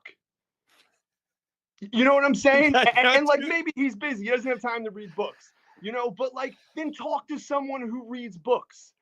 Just have somebody in your orbit that understands economics. And what does he do to the two people that are rooted in Austrian economics? He trashes them. He gets on Twitter and starts talking bad about Rand Paul and Thomas Massey. You know what I mean? He attacks the people. And listen, whatever, man. I'm not saying that Massey's economic plan wouldn't hurt. Yo, we are a country addicted to heroin. Okay? The only way to get off of heroin is to go through wicked withdrawals for about 7 days. Okay? So that's the path to recovery, is to go through the detox. And this whole thing, the printing money, continually raising the debt ceiling, just, government spending money at will. It's a problem, man. And the thing that bums me out is that this time I thought it was going to be different. I actually, remember Jeremy Kaufman from the Libertarian Party in New Hampshire? You were arguing with him after the convention. He just posted something today and he says, there was actually like 6 months where I thought America might actually fix its problems. What a weird period. Nice to be back to normal. And it's like that's exactly where I was at. Like for a little while, I was like, holy shit. Like, Kash Patel's in there, Bobby Kennedy's in the HH, like all these things were happening. And I'm like, something's actually going to change. And what happens? The rhinos and the swamp creatures put together a 5,000-page bill, and it's the same old nonsense. And so, listen, man, I'll take the wins. And you're right, there is some good stuff in there. I'm not going to deny that. There's definitely some good stuff. And I guess I just got to take my win, but it's a bummer. Yeah, I mean, listen, I read all the good stuff. There is a lot of very good stuff in there. Yeah. You definitely want to look at the fine print on the no tax on tips. There's a lot of fine print. I don't think everyone's not going to be eligible for that. I think that's going to surprise some people. But no, listen, I don't want to downplay the really good that is in it. The problem is there's all the old stuff wrapped into some good little presents there. But I want you to expand really quick before we move on to our next story, because we have the next guest in the back.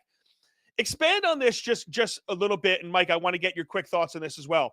But Ryan, when you said America is a heroin addict and the only way to get off of heroin is by completely withdrawing, let me ask you this. Would you be able to stop taking heroin if you said to yourself, well, I'm just going to take a little bit of heroin today and I'm going to slowly take, just a little heroin, just a little heroin, just a little heroin. And I swear I'm going to stop taking it for good tomorrow. But today I'm going to take a little bit of heroin. Does that work in actually getting off heroin? No, I did that for like 20 years. I'm going to stop. Tomorrow's the day. Tomorrow, I'm going to get my life together. Tomorrow's going to be awesome. No, you can't. It's just kicking the can down the road, and listen, Mike, you have kids. I don't have any kids. I'll be dead, probably living in the woods somewhere when all this shit goes down. But you have children, man, that are going to inherit this mess, and like, if you don't leave your kids a home, they'll never own one. They'll never have the money to afford a home. I looked at the stat and it was like in 1960, the average, I could be messing up these numbers, but the average house cost like $60,000. The average annual income was $20,000. So it was 3 years income was a house. Now the average income is $70,000 and the average house is $450,000. You know what I'm saying? And it's like those numbers keep getting further and further apart, man. And so, listen. And that's not including interest. Bank interest now is completely different, and insurance is completely different than it was back then. You'll pay as much in that as you will your house, if not more, by the time it's all done. Mike, what's your last thoughts? Let's thoughts on this topic. Then we'll move on to our next topic. Awesome. Shout out to Corey. Wanted to say, man, I'm a friend of Bill W. myself, 7 years sobriety. So love that. Rock on, brother. And I agree with him on that, man.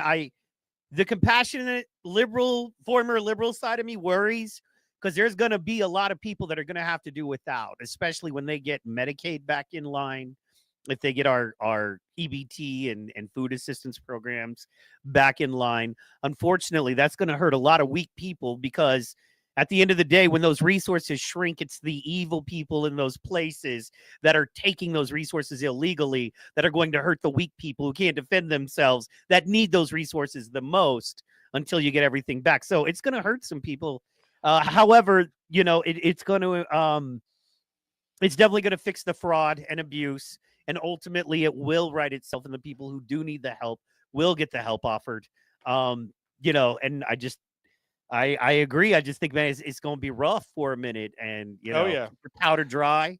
You know what I mean? Move to a pro 2A state. Take care of your family. You know what I mean? Don't get taxed on your income. Yeah, man. Yeah. Listen, the way I look at it is, I'm with both of you guys.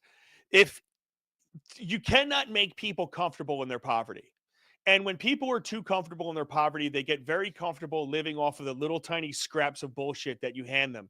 And sometimes when people get uncomfortable enough, I think you two are testament to it, right? I know, Ryan, I know what you've been through. I think you've got to a place where you were very uncomfortable in what you were doing. And now all of a sudden you have the great days that you were saying you were going to have afterwards. So I think I think we have to have a little bit of out of this. But let's move on and let's get to the chat real quick because I have been neglecting them. Jersey Abe 69, the first one in the chat. We have Amy. How do I say this last name? Fretchier? I don't know. I don't know how to say that. Do you know how to say that, Mike? Fresher, I think fresher. Fresher, yeah, you think my ass. I think you know. I love it. Coach Patterson, we obviously have PTPOD, A Goon, Tim, Lieutenant Bird. What's going on? Tim's Ram. I love, man. Tim's Ram, how are you doing, buddy? Jay Calda in the chat, and you guys are going off. Coach Patterson, they are now friends. Everybody is friends. We have a lot of chats going on. It's like smoking. Tim L. T-Bird says, Mike Johnson said when he became speaker, no more CRs or omnibuses. Well, that went out the window for months after his speakership. You know, that's one thing that we did forget. He did a continuing resolution before Trump got in office, and he did another continuing resolution after he got in office. That's really, really good. And Tim's Ram says, eat the bugs. Eat the bugs, you fucking dirty sons of bitches. But let's get to our in-depth breakdown section with a story on AI. In-depth breakdowns. All right, so our next guest has his mic muted. He just unmuted his mic. There we go. Let's bring him to the stage. This is our cybersecurity expert that has a lot of background noise, Tommy Clarisi. He has one of those weird mics. How you doing there, Tom? Doing good, brother. Good to see you again. Dude, you are a tech guy. This is my tech expert, everybody. And I'm going to mute his mic really quick because there's a lot of background noise there, Tommy. This is my tech expert, and he knows a lot about cybersecurity. He just doesn't know a lot about microphones. But so let's get to the story really quick here. I'm going to bring this up. We had a situation where AI is ignoring its shutdown order. So OpenAI's smartest AI model was explicitly told to shut down, and it refused. Tommy, you are a tech expert. I need you to tell us what you know about this situation. Before we do that, can you hear me better now? Go. Yeah, I hear you way better now. Good job. I had the wrong button on. Yeah, FW Mike over there talked about moving to a 2A state. I'm all about that. I did that 4 years ago. That was the way to go. So.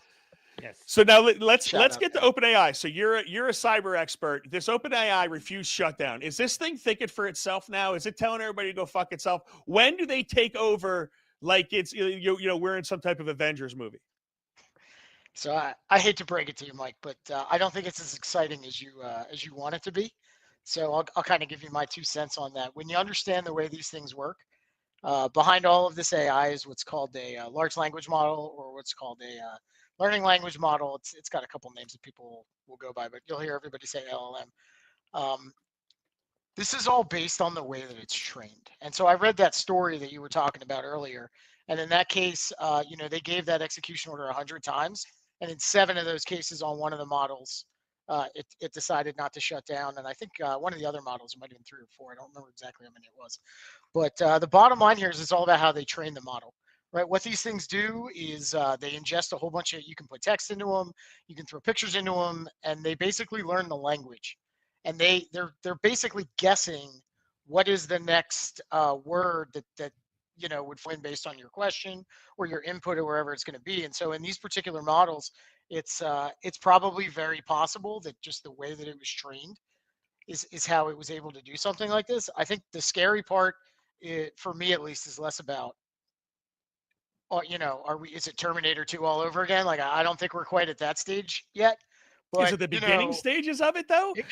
So that's not all that off. I'll get with you on that one. I think because this is fucking Skynet, right? Am I bullshitting? This we've seen this movie. It's not Skynet. This is Skynet. Dude, I know you like to go over the top, brother, but it's not quite Skynet just yet. All right, that's a little much. I don't know. Are every device communicating with each other now? Your fucking toaster has Bluetooth in it, for Christ's sake, Tommy. When we have everything that's be able to be connected, I mean, think about it. We are in an Avengers movie. When you say it's stuff that is being taught and it's being learned, my issue is, and I love your take on it, and then we'll get to the panel as well on this after we do this back and forth. But my problem with this thing is humans and people are training this, and we have a lot of flaws, and some of the smartest people have a lot of flaws that are training this model. And what if they're injecting their crazy humanity into this? And they do teach it to where it doesn't have a consciousness, but it's able to make decisions for itself. You know, are we like when do they make that jump? Or are they already there? Do you even understand where I'm going to? Oh, I know exactly where you're going. So it decisions on its own based on how it's been trained. So I think you're 100% right that you have humans training these models, and if the humans training the models have some bad mojo behind their intent, they could train these things to do some pretty terrible things. I think what you have to get with is it's here whether we like it or not, though. And so we're going to have to figure out how are we going to operate in this environment where we have given machines the ability to decision on our behalf. And there's a whole bunch of controls you can put around this, right? I think the concern needs to be around organizations that are using this for nefarious purposes, which you can obviously use it for. And it can get ugly if you teach a learning. You look at most businesses and they're just trying to use AI to make money, right? Or to automate certain things, or to cut back on costs. And so you can say that about anything any company does, and they have a right to do that. When you start getting into what decisions we allow AI to make, I think that's where it gets really scary. Like if the military decides they're going to use generative AI and they're going to allow a drone to make a decision on whether or not it's going to bomb a target, I don't know that I want a machine doing that. I think maybe I want a human being pressing that button, right? If I'm using AI to get health, recommendations, right? I feel sick, something's wrong. I connect to my hospital. I'm talking to a chatbot. It's using AI to answer my health questions. Maybe I want a medically trained doctor on the other end. Again, the counter argument is humans are just stupid and they tell you dumb things all the time. So, you can argue, yeah, the machine's going to be wrong sometimes, but humans are pretty dumb too. Are you going to get to a point where you don't need truck drivers anymore because the cars are smart enough to know where they're going? That day is 100% coming. We're going to probably see that day in my lifetime. In New York, they already have, right. AI cabs already. San Francisco is the same way. San Francisco, you can get on your phone, you can pull up a car picks you up, you can watch the steering wheel move, you're in the back seat, takes you to wherever you want to go. So, and I've also saw a video where somebody was trapped with this thing just doing circles in the fucking. It wouldn't unlock the car doors. The guy was calling for help. It was like 2 hours it took to shut the car down. Interesting. Very. There's pros and cons, right? So yeah, there's definitely trade-offs, right? There's no solutions, only trade-offs. Cars. I will be in a car by myself driving. These cars are going to make mistakes and people are going to get hurt. But how many people go out drinking and driving, sleeping and driving? Dude, I got hit. 8 o'clock in the morning, parked at a red light by someone who shouldn't have been in this country in the first place.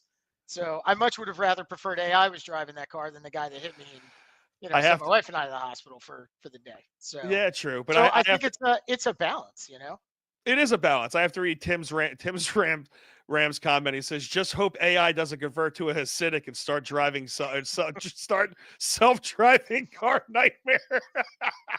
Sorry, I had to write that. Anybody that knows in my area knows how they drive. And Jay Callis says that is funny because they need self-driving cars because they cannot drive. That's just confirmed. He just confirmed what he said. How to do it. Anybody from our crew have any questions for Tommy regarding AI? I want to say one thing. Tom looks like a computer. Like if I hired a guy to come to my house and fix my computer and Tom showed up, I'd be stoked. I'd be like, that's my dude, right? He's got the look. Versus me, if I showed up, you'd be like, I didn't hire a Limp Bizkit cover band for a Trump rally. What are you doing here? So Tommy's I was legit born one of fat and ugly, so yeah, but you're like one of 100 people in the world that could do what he does. I talk him up. That's the truth. He's someone that specialized, like I said, in the security aspect of it. So do you have any questions about security of AI? Anybody? My question to you is, we know they're always listening, and now with like the Meta AI glasses, that's all information that AI is being fed. Now, the problem is most of the time it's the most ugliest of human behavior that goes viral. And we've set up a reward system with likes and views and now even money, right? To play some of the most, gory, gross things on the internet. Now, that is what AI is getting and being fed constantly, 24/7. What do you think that means? And to wrap that, I truly believe basically we're everything is just basically headed toward a Mad Max style future, right? Where everything collapses and there breaks down to basically two kinds of people. There's either going to be us, cave dwelling, family, village type people that create our own little communities and defend ourselves and trade with other Mad Max style communities, or you're going to get a choice. And that is you can get on a train and you can go to Brainchipville and you live in a little pod, and to you, you're in heaven and you're playing video games and you're a great warrior. However, all of that energy is generating crypto money for the elite. So you have a choice. You can get on the train and your family's going to be fine and taken care of. But you have a brain chip in you and all you're doing is generating energy for crypto, or you are living like Mad Max. See, we entered the Matrix. Let's go. Tommy, first off, which pill There's are a you lot taking? there to digest. Which pill are you taking, the blue pill or the red pill? If you take the blue pill, you're not waking up tomorrow, just so you know. Yeah, I'm waking up. I want the reality. I don't know that I would do so well if well, I guess I wouldn't know if I didn't know any better, but I want to know. So I'm taking the pill that brings reality, even if it means I'm fighting machines later on. But what about the brain chip? Yeah, so I know people that want it right now. We have, I mean, you think about it. There's people who have pacemakers that can communicate with outside devices. They're electronic. If a nefarious actor gets a hold of that and stops your heart, that's probably not going to be a good day, right? We've already got different devices implanted in our. Some people have things implanted in their bodies that are controlled by computers. So, that's kind of the age that we're in. If but to be more serious about it, if you're a person that can't speak, and a chip is going to enable you to be able to speak to somebody, might that be something you want for your kid or for yourself or for your family member? And how far can it, and then, as you get further along the line into the Gen AI piece, like who programmed that chip? What can that chip do once it gets inside you? You think that's only supposed to be helping you talk, right? Or understand or hear better or walk or do something like that. And, the next thing you know, you're walking to Mike Calderese's house every day with pizza because that's what you were programmed to do because Mike got on the inside. I think it's going to be really, really hard to monitor the nefarious actors out there that are building a lot of this tech. And by the way, most of these components were made in China. So, you're gonna put these things in your body that were made by the lowest bidder in some communist Chinese factory for 5 cents. Components, so, there's Russian a lot of ethical components, concerns. American components, all made in Taiwan. All made in China. What movie? What movie, Pegasus? Armageddon. You know? Armageddon. Good job. Definitely. Ryan, do you have any questions for him? Yeah, you sound optimistic. That's good to hear. I think the jury's still out. It's like we're humans. Like technology is what we do. If it's from one thing to the next, we just constantly keep pushing it technologically. And so, I'll be out in the woods somewhere, like I said. So I don't know. All of it's way beyond my brain capacity. But it's good to hear. You sound optimistic. There's all this stuff popped up with Palantir. All these tech guys. Like I love them, but I don't trust them. Elon included. You shouldn't. Yeah, and so Peter Thiel, all these guys, man. You listen to them talk, and they're saying the right things. They seem like they care about the right things, but then I don't understand that world, man. So listen, I'm gonna keep my ears open, and I'll make judgments as time goes on. But it's definitely a little reassuring that you don't seem too worried about it. So we'll see what happens. Here's what I'll also say to that. I was asked earlier about all the bad things that these learning language models are learning, and you get clicks and you get likes with all the outrage stuff. That only comes to an end when we stop listening and responding to that garbage. Because so long as humans are the ones that are consuming it and craving it and wanting more of it, companies are just going to put more of it into their tech. And that's gonna drive a lot of what these AI models are doing. So, at some point, we humans got to step up a little bit and do a little bit of our own research and not be so lazy that like we have to be able to get every answer within 3 seconds. And we got to vet out, the platforms that we're taking advantage of. You talk about, look, I know the Echo in my office is listening to every word I say. I know my phone's tracking everywhere I go. right? I like that I can plug in Mike's address and be at his house and know how to get there. But now I just told Google everywhere I'm going to go every time I get in my car, every single day. We trade off convenience all the time for that stuff, and so it's but I like those things. So it's hard for me to say get rid of them because I want to be able to drive somewhere and get GPS right away. I tell you, it was very easy for me to say fuck no when the insurance company wanted to put some bullshit in my car to track how I was driving so I could get a lower rate when I haven't had a ticket in 20-something years of driving. And it's like, what do you need? Look at my driving record. I have no tickets. I'm not a speeder. I drive with weed in the car. Trust me, I'm going the fucking speed limit, right? I am not going anywhere fast at all. But no, they still need to put some type of technology in my car to track me. Big Brother is always watching, and I think that's the thing. Hold on. I want to answer to that, though, because I know you're a skeptic. When I logged on to your application here, it had no problem turning on my cookies and tracking my voice recordings and getting access to my location on the computer. So, I mean, we're using this stuff in everything, whether it's tech that we don't like or tech that we really like. You're accepting it in everything that you do, even your podcast right now. No, and you're 100% correct with that. And every time that we get on, I put another app on my phone. I agree to their terms and conditions of them tracking and using my photos and using my phone, and we give them permissions to do everything. You're 100% accurate with that. And feed it into their learning language model. How do you know that they're not building some type of generative AI bot on the back end that's consuming all of this stuff so that it can send you some new ad or automate some task that otherwise a human would do? Our Freight, New Jersey, last thing we're going to say about this, says we need to go back to the old school Nokia phones. Those fuckers still work. I love it, Tommy. Any last words as far as this AI thing? Should we be scared?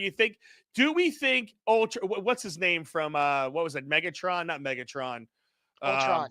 Ultron. Do you think Ultron's coming anytime soon, buddy? I don't think it's in the immediate future, but I absolutely think we should be concerned about how these things are trained and how they're leveraged. I just don't know that there's much a lot of us can do about it, at least not in the short term.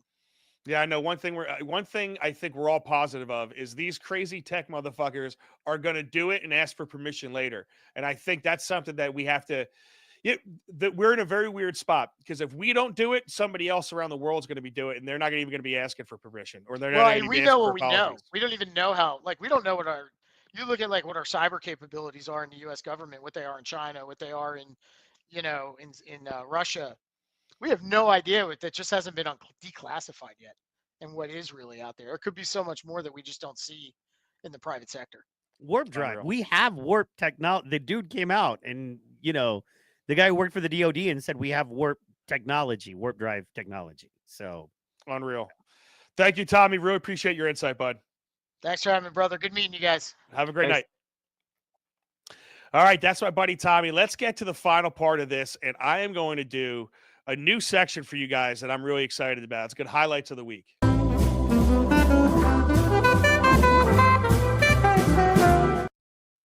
All right, who wants to start? Mike, you want to go first? Your first highlight? Man, I got this ready. Let's go. Let's add to the stage, Joe Rogan. Boom, ready. This was one of the best history moments in podcasting ever. It just happened yesterday. Check this out. Trump seemed to be in a bit of a spat, Joe. You want to check the tweet that Elon just put out a little bit ago? Time to drop the really big bomb. Donald Trump is in the Epstein files. That's the real reason they have not been made public. Have a nice day. Jesus Christ. I'm not participating in any of that conversation. What is between Elon have a and nice day, DJT. Someone should take his phone away. They're going back and forth about different things. And yeah. Listen, well, he said he was disappointed in Elon. Yeah, he told him to leave. Jesus Christ, that's a crazy thing to say. How does he know? Does he know that Donald Trump is in the Epstein files? Or does he have access to the Epstein files? I don't know how he would, but I'm just staying out of the deer in headlights, bro. It's like, I don't know. You're the guy who knows. You're the guy. You're the head. You are. If anybody on this plane, you're the guy that is hired specifically to know. You don't know? Wait a minute. I thought you just came on. We're telling us you knew. I just took his eyes out. I've been making jokes about Kash Patel's eyes because they're so wide open. Anytime someone asks him a question about the fucking Epstein files, I'm telling you, he's seen something in there because he's way too no, nothing's in there. I swear to God, there's nothing in that file. Absolutely not. You gotta love it, bro. I want to play poker with him. You know what I mean? He has such a bad poker. I want to. Do you have a full house? No, not at all. It would be great. You know what I mean? So, you know. It would be. All right, Ryan. We got Ryan's. Ryan's is Thomas Massey. Thomas Massey absolutely nails this. And this was how long ago, Ryan? Do you want to set this up? I think it was March 27th. He did this interview. And it's just so perfect. It's just so predictive of everything that's going on right now. And like always, Thomas Massey just explains it perfect. That's a real untold story here, and I think we may be on a collision course. Like, I think there's three cars coming together at an intersection, and they don't realize they're going to hit. And one of them is Congress, with Mike Johnson driving, is in one of these cars. Trump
controlling behavior, and people are who they are. Funky little short.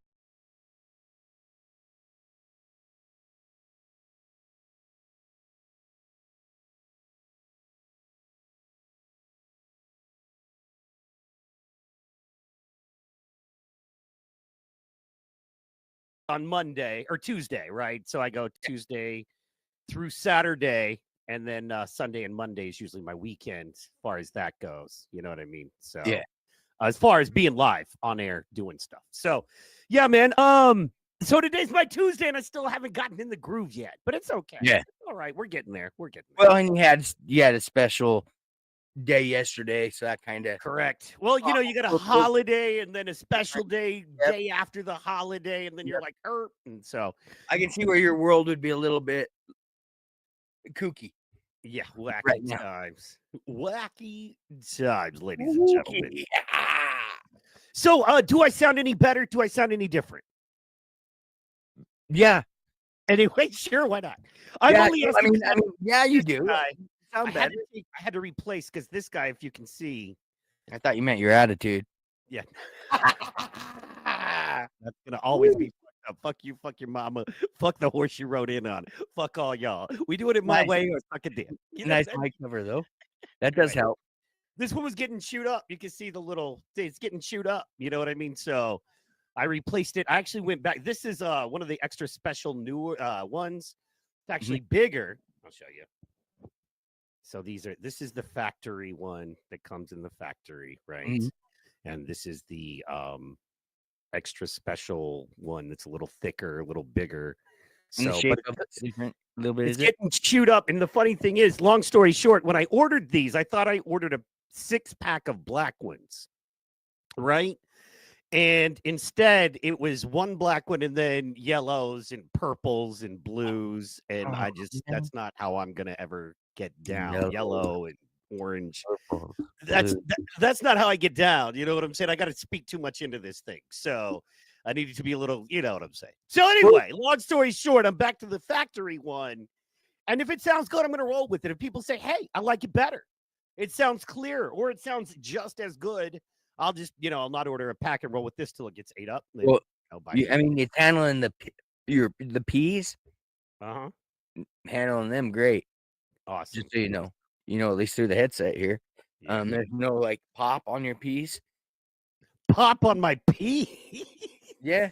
You know what I'm talking about if you're a sound man? There's too much pop on my pea. Turn it down. Turn it down. Pop on the peas? That's preposterous, pal. Perfectly placed statement. Perfectly placed statement about popping peas preposterously, pal. I'm producing. Projecting instrument. We're trying to create a popular podcast without popping peas because it's preposterous, preponderance that my pal would be popping peas on a podcast. People poop. What do you say? So I've heard. Even the girly girls. Bro, I have to let me just pause real fast. I mean, yes, we're doing great, but let me just pause real clearly. A high quality, right? I mean, people tune in for this high level. This is the open. Yes. But just speaking of the open, allow me to pause for a moment and verbally stroke ourselves. We're gonna, circle jerk. But if it's just two people, is it a circle? What? I'm dual stroking jerk, myself. a double jerk. Anyway.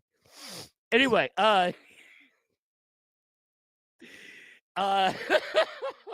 so the thing about it is, man, our Culvert clip that's pretty popular, one of our more viral sensation clips. Our Culvert clip ran it for some folks that were over last night to celebrate the birthday of the lady, and they were I had one of the lady rolling so hard, like tears coming out her eyes. She thought it was so funny, and I'm watching it going, "Dang, that's funny." If I didn't like those two assholes, I think they were great. You know what I'm saying? Stupid algorithm. I know algos, more like algays. You know what I'm saying? Hey, Al. Word. Oh my goodness. So what have you been up to, man? I noticed you you did better than me, man. You a couple things. One, you did a go live, I believe, Friday night of last week, if I'm correct there. That And was then a crazy one, wasn't it? If I remember yeah, right. Brain. yeah. And then you you know, got to break down and you were on top of the SFC Oh yeah, drawing thing and all that they're oh, doing. yeah. I watched And all of it. I watched all of it. I love how on top of that stuff you are, bro. I love that. So Hey, here's the thing.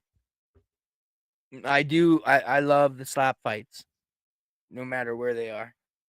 I mean, there's a guy I follow out of Australia that covers all kinds of fights, backyard fights.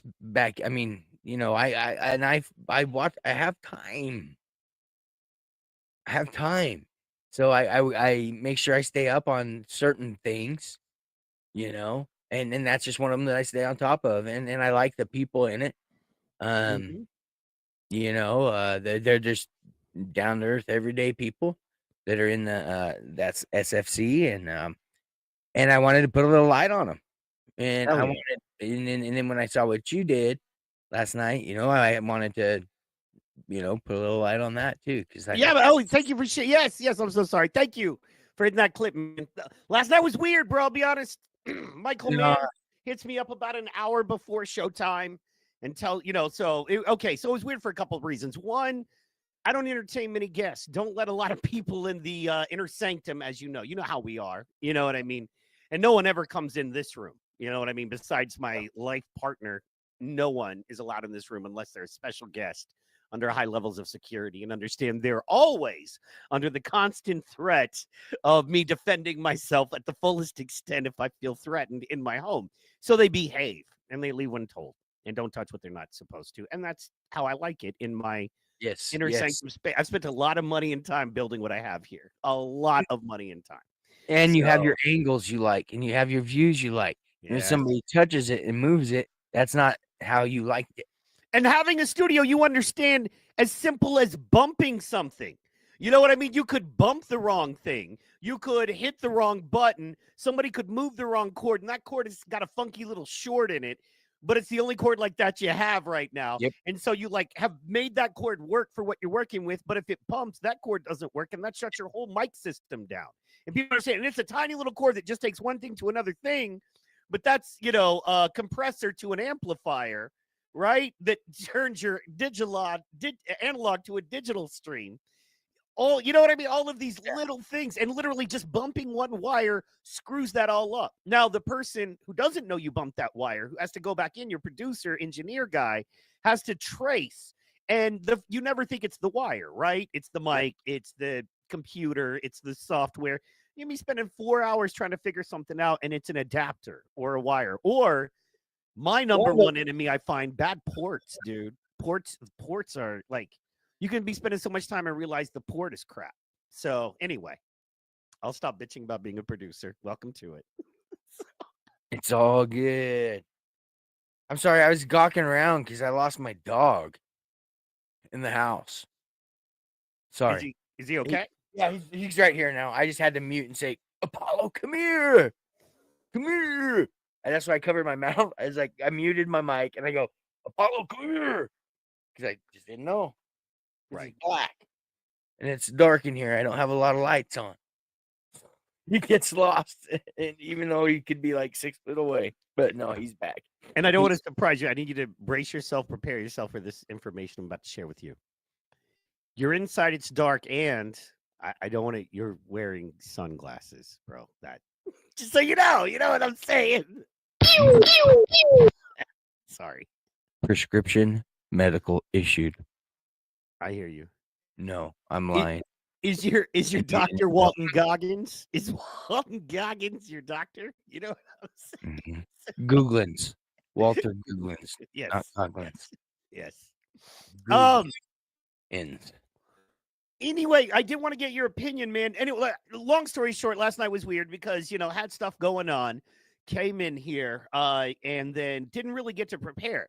But when you have a show with two other guys on it that, you know, one guy's very informative and will talk and give you great content when you ask him.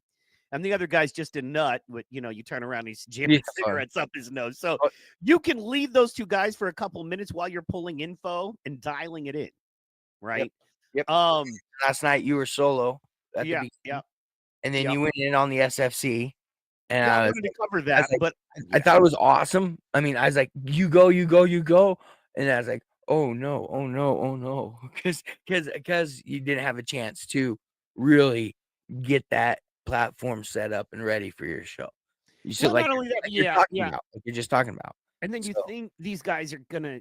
It's all good, man. It is a constant and consistent complaint I have in this sport. And somebody's going to be smart enough eventually to throw me a couple of dollars to make it right and fix it. And when they do, they're going to make a ton of money and I'm going to be a superstar. But until then, and I'm kind of done talking about it, it's real simple. You can log into anybody who produces and does shows and podcasts. You know what I'm saying?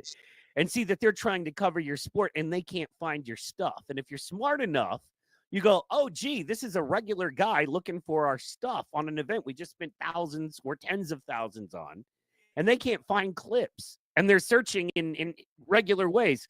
That is great information. That is valuable information for me when I market and SEO my sport to the world. But until they figure that out, we're here, and that's fine, man. I'll do it. You know what I mean? In fact, I like it better. I'd rather us build this way. Because we build it on our own. We bring our own folks. You know what I mean? We create our own product and brand. Then they can't take it for them. We're not dependent upon.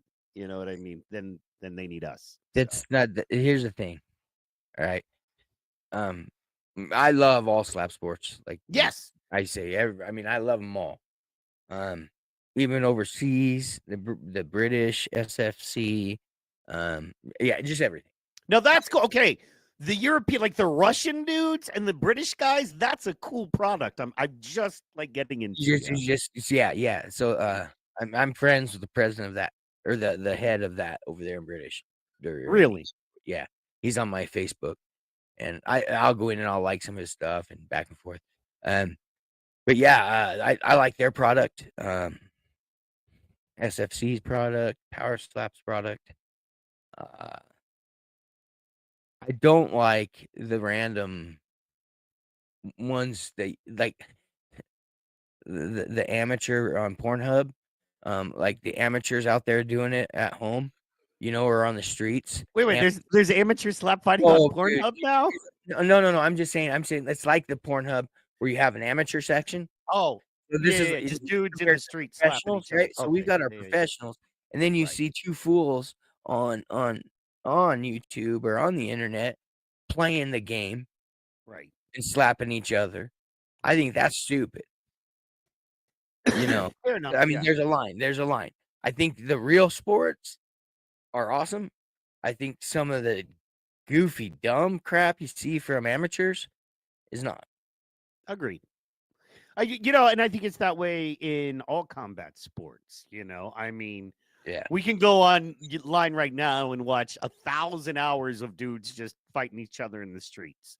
Yep. Or you can watch UFC.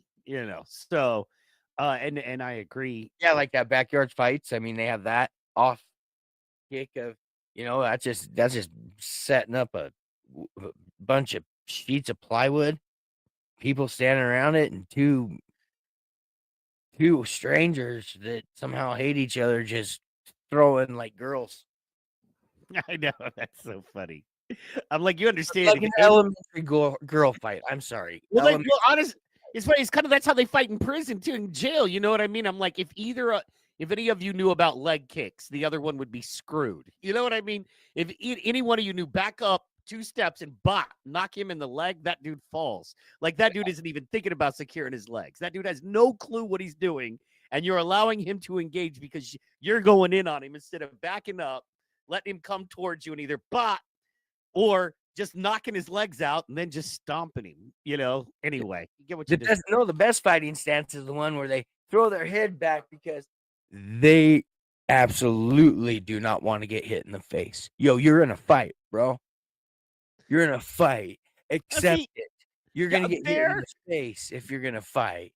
I think you should try to block at all costs, though. Well, I Bob, do. we've tried to move, but this is not.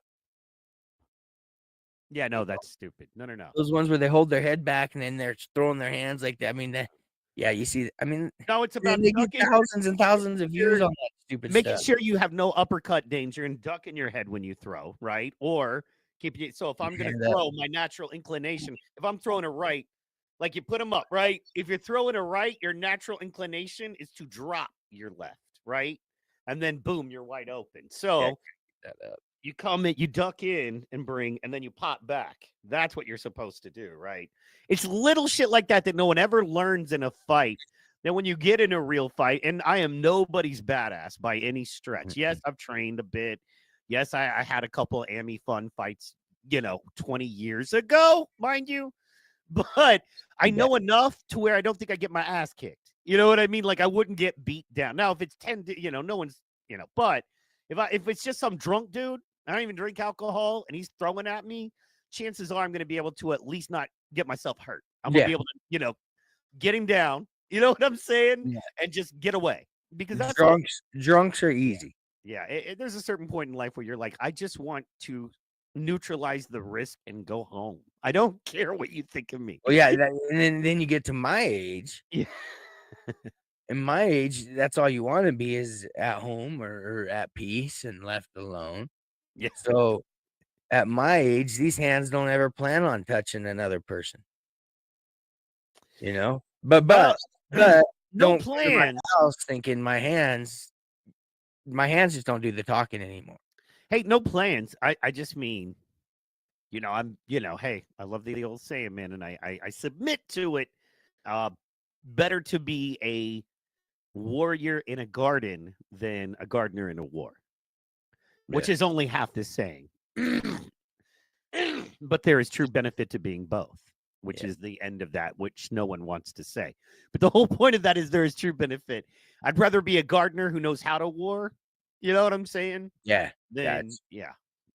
So. Well, see, and I don't, not me. I wrestled a bit. I sucked.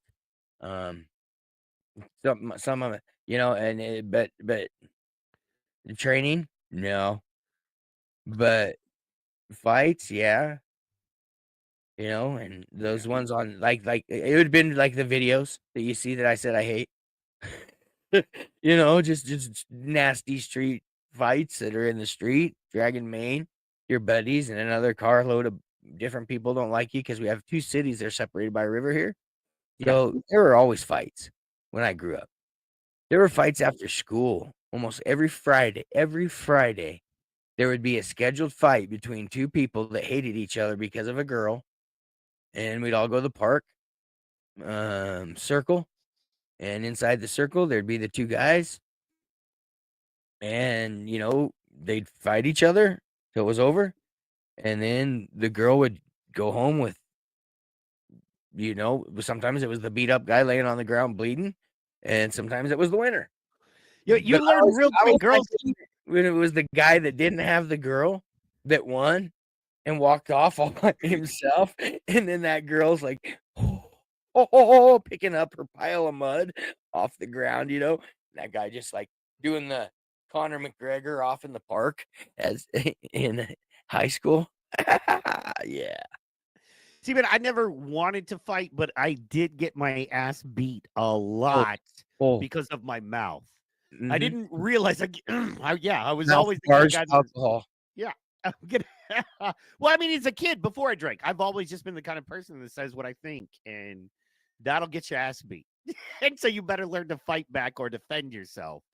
If you're gonna be who you are, so to speak, right? So that's But we also came from the 80s and the 90s too, which was a different era with that kind of stuff.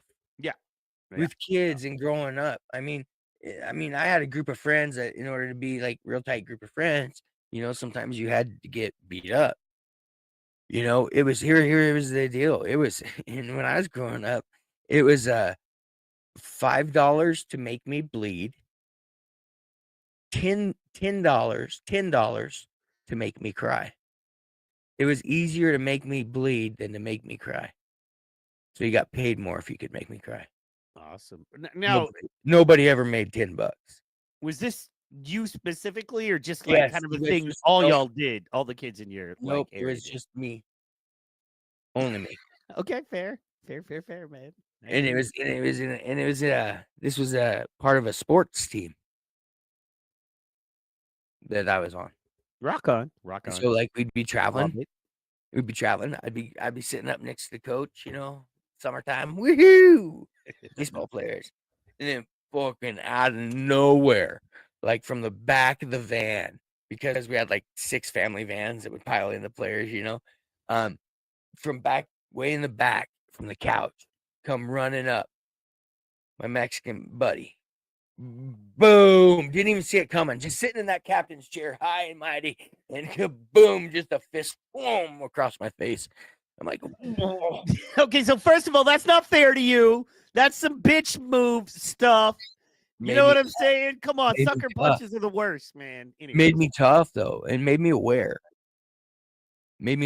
Oh, and then on these same trips, they would go through my luggage when I fall asleep, and we'd get to the hotel wherever we were staying at, and I'd get in my luggage. All my underwear would be gone. They would take my underwear and throw them out the window going down the highway in the interstate. And then I'd get to the hotel.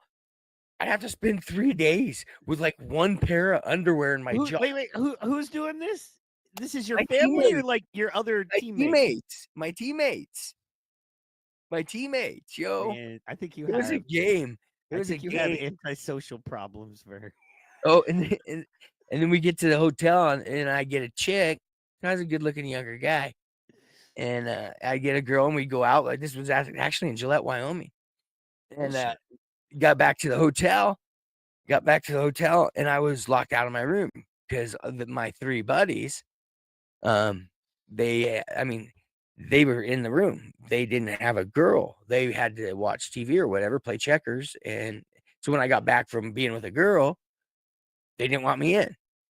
They didn't And want so you when they smelling let that room me with in, that fresh coat. they threw a sheet on my head, and all 3 of them, I had to fight 3 of them with the sheet over my head. Yeah, it was great times, man. Great times for real. They tried to look laugh. seriously. What's funny, like,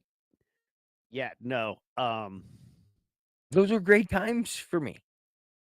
There was one time I had a bully, right, and he Mm-hmm. wouldn't leave me alone, and I literally bit a chunk of his nose off. Word. Like Yes. literally out of school for 2 weeks, and Oh, I love and he had to get surgery and all that. Yeah. And yeah, I mean, he hit me. I had a bruise, and I Yep. bit the hell out of him because I didn't know what else to do, and he could beat me. Fight's a fight. Yeah, Fight's and a fight. certain bites are one thing, but you catch somebody on the nose, like right here on the nose, that's a different thing. You can take a chunk out of their life. And everybody who ever looks at them again will know they chose the wrong one. So anyway, Love that. so I'm not proud of it necessarily. I'm proud but of I'm you. proud of the fact I did what I took. But then the other time I like that, and I was freaks me out, dude, to the point of and then I just started bringing a knife with me to school. And the one dude backed me up in the bathroom, and he had me jacked up against the wall, and I pulled the knife and I put it in his belly, and I was like, I'm gonna, I let him know. I let him know. I was like, the next time you touch me, I will stab you. And he's like, Yep. You're not gonna stab me. You're gonna get in trouble. I don't get in trouble. I'm like, I don't care. Yeah. And I screamed it, and I remember he put me down, and I'll never forget. He looked at it. He realized in his eyes, oh shit, you know what I mean? And then I was like, go tell the principal. You know what I mean? Because there's that point where you're like, I don't care. There's a And, line, and then it crosses, and then there's a wall that's made of glass shatters. And Well, then and the sad fact is, kids get that backed up. People don't understand. Most kids, hey, man, okay, yeah, we got 100 million kids going to schools, 100,000 schools or 1 million schools all across, whatever. And so, yeah, you're going to get some bad eggs. There's no such Bullying thing is a as problem. no bad eggs in any bunch, right? Fair. But most kids who get in that level of trouble, and thank God, because I didn't realize the level of trouble I could have put myself in. I could have gone to juvie. I could have screwed my whole world worse than it already was. Yeah. And I was just defending myself after I got jumped, and no one did anything about it. And I hate the fact that there are kids out there who are good kids, or at least well-intentioned kids, who have no desire to hurt anyone, no desire to fight, no desire, and they got to bring a knife to school, and they got to threaten other kids because no one is taking care of that kid. No one's looking out for the, not even necessarily taking care, but looking out. You know what I mean? I'm a firm believer in let kids play. That's how you develop your social skills. You give them that space in a school area. Allow them to figure this stuff out, because when you get it into the real world, there's no teacher there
what you have to get with is it's here whether we like it or not, though.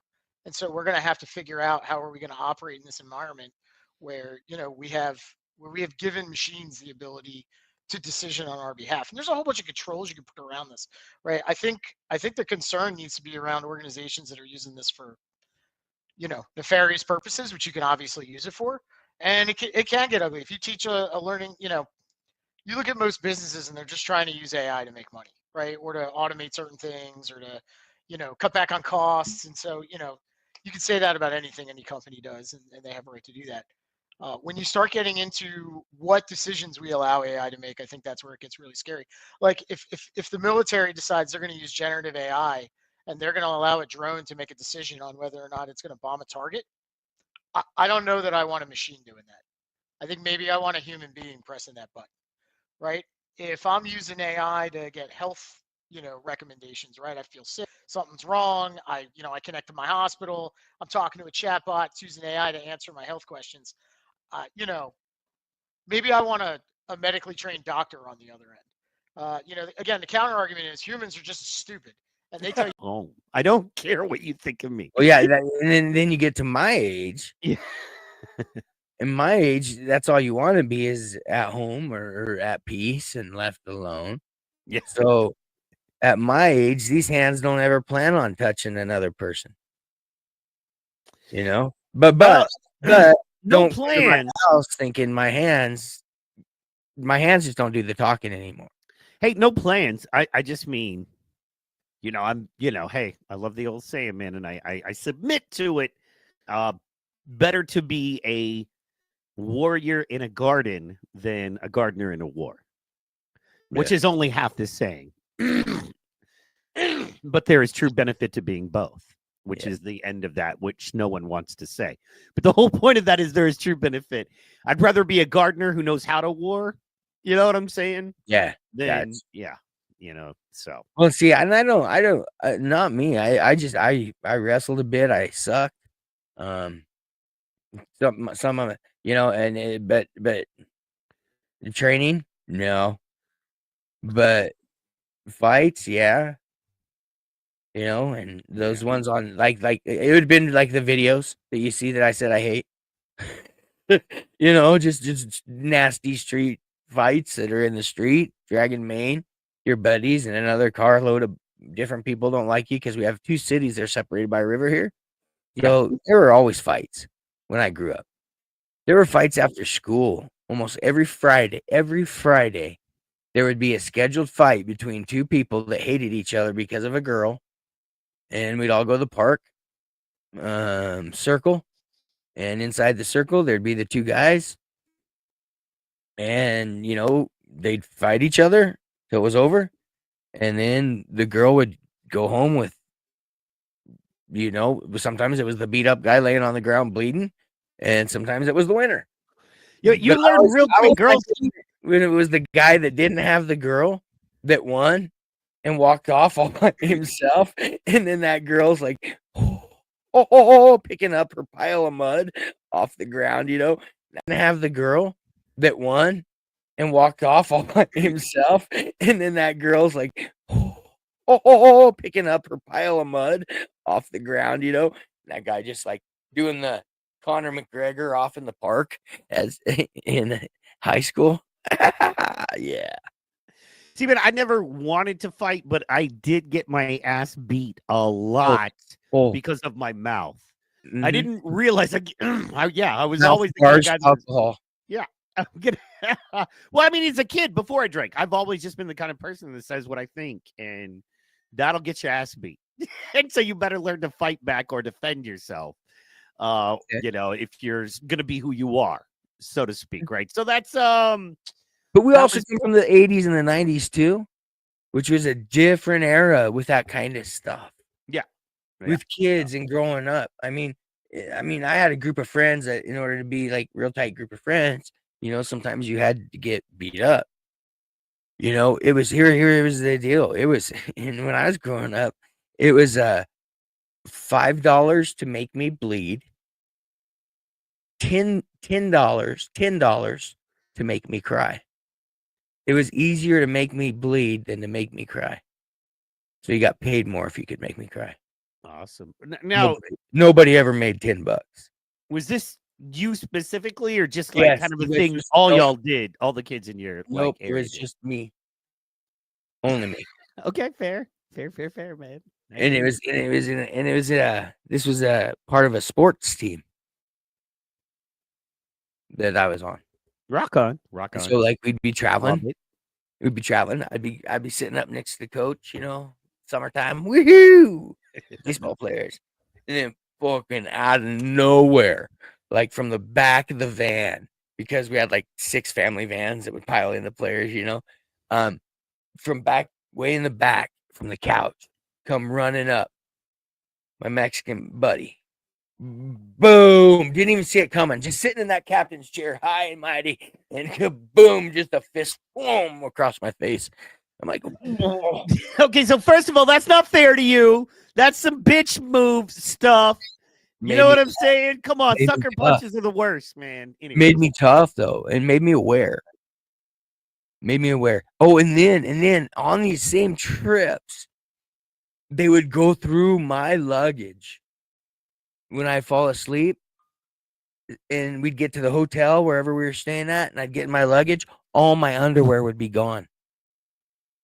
They would take my underwear and throw them out the window going down the highway in the interstate. And when I'd get to the hotel, I'd have to spend 3 days with like one pair of underwear in my jaw. Wait, who's doing this?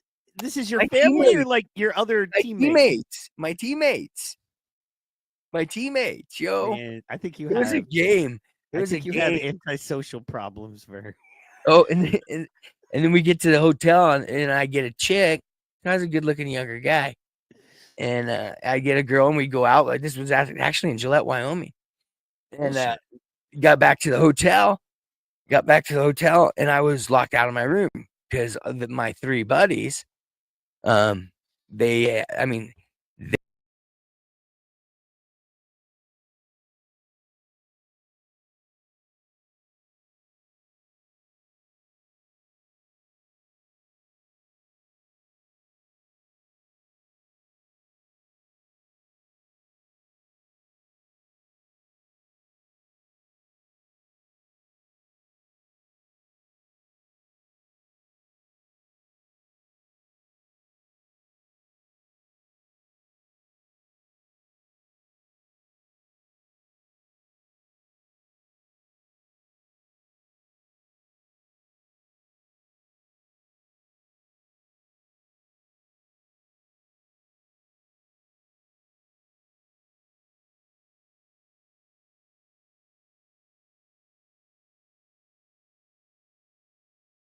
And I'll never forget. He looked at it. He realized in his eyes, oh shit. You know what I mean?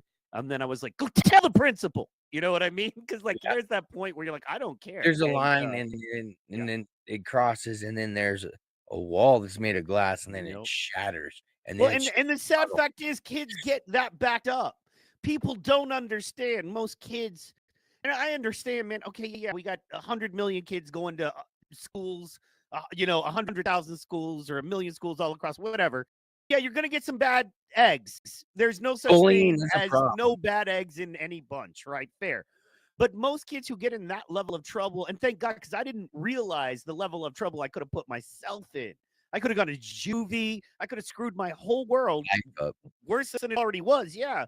And I was just defending I got jumped, and no one did anything about it. And I hate the fact that there are kids out there who are good kids, or at least well-intentioned kids, who have no desire to hurt anyone, no desire to fight, no desire to bully, and they got to bring a knife to school, and they got to threaten other kids because no one is taking no one's looking out for them. You know, not even necessarily. I'm a firm believer in letting kids play. That's how you develop your social skills. You give them that space in a school area. Allow them to figure this stuff out, because when you get into the real world, there's no teacher there.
just great people.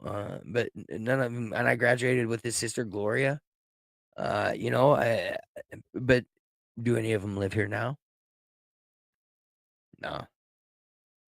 It was like graduation, gone. Yeah. Well, that makes sense, right? You know what I mean? You know, I really do. I think it does if you delve into the history of this part of the country specifically, and you get back into the early 1900s in western Nebraska Mhm. and some of the events that have been covered up and gone on, and it's historic. It's in the papers. I've read the papers from Morrill County, Scottsbluff County, you know, and it really did happen. But there was a high influence at one point of a certain group of hate mongers, we'll say, in this area, and nobody really knows about it. Nobody talks about it. It's kind of been erased and hidden in this area, but it was highly prevalent and celebrated.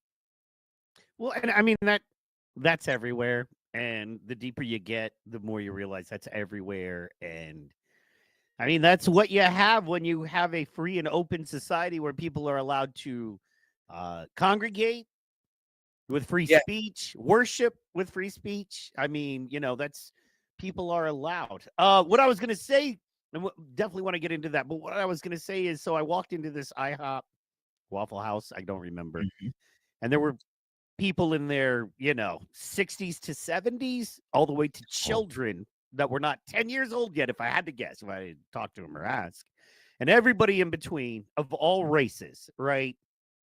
And so all colors, creeds, religions, if I had to guess. And every single one of them was on their phone or a tablet. The kids were on tablets because give kids the bigger ones. You know what I mean? The toddlers have the big ones with the big rubber cases and the handles on the side, like a steering wheel. Yeah. Well, that's right. And it's awesome to a certain extent. But everybody in this whole place was all looking at their own individual thing, and no one was talking to each other. And I immediately thought, if I wanted to control a society, this is exactly how I would do it. And I was there, and the deeper you get, the more you realize that's everywhere. And I mean, that's what you have when you have a free and open society where people are allowed to congregate with free speech, worship with free speech. I mean, you know, that's people are allowed. What I was going to say, and definitely want to get into that, but what I was going to say is, so I walked into this IHOP Waffle House, I don't remember, and there were people in their, you know, 60s to 70s, all the way to children that were not 10 years old yet, if I had to guess, if I talk to them or ask, and everybody in between of all races, right? And so all colors, creeds, religions, if I had to guess.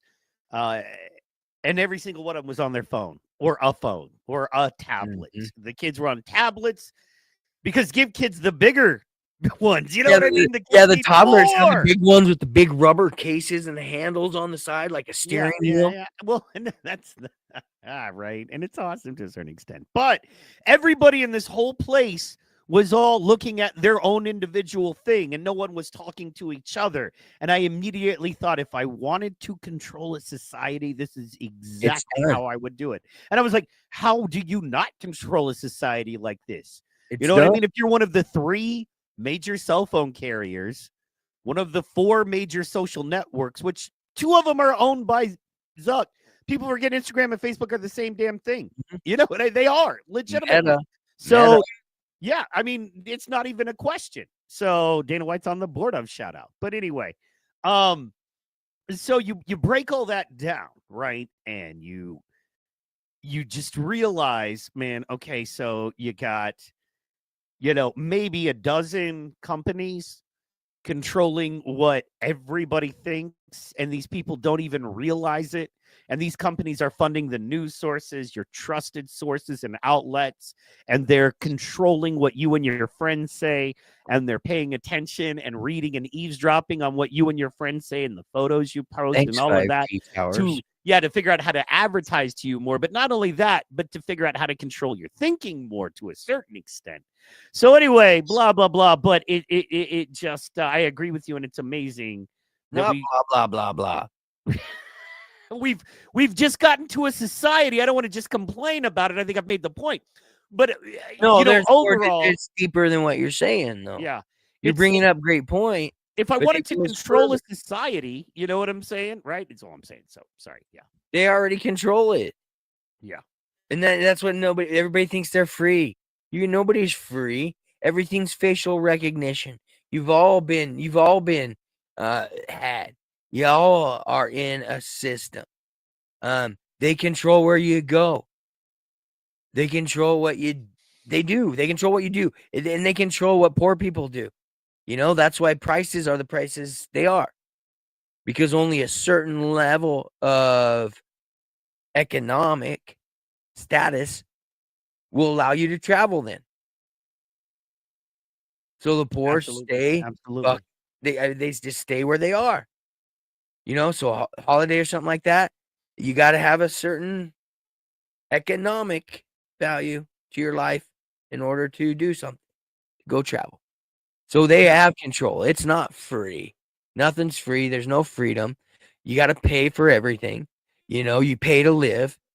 You buy a house, but they say you own the property. No, you're renting the land. That's what the taxes are. That's what property taxes are, is renting the land your house is on. Agreed. And moreover to that point, eminent domain, they can take your stuff from you anytime they want. Yep. You know what I mean? Yeah, you save up all your life and you do deals with banks, and then there's so much I want to say to that. One, okay, so just back to the travel, excuse me, before I forget that point. Yeah.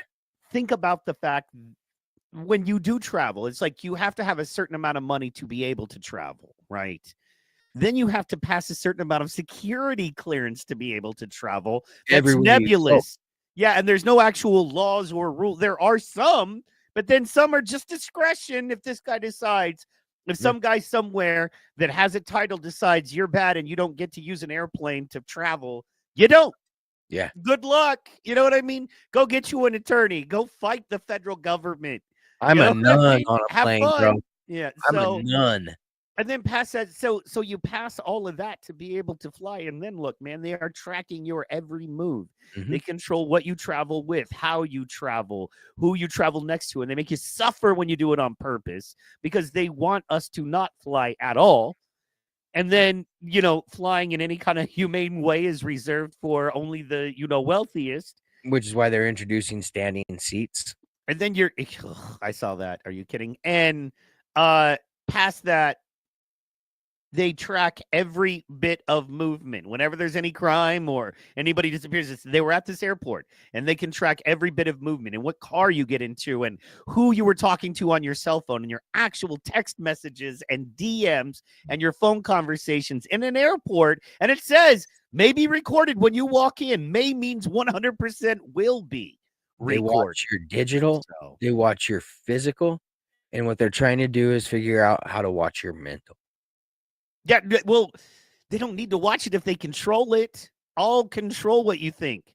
I'm only paying attention to what you're saying to see how well my control ops are going on the other side. You know what I mean? Of course, I'm going to track the billions of dollars in high-level, planning that we're doing to get you to be part of the Borg. You know what I mean? I want to see on the machine, on the control machine that you can't live without. I want to see how well it's working. So when I see you texting a friend about an advertisement that I just ran on your Facebook, I know I'm doing my job. If I see you texting a friend about how angry you are about some political thing and sharing a thing that, I planted on Facebook to see if the division is getting people to do what I want them to do. You know what I mean? So, it's layers, dog. It really is layers. And the brilliant part about it is I'm going to get nobody to think in layers. So when I work against them in layers, they have no clue. Yep. They'll be actually caping up for me and fighting their neighbor to defend me as I try to destroy and control both of them bitches. It's crazy, dog. It's crazy. And right now specifically, this very moment, You're not feeling good. There's a weird vibe. Everybody's feeling it. There's universal changes going on. Universal changes. Nobody can control it. Nobody can do nothing about it. And nobody knows the effects of it. But it's having an effect on every human on the earth. Unless you're a sheeple and you can't feel it and realize it. True. But there's a lot of non-sheeple anymore. People are starting to feel these things, notice these things, see these things, and see the world for what it really is and has been, and not for what we've been taught that it was. I mean, honestly, my generation at least. Maybe it's different now. Maybe they're growing up different with learning different things, but man, the world's different from what I thought in my education. It's true. And it's going to continue to get different. It's going to continue to change. And I think there's going to be some drastic changes earthly in the universe in the years to come. And I'm not saying there's going to be like any sort of human, wipeout or anything like that. But with the progress of artificial intelligence and it's already, I'm sorry, it's sentient. It was sentient 6 months ago when they're sitting there saying, oh, we need some rules. We need to figure out how to control it. Well, that's because it's already out of control. Oh, yeah. Absolutely. So you got that? Oh, yeah. Elon's talked about that as well. In fact, it's funny because I was talking to the lady. Classes, continuing education in my world is a big deal. And, master's degrees and teaching kids and blah, blah, blah. And we deal with that a lot. And I was showing the difference between like Grok and Meta AI, right? And how Grok is so much better for planning lessons and stuff like that. Anyway, long story short, we're having this conversation and somebody looks up at me and is like, how does this not take over the world? I'm like, it's already doing it. And think about, you have robot hotel maids. Okay, so this is what it's going to do. Okay, so, and follow me here because this is part 1 of 2 of a thing. First thing, let's just talk about all the jobs that are going away. Truck drivers, bye-bye. You know what I mean? Basic diagnoses. So you're talking about your front-end nurses, stuff like that. You know what I mean? Bye-bye. You don't need an admitting nurse. You have AI with all of your records. You go in, you put your little thumbprint in. You know what I mean? Or your brain chip connects to the system. Anyway, long story short, all of that gone. All your cab drivers, all your bus drivers, all your train drivers, they are all most trains are running on AI right now, and people don't even realize there's no human operating that train as we speak. Anyway, dude, that was going on. That happened. That's when I was on the railroad. We're talking in a while back then. 2000 in the yards is when we started testing it in Alliance. And that's what I was going to say. All stock shelvers or shelf stockers, gone, right? All factory workers or the mass percentage of them gone. Stores gone. Everything on the internet ordered. It's going to be, I'm ready to hit the woods, brother. That's what I mean. Grow a beard, get weird, and live long. To me, that's why what we do is so important. Because if you can make a genuine connection with people, they feel that genuine human interaction, and the more rare it becomes, and people are really talking to them honestly from a real place that is a different and odd place from what you're being told to accept, but it's a more real and honest place, that they're going to value that, and they'll value what we try to bring them. And we'll build great relationships with our audience. That's the goal there. So anyway, but anyway, long story short, except too late. However, all of those jobs gone, right? All pilots. Imagine if you could take human error out of flying a plane, bro. And then all the boats, all the docks, all the, the shipments that come overseas and all of that. So anyway, you get rid of all of those. You don't get rid of those. All of those jobs just go away due to technology and progression. Okay, so I got 1 billion people out of work. I've got a global economy crisis. I've got famine. I've got war. I've got looting. Or Or I can release a virus into the system that takes those amount of people out, that affects who the most? Who does it affect the most? Who is it the most harmful and damaging for? Those who get the least amount of health care and the poorest level of health care. And those are the same people that are cleaning those hotel rooms, driving those cabs. You know what I'm saying? Working those railway systems, serving your food, serving your drinks. So if you can release something into the system, and then even better than that, if it doesn't necessarily do the trick, and you don't necessarily want that virus to do the trick, because then what? What's the outcome, right? Okay, Vern, we're the evil elite. Well, man, if we release a virus into the system that kills everyone all at once, we're going to have mass death. We're going to have all of this production that we're not ramped up to completely handle yet, completely done. But what if, hang with me, evil overlord homeboy, what if we were able to have them take a vaccine, but within that vaccine is technology that we can flip a switch and get them sick whenever we want to. Nanotech. And so we slowly decrease the population as we increase. I don't know if you know about frogs in boiling pots. However, all I got to do is keep you comfortable with internet and candy and porn and cheeseburgers and a million different channels of entertainment and politics and fighting over stupid shit that doesn't matter that I control anyway. And while I'm doing that, I'm ever so slightly increasing the heat or the pressure on you to exist while I'm making you sicker. There's no way that could be the case, though. You know what I'm saying? There's no way. I'm gonna be another rapper dead for popping off at the mouth, but shit I shouldn't have said. I'm just saying, dude. I know I'm a conspiracy theorist, but come on, man. No, it's fact. It's not. It's conspiracy fact. It ain't conspiracy theory. I live it. I live it. It's not like Klaus Schwab at the World Economic Forum 2 years before COVID that Bill Gates was at and the head of Pfizer with that all had a conversation on video about having a vaccine. They need to figure out when a virus, because it's going to happen. But when that virus is released, how do they capitalize on a vaccine that kills a lot of the population and leaves only the best available? They literally said that the world population needs to decrease hugely and the vaccine is the best way to do it. And they said it on camera. And you still have people telling you you're a piece of shit for not wanting to take a vaccine.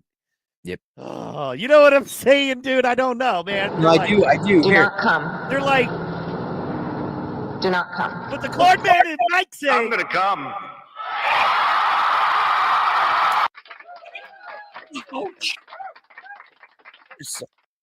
No, I know all that because I live it. I was a piano teacher at the time. Yeah. And I had doctors. Let's just give a little background for those that don't know. You are a very successful, accomplished songwriter, touring musician, live performer. You not only did your own solo stuff, you not only had bands, you also backed up other major multi-platinum selling artists. And this was a way of life for you for a very long time. If you guys don't know, we did a great interview on Power Slap Time with him a couple months back. Guys, go check it out on the PTPOD channel you're watching right now. Anyway, so for those that don't know, Vern is a very accomplished musician who, once again, toured around the country, solo band, backed major musicians, did a lot of, made records, wrote, all of that. So fun. I had fun, yeah. But now where was I going? Because you took me vaccine. Back. Go ahead. What'd you say? Vaccines. You said you were teaching piano. I was teaching piano at the time. Okay. And I had some professionals that, because at one point the studio was at 69 students. I had 69 piano students. And so in order to keep teaching, because Zoom, I'm sorry. If you're getting Zoom piano lessons, you're getting ripped off. I tried teaching that way. It's not. You have to teach a child really an instrument. It needs to be hands-on.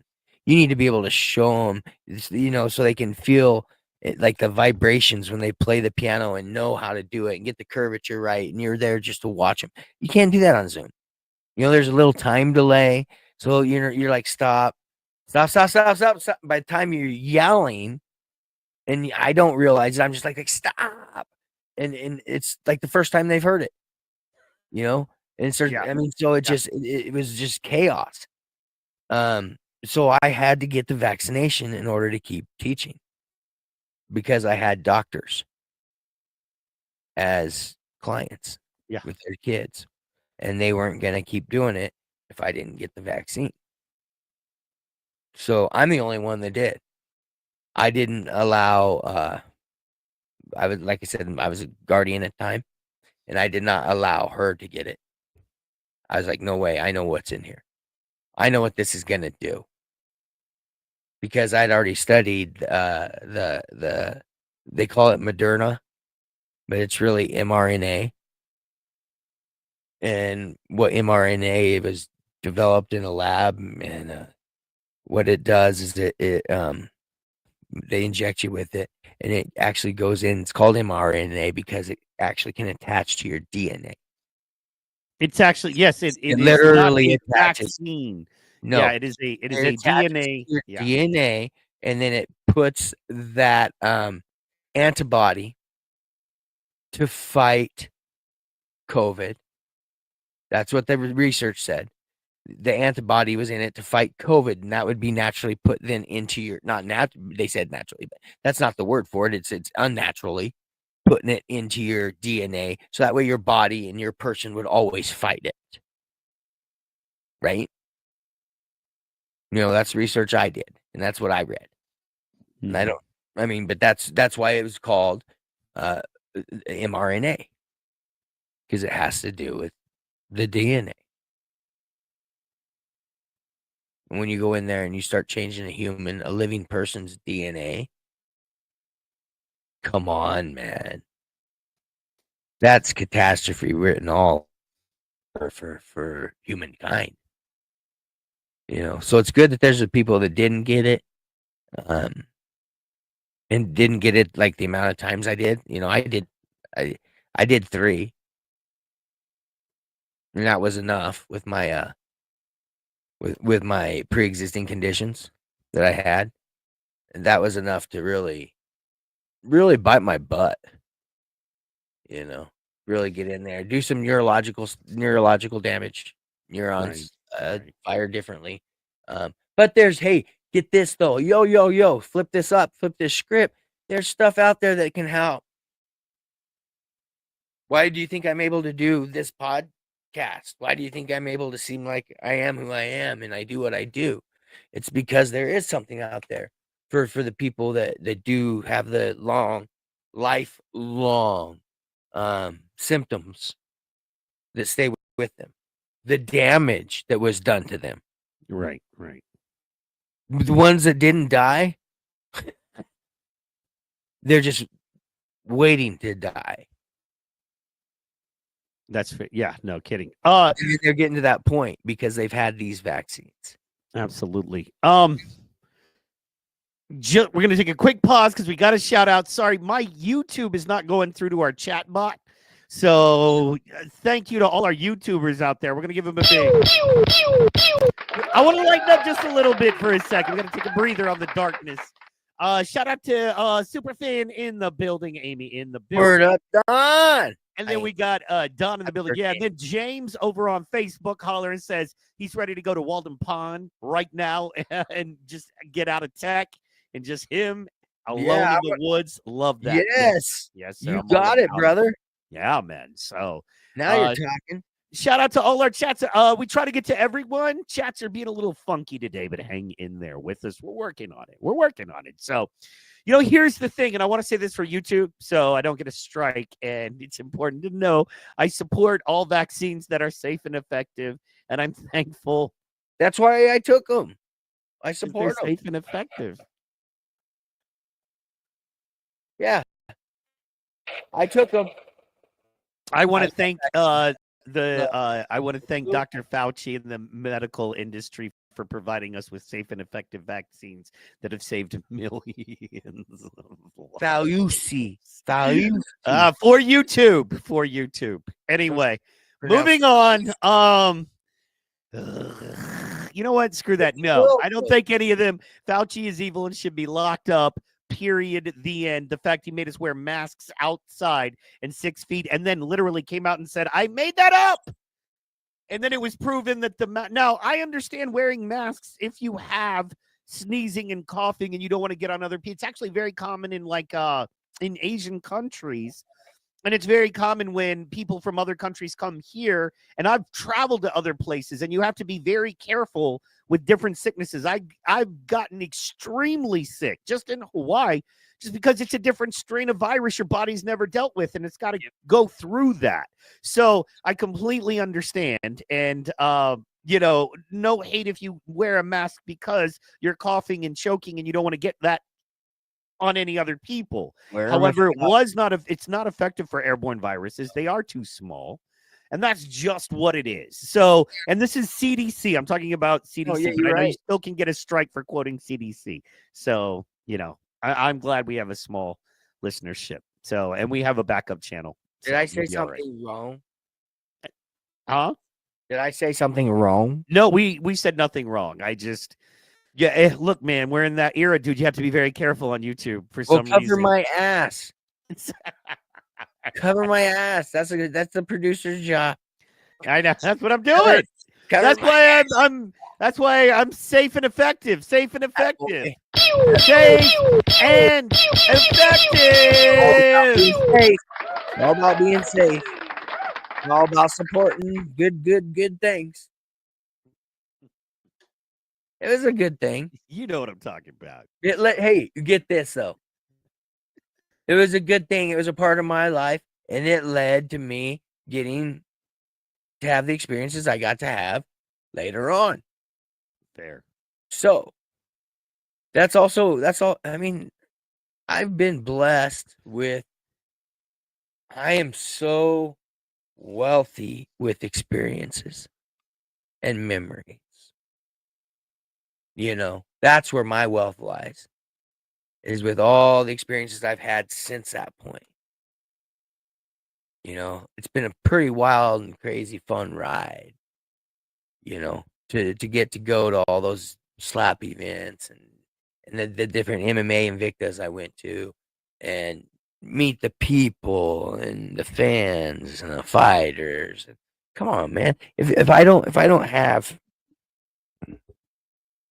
have to find an alternate way to live because of my health issues, none of that all goes on. If life stays normal, I just keep on teaching piano until I'm dead. Life didn't go normal.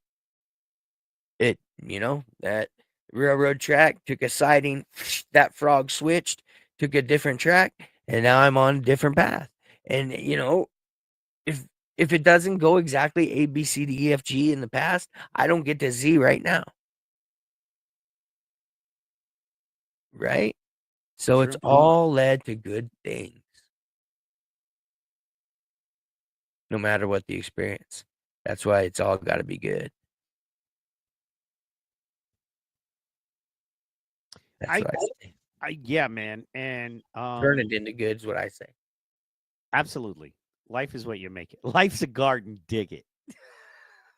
Word. But no, absolutely, man. I mean, yeah, I should believe it.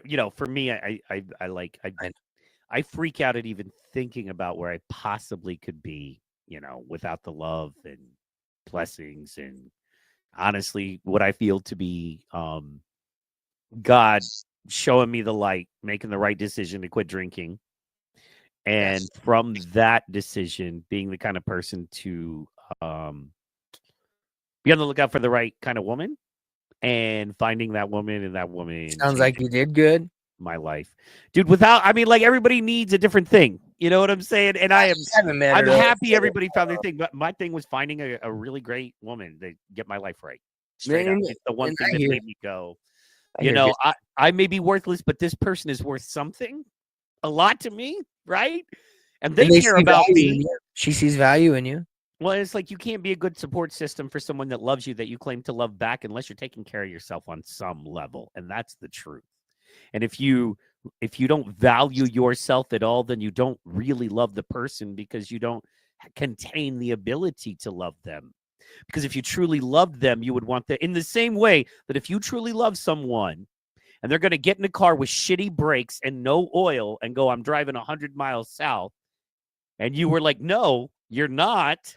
This is going to be bad for you. And I care too much about you to allow your support system to not be safe and solid for you, especially when you're counting on that support system. And that support system has proclaimed its love and care for you. Right? So if I let you get in that support system vehicle and that it kills you, then that's me not truly caring about you. That's me feeling good about saying I care about you. And that's actually damaging and harmful to you on many levels. So I need to take care of myself on some levels, no matter how I feel about myself, so I can be the best support system for you. And that's not necessarily the best place to be. Is that dysfunctional on levels? Sure. But you know what it does? It's a start. How's it dysfunctional if it's a function and it works in the end? Yeah. But it's a start, man. And maybe going, hey, I'll be honest. And I've said this many times. I didn't quit drinking for me. I really didn't. I quit drinking because I saw the damage and harm I caused everybody around me. I don't think anybody quits drinking for themselves. I don't. I was forced. The railroad forced me to go to rehab. Right. Well, and everybody has their different. Yeah. Yeah. But that's the thing is it's everybody always says, oh, it has to be about you. I mean, you know what? It really doesn't. If it takes somebody else to help motivate you, you do not, then grab it and do that and admit that that's what's happened. You know, it isn't all about, it's all about me. It's because I chose to do it. Right. You know, so props to you, man, because that's you know, that's looking out for somebody else and, you know, taking your own hit for it in your life. But it was for a positive. You know, it forces you to have to value yourself on some level, right? And I find most addicts have zero value in themselves, and that's why that's a lot of the cause of there's other reasons, but really, if you can have people find some kind of value in themselves, they're going to be willing to work on themselves. And if that value is in being a great support system at first, and then you're like, oh, well, as I support others, I realize I have some shit to give. It may not be the best shit, but it's at least as good as anybody else's. Yeah. Okay, well, let me try to contribute a little bit of that then out of a place of value or worth for what I have to give versus a place of survival or misery or whatever else, right? And then you start doing that. And once again, while focused on being a good support system for someone else, and that love and care for them equals some kind of self-care. And then #no homo. But you roll. But the point is, at the point that you learn to value yourself, even if it's because you value others, then that's invaluable. You know what I'm saying there? I'm just saying, man. It's just it becomes a thing, and then you're like, I may be no better than anybody else, and I may be less good than everybody else, but at least I have some worth. You know what I mean? And if I profess my love to someone, it gives me a reason to be a better person, regardless of how I feel about myself or the world around me. And that's something. That ain't nothing, man. No, that's life. I mean, good start. I'll tell you, it's a good start from my point of view. So yeah, I mean, yeah, and you know, I've heard good things. Amy, you know, Amy's nice. I've heard good things. You know, sorry, Amy. I mean, I ain't met you. So, you know, I just got to go off secondhand information here, you know, but I'm sure you're great. Yeah, I'm sure. Shout out to Amy. You'll do in a pinch. You know, you're saying that she's over there like. I'm like, yeah, she's good. I hear, that's a word on the street. And she's a good gal. Long suffering. We can all agree to that. Good gal. We call her good gal in Nebraska. That's a good gal there in Nebraska. So well, like on stage, it was good bastard. Yeah, he's a good bastard. He's a good bastard. No, so she's a good gal. It's weird that top notch. That's what that is. You're getting old when compliments and or proper terms are now considered insults and or racist or disgusting. Compliments all in one. Mm-hmm. It's on both sides. It's on the North Pole and the South Pole. Right. Both spectrums. Whatever you say. Well, and it's one of those things you have to live a little while, right? Like, because, when you're taught a certain thing and that's the thing, and then that changes a couple of times, you have to live and go, oh, man, terms are wacky. You know what I mean? Like, don't get too caught up in this or that. The only people getting caught up in that haven't lived long enough to see how this stuff evolves. You know what I mean? So, yeah. But I love talking about it. There, absolutely. I'm glad you do. You know what I'm saying? I'm glad you do. No, I do, man. I mean, I love talking about everything. Yeah. Happy, medium, sad. I mean, we've talked about mental health on here before. Absolutely. Men's specifically men's mental health. So yeah, I mean, I like talking about everything. Yes, Burley, that is Fred Durst. Anyway, moving on. In the YouTube chat. The common question we get just about every show: are you Fred Durst? Mm-hmm. And I don't know if you're Fred Durst, but I do believe you did it all for the Nookie. You know what I'm saying? No, I mean that's been my whole life, dude. I mean, for real, everybody out there. I may be, I might not be. I mean, I could be just an AI image that Mike's made up completely and totally off of Fred Durst's image because, like he said, Grok is that good. What would be brilliant is if you made me up as a vessel. I'm a complete creation of your mind. So you created me as a vessel, right? To produce for you. Yep. That would be the brilliant thing. Well, I don't really exist. Because I was in a spot, man. I was in a spot, it went bad at one thing, and so I'm not gonna have that access, and then I can't afford the other access, so I had to figure something out. So I could afford that monthly Grok, and so yeah, I did create this. Which way are you? Yeah, man, can I just ask you to do a better job? Like, create some wealth for me. Create like a really cool you know what I want, man? Look, I'm a man of humble means. Digital though, because you're not real. It'll have to be digital. Yeah, no, I wouldn't. Yeah, we'll call it the Mike coin. I'll pay you in Mike coins. Actually, bro, the slap coin. We can take this shit over, bro. We'll talk more about that off air. Anyway, no entrepreneurship over live, please. Not until we're ready to launch. No secrets. And then all it is live. But we don't share that. Until then, yes. Holy crap, dude. That got my mind thinking because we get anyway. It, go. Woo, yeah. Because you know me, man. I'm that dude. I keep, you know what I mean. I keep a finger in many pots. You know what I'm saying? So I got 10 fingers. I got 10 pots that I'm stirring. But, I got, luckily enough and thankfully enough, because of the work I've been able to do and the relationships I've been able to build, I have, some pretty high-level crypto guys that are good friends, great guys. And I also have some pretty high-level slap cats that are good friends. So, yeah, we combine that. You know what I'm saying? Chocolate and peanut butter mixed together. They put chocolate in my peanut butter. They put peanut butter in my chocolate. But you don't have to take my word for it. Yeah. I'm being the white unk 76 or 67 or whatever he is. Oh yeah, I saw that guy was on a thing. So anyway, oh hey, it's funny. Some of the trolls, some of the haters in our chat had They White love- Unk on a interview on their chat. It was cool. So yeah, man.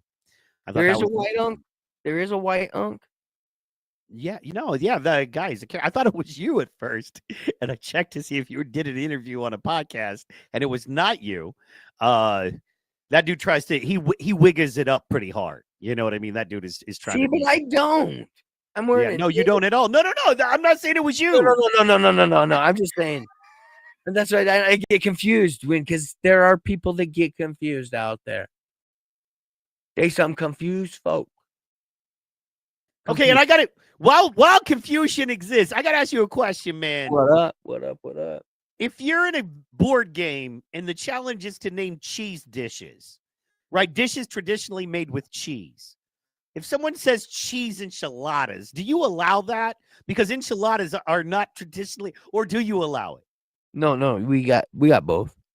Okay. Yes, there are you can have both. cheese or without cheese or beef and cheese. You can have onion, no onion. Yeah, and we get real Mexican food here in West Nebraska. That's I mean, real Mexican food. It's amazing. I give you 3 restaurants, and you'd be going to all of them each week. I love it. I mean, no hate in the game. I just don't feel like because when you eat authentic Mexican food, there's not much cheese at all. You're amazed at the lack of If you grew up on Tex-Mex, which I did, right? Yeah. If you grow up hard on Tex-Mex, I mean, you eat it twice a week at least growing up. And then you eat authentic Mexican food. You're like, where's the dairy? Like, you're literally surprised that there's no sour cream and there's no cheese and bop, bop, bop. So. Well, then that's where they come in with the queso. But queso's not a Mexican thing. Queso what, though? Queso. Queso what? Queso cheese. Oh, queso cheese, you mean? You know what I'm saying? Slowpoke Rodriguez. That was dumb. Speedy Gonzalez on you, Slowpoke. Oh, by the way, shout out, man, our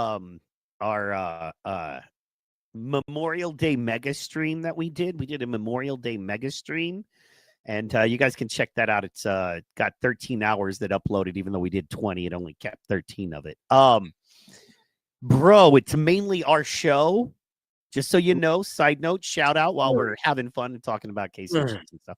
We got over 500 views. It's one of our most viewed things on the whole channel. So we're building and growing, man, and our clips are blowing up. You know what I mean? Well over 1,000, just about everything we drop, whether it be Instagram or YouTube. So, man, thank you guys. Thank you guys for supporting. Thank you. It's a blessing. It's a blessing, yeah. So, yeah.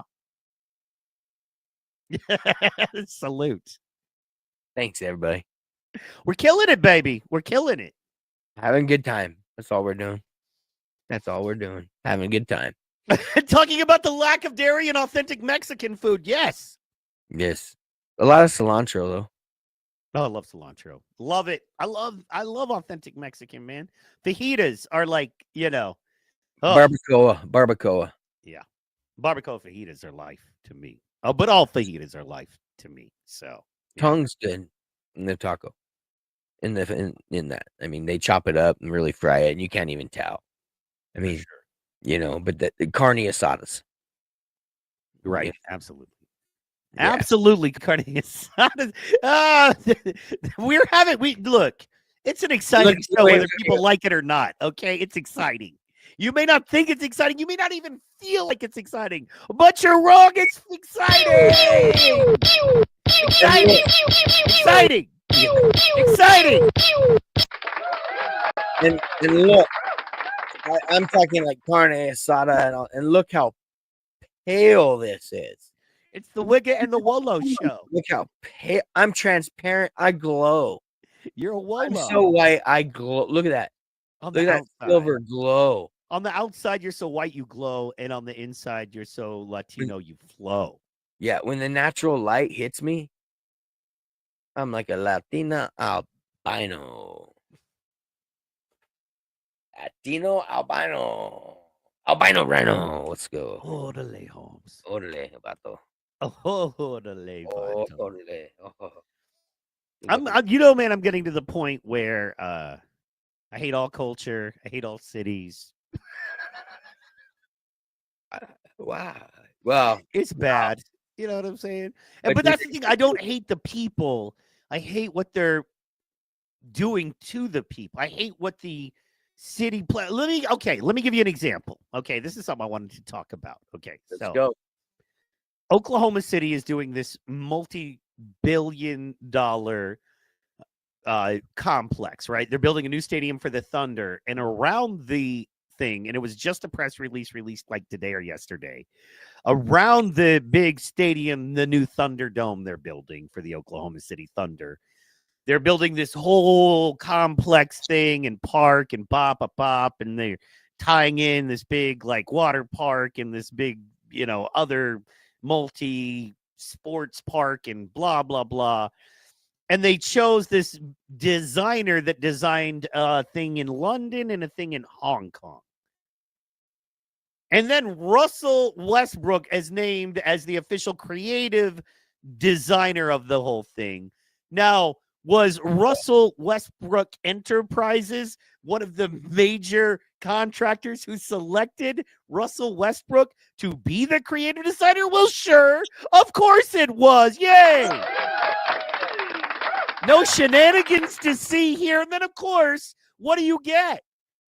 In a hayseed town that's playing way above its skis. Yeehaw, God bless that man. I'm so thankful for what he's done for our community. He's so good. He's just the best. And you're like, okay, so here's my... He's a nugget. Yeah, anyway. But he... First round draft pick, OKC Thunder, when we first started. I know the three had KD, yeah, whatever. Harden, yeah, whatever, guys. Serge Ibaka. You guys screwed that up. Serge was awesome, though. Serge Ibaka is a genuinely good dude. Yeah, but I mean, you guys had all the talent for real.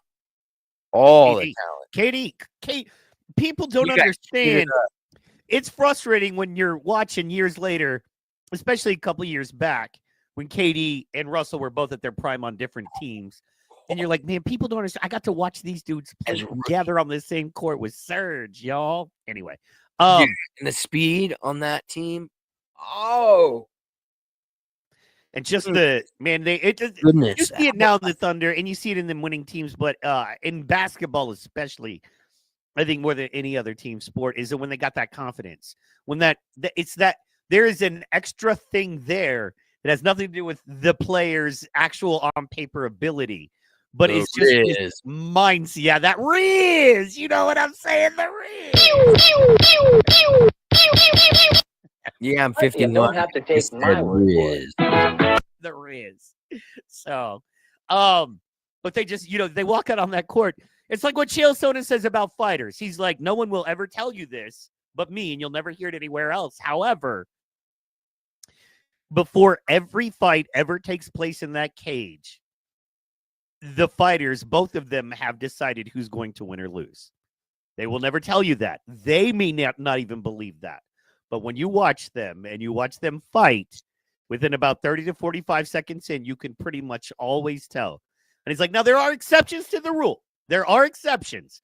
But pretty much when two fighters walk into a cage, they have both decided which one is going to win and which one is going to lose. So. Yeah, but then on that Banff title, that never happens. What's Banff? The UMF Banff. Oh yeah, that love belt. It. Yeah, UFC Banff. That is the purest of the UFC fights. Agreed. That is where the most heart is on that belt and them title fights. Because them are they're amazing. I never miss one of those. For sure. Let me just finalize my point, and that is that this big contracting company that they brought in, this architectural firm to design this stuff, did London and Hong Kong. Now, what's the difference between London and Hong Kong? Those are both island communities that are overpopulated, that have a design to cram the most people in and be the most functional. Sardines. I'm in Oklahoma. I am in a landlocked state with land upon space upon space. Why are they cramming us all in, making traffic worse, making property value more expensive, making it less accessible from the outside to come in and from the inside to get out? Get you In more high-rises. Oklahoma. Get more high rises. Make your city a real city. Compete with New York. Compete with Florida. Compete with California. Oh, Calder Reese in the building. I'm 6 minutes late. I'm sorry. Calder Reese, he says, let's go. Give me the pews, baby. You got the pews, Calder Reese. You get the applause, Calder Reese. And Calder Reese, when they told you, do not come. They said, Mike Calder Reese, do not come. You said, I'm gonna come. hell yeah. Check out Caltrop, Center Cup Media. Yeah, baby. Making it happen. So anyway, sorry, I got sidetracked there for a second. Front tracked. Well, I mean, it's Calder Reese, man. We got to show him the love, brother. Oh, always, Calder Reese, man. So he shows support all the time. That's awesome. Thank you. He's the beast, and he's really good at what he does, man. So shout out to him. He's launched his own thing and just blowing up like immediately out of the gate, just running, bro. Like he's so high energy, so high energy.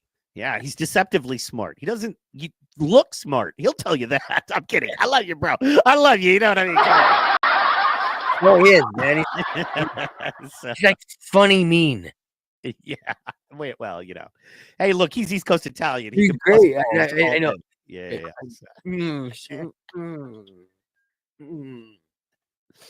So anyway, but moving on. But I just wanted to make that point that it's very concerning that Italianized move, I believe. There you go. Whether it's good, good sauce, good gravy. Good. Are you done? I'm done. Go ahead. I mean, I don't want to stop you if you feel you need to. I just spaghettios, meatballs. Go ahead. If you need to contribute more to Italian culture as a representative, I don't want to, hold you back. It's not who I am. The mafia. Get me in there. Come on. I've been in Essex County. I've been lost in a bad spot at midnight. Yep. In Newark. Bring it. Yes, all day, every day. You know on what I my mean? horse.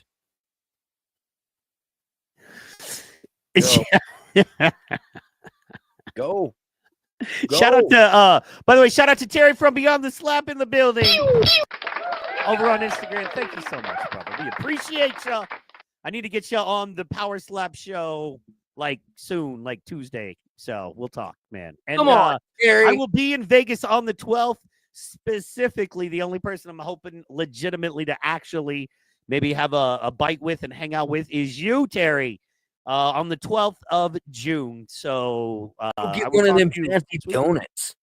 Yeah, man, we got to get the donuts and then the diner. So I mean, whew. Yeah, get it. Absolutely. I'm about it. I'm about it all, baby. I'm about it all. But moving on. I'm about it all. So, and I'm excited. So, and excited to see where Power Slap is going, man. I'll be surprised if it is not more of a. I'll be surprised if it's not more of a UFC thing, if you will, in the way that it's or I'm sorry, a WWE thing, in the way that it's a UFC thing now. And that it's not officially UFC, but it is definitely a child. You can see its look, its feel. It's a child of the UFC. You know what I'm saying? I think that we might see it transform and change and evolve into more of a UFC look and feel type of thing. I mean WWE. I'm so sorry I keep doing that. My bad. So that'll be interesting. I think that'll everybody loves it. Everybody loves it. I don't. Okay. I don't.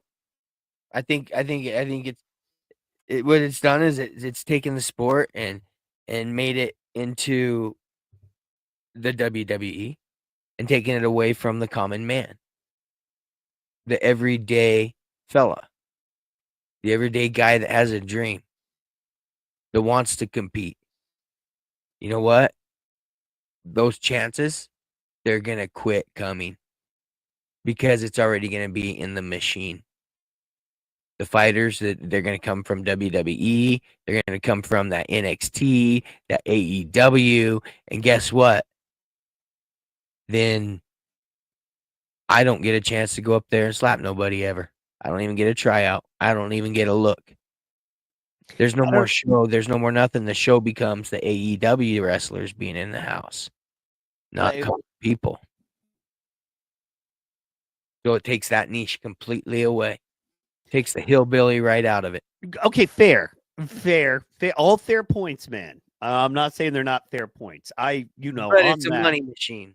Well, okay, but and to that, and I'm glad you said that, because to that, when it comes to major billion-dollar publicly traded companies getting into something like slap fights, right, as a whole, right, it has to be profitable at a certain point, or it's not worth it to them, right? It has okay. It doesn't always have to make money, but it has to make sense. If it's a decent loss leader, right?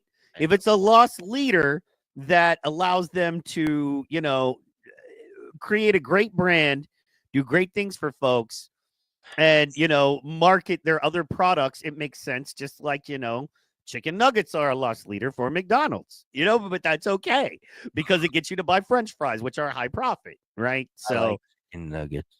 I'm not saying they're bad. They're delicious, but they are a loss leader in that McDonald's doesn't make the money on the nuggets. It makes on the fries or the sodas or anything else, regardless of that. Like any business, you have your high profit and your low profit items. Or your loss leader items that on paper are an immediate loss. But because of that product, you make more money on other things. So it comes out in the wash. However, if that's not happening right now with Power Slap and you're a billion-dollar company who has UFC fighters, power slappers, and pro wrestlers on your card. I'm We're having sorry. doggy issues. What's he doing? Like trying to sniff up on the counter. And he never does that. And dude, stop. Get over here and sit, man. Chill. Lay down. He wants your attention. He's trying because you're doing another thing, and he's just kind of. I know. He's like, I'm getting away with this, and he's right there. Yes. How am I getting away with this with him in the room? I'm the man. No, Apollo, you're not. You ain't slick, pup. You ain't slick. Got him. But anyway, my point is, from Ari's perspective, the guy who runs it, from the board of directors at, Global Entertainment Sports that run this stuff, when they're looking at it and they're seeing Power Slap, they've got to decide, is this something that we want to keep? And if it is something we want to keep, how do we make it something profitable or a great loss leader that brings people into our other brands, our money-making brands? I know. That's what they're thinking of. And they're going, okay, right now, grabbing the everyday average guys with a lot of heart is not working. It's not working on this scale. Hear me out. It's not working on this scale a multi-billion-dollar publicly traded sports entertainment company needs it to work on. No. Does that mean it works on the scale of a JT? Brit Slap? No, it can work on that scale just fine. Look, most AAA baseball teams would not work on the UFC scale, right? That's why. There is not another. Sorry, go ahead. Sorry. No, that's why we're seeing. You mentioned JT, but we're starting to see a transfer of fighters.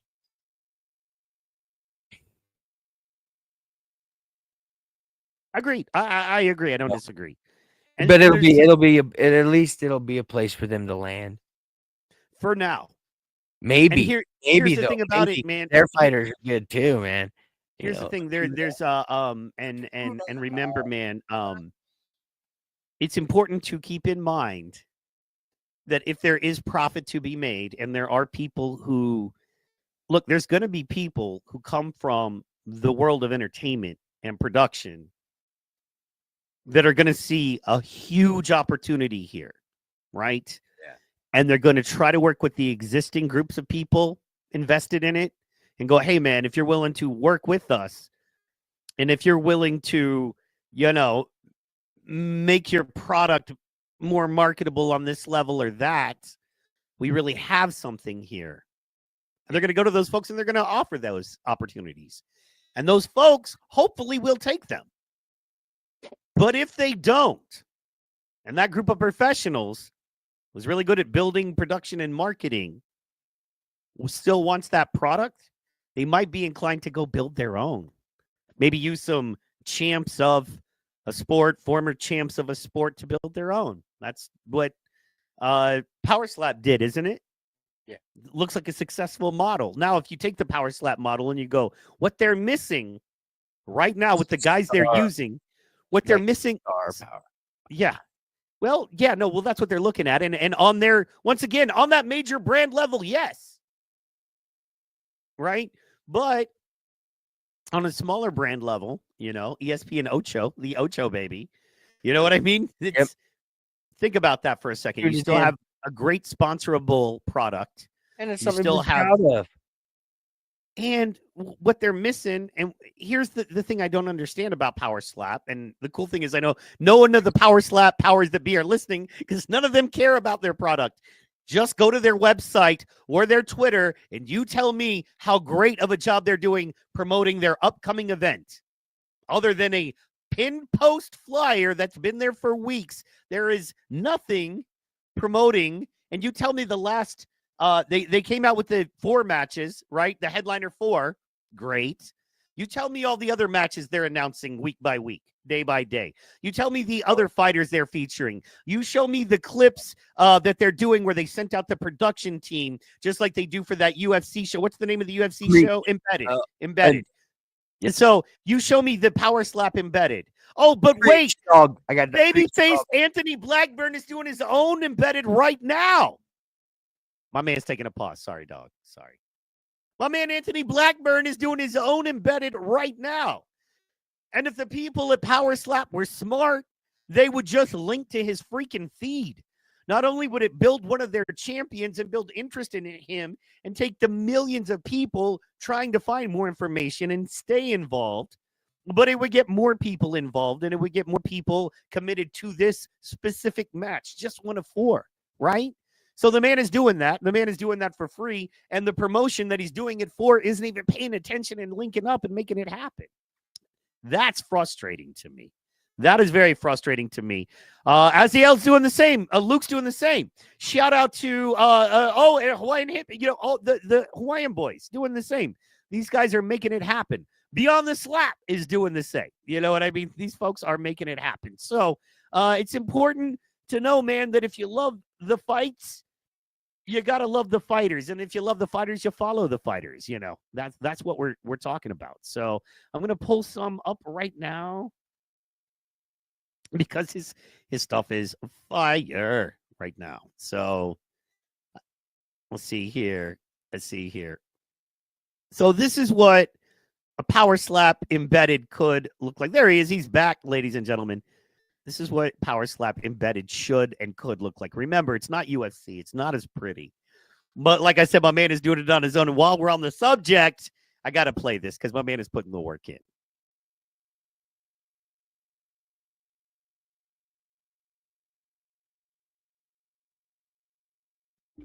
Ant-Man, Anthony, Babyface. It's 6:45 a.m. Let's get this workout in. Woo! So you get access to high quality diamonds at honest, straightforward prices. And I'm telling you. Oh.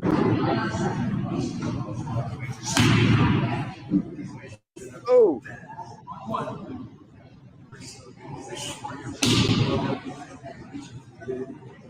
Oh.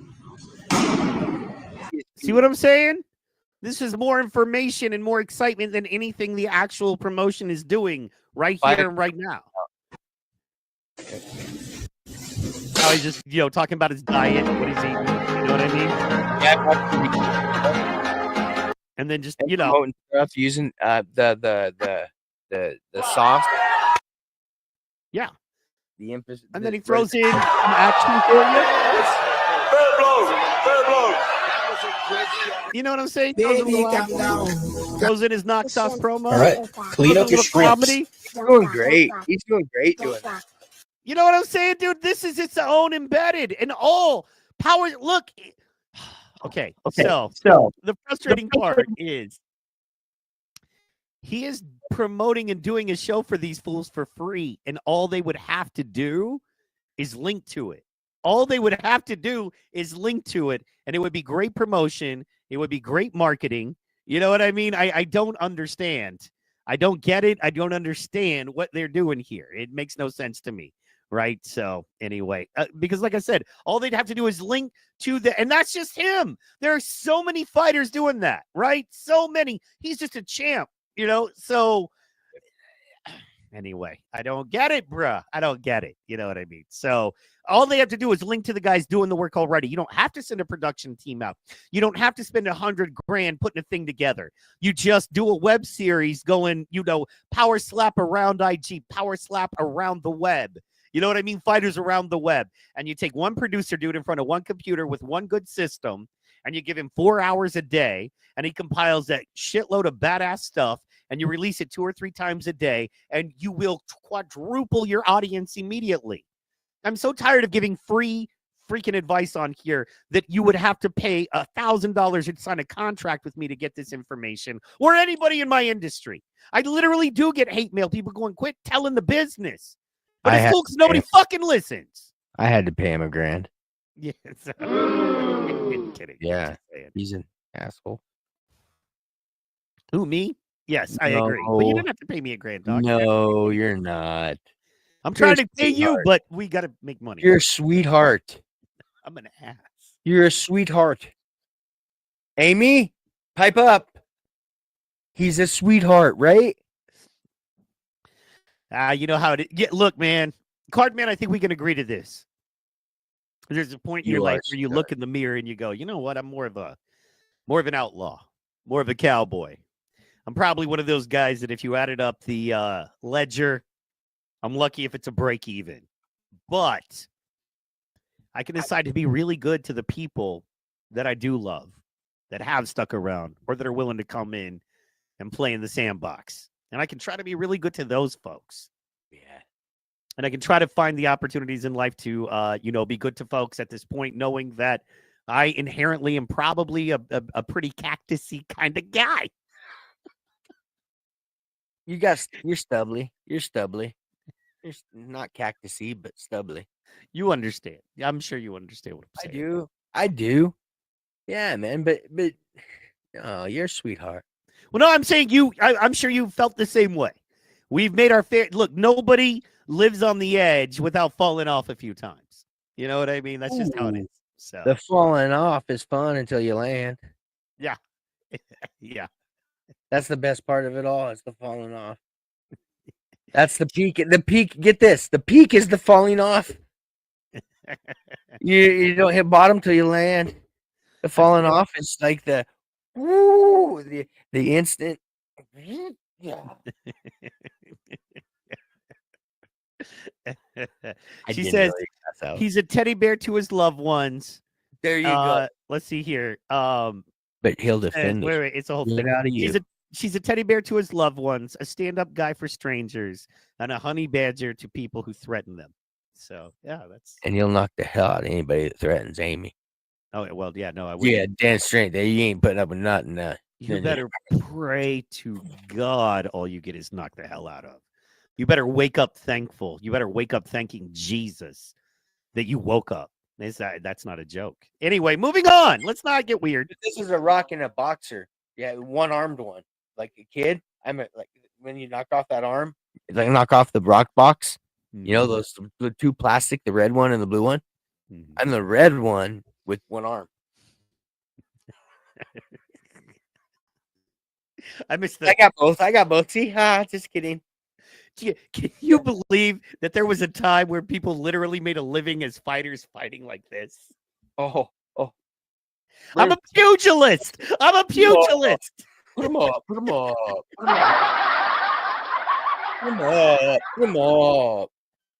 That was Snagglepuss. cartoon when I was a kid. Put them up. or the lion from Wizard of Oz. That's what it is. Put them up. Put them up. Put them up. Put them up. Put them up. Oh. Yeah. Roar. I love it. I think I could have been him. I think I was maybe I was him, and I'm reincarnated as me. Put him up. Maybe because you got your courage. I do have my courage now. You do have the I courage. came back with my courage and wanted to see if I could ride it out alone. That was the pre-plan before I ever came. So put him up. Put him up.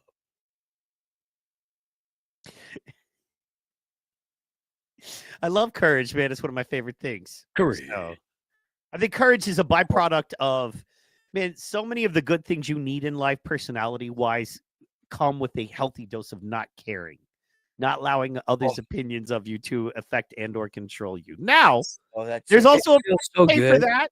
There's a price to pay for that. Yeah, solitude. But some of us decide it's worth it. Oh, so valuable. Yeah. Because, the most valuable thing on the earth is your time. And a lot of time spent alone, if you're smart, you can use that time. It's not just a time of alone. It's a time of gathering. It's a time of gathering some knowledge. Time to learn. It's time to get more. Figure some things out. That's how I look at it. Being alone is the freedom to gain more knowledge. And the cost of that is you keep getting knowledge and you keep not having friends. In a letter I got once here, I just quote it. I have moon pie Christmases. But I don't. I get turkey and mashed potatoes and presents and all that stuff. Just like everybody else. Bro, yeah, man. Moon pie Christmases. Sounds like a song to me. I got you, dude. Snow I got coming you, down. baby. You don't ever have to worry about that again. I got you. Clouds in town. You're always gonna have some dry ass turkey and instant mashed potatoes at my Christmas. Okay, because that's how we get down. Okay, don't judge, just enjoy. All right? Walmart. It's the Walmart. I make a delicious turkey, and I'm owning that. Okay, so yeah. Ooh, is it smoked? Is it fried, or is it baked? I'm an oven man because it's the easiest. And once again, I've lived in apartments a lot. I haven't had a whole lot of options. However, maybe it's all about the preparation. You know what I mean? I'm a 24-hour brine man. So I'm gonna brine that bird for a good 24 hours. Then I'm gonna take it, pull it out of that briny water. I'm gonna rub butter, massage butter underneath the skin, all through it.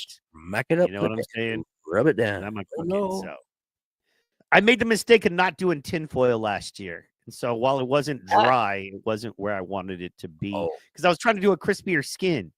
And I haven't really mastered the balance. My boy Chef Isabella, shout out, has got a way, he says. So I'm gonna try to run his recipe next year. You? I think get that skin crispy. You need to open up that foil at the end and let that top broiler really put the heat down on that top of that skin so it gets really dark brown.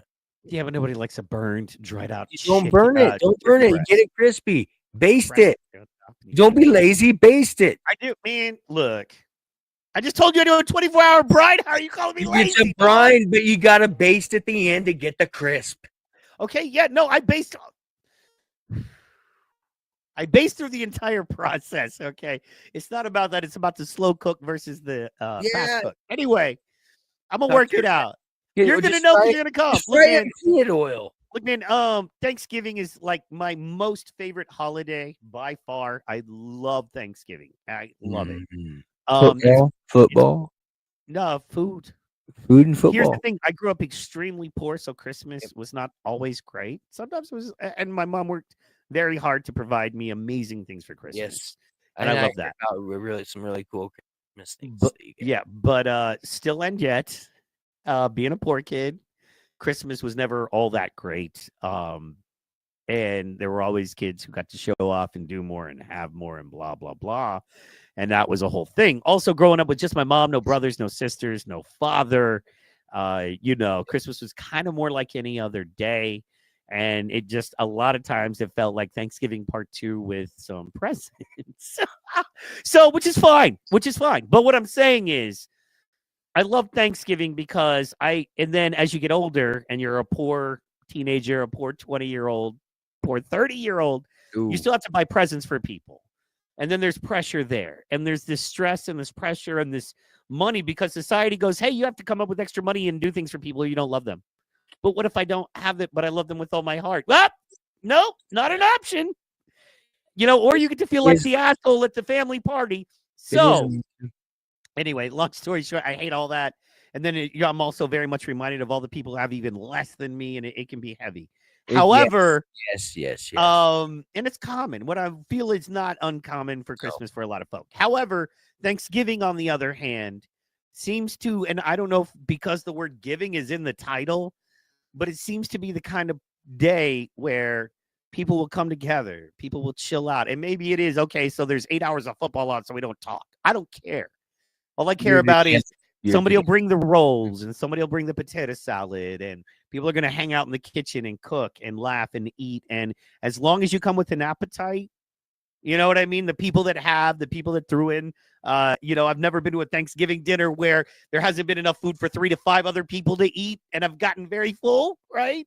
Yeah. We're the leftovers. So that's why I love Thanksgiving, man, because there's no financial societal pressure, or there's not as much. And where there's extras. It's just about getting together and eating. Yeah, and it's about giving. And a lot of times there's a lot of turkey giveaways. And if you like that kind of stuff, and I love that in my community, you're feeding a lot of people and you can eat and just relax and take a day just to love people and be thankful for the things you have.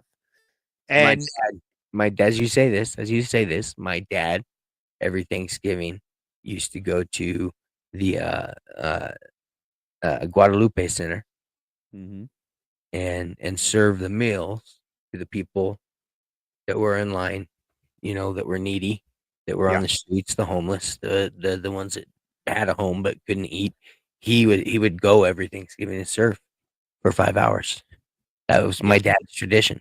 Heck yeah, man. So yeah, I mean, it was just about giving. I dig it, man. Yeah. You're worried. You want to hang out with somebody on Thanksgiving? I got you, baby. You worry not. Oh, because you're not. If you're willing to sleep on a couch or a memory foam mattress on a floor, you're good. No worries. I'll sleep on the passport. Hey, no, my house is comfortable, man. But anyway, you know what I'm saying, though. I mean, I got you. Yes. But yeah, no. That's why I love Thanksgiving. That's why it's my favorite holiday. Is because man, I go all out. I love to cook, so I go all out. I'm the mashed potatoes bird guy because I'm gonna do that bird. I'm gonna put a lot of work in it, and then I do the taters and the fowl. Yeah, man, I do a cream cheese mashed potato thing. Very Chef Ramsay. So yeah, man. Salt Bay. It's Salt Bay. Yeah. I love to cook, man. Are you a cook? Do you cook much? I did. I used to be a barbecue smoker. Yeah. I love doing offset wood burning, smoking. Like that 12-hour stuff. The best was, and I'd make my own barbecue sauce also. Had my own barbecue sauce, my own salts that I would make. I'd smoke salts. I'd smoke different things. I just loved it, man.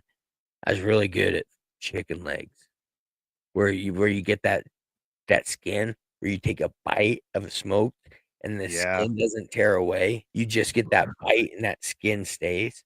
Oh, yeah, I used to do that. I mean, I did. But love it. I have with the neurological side effects, to be honest.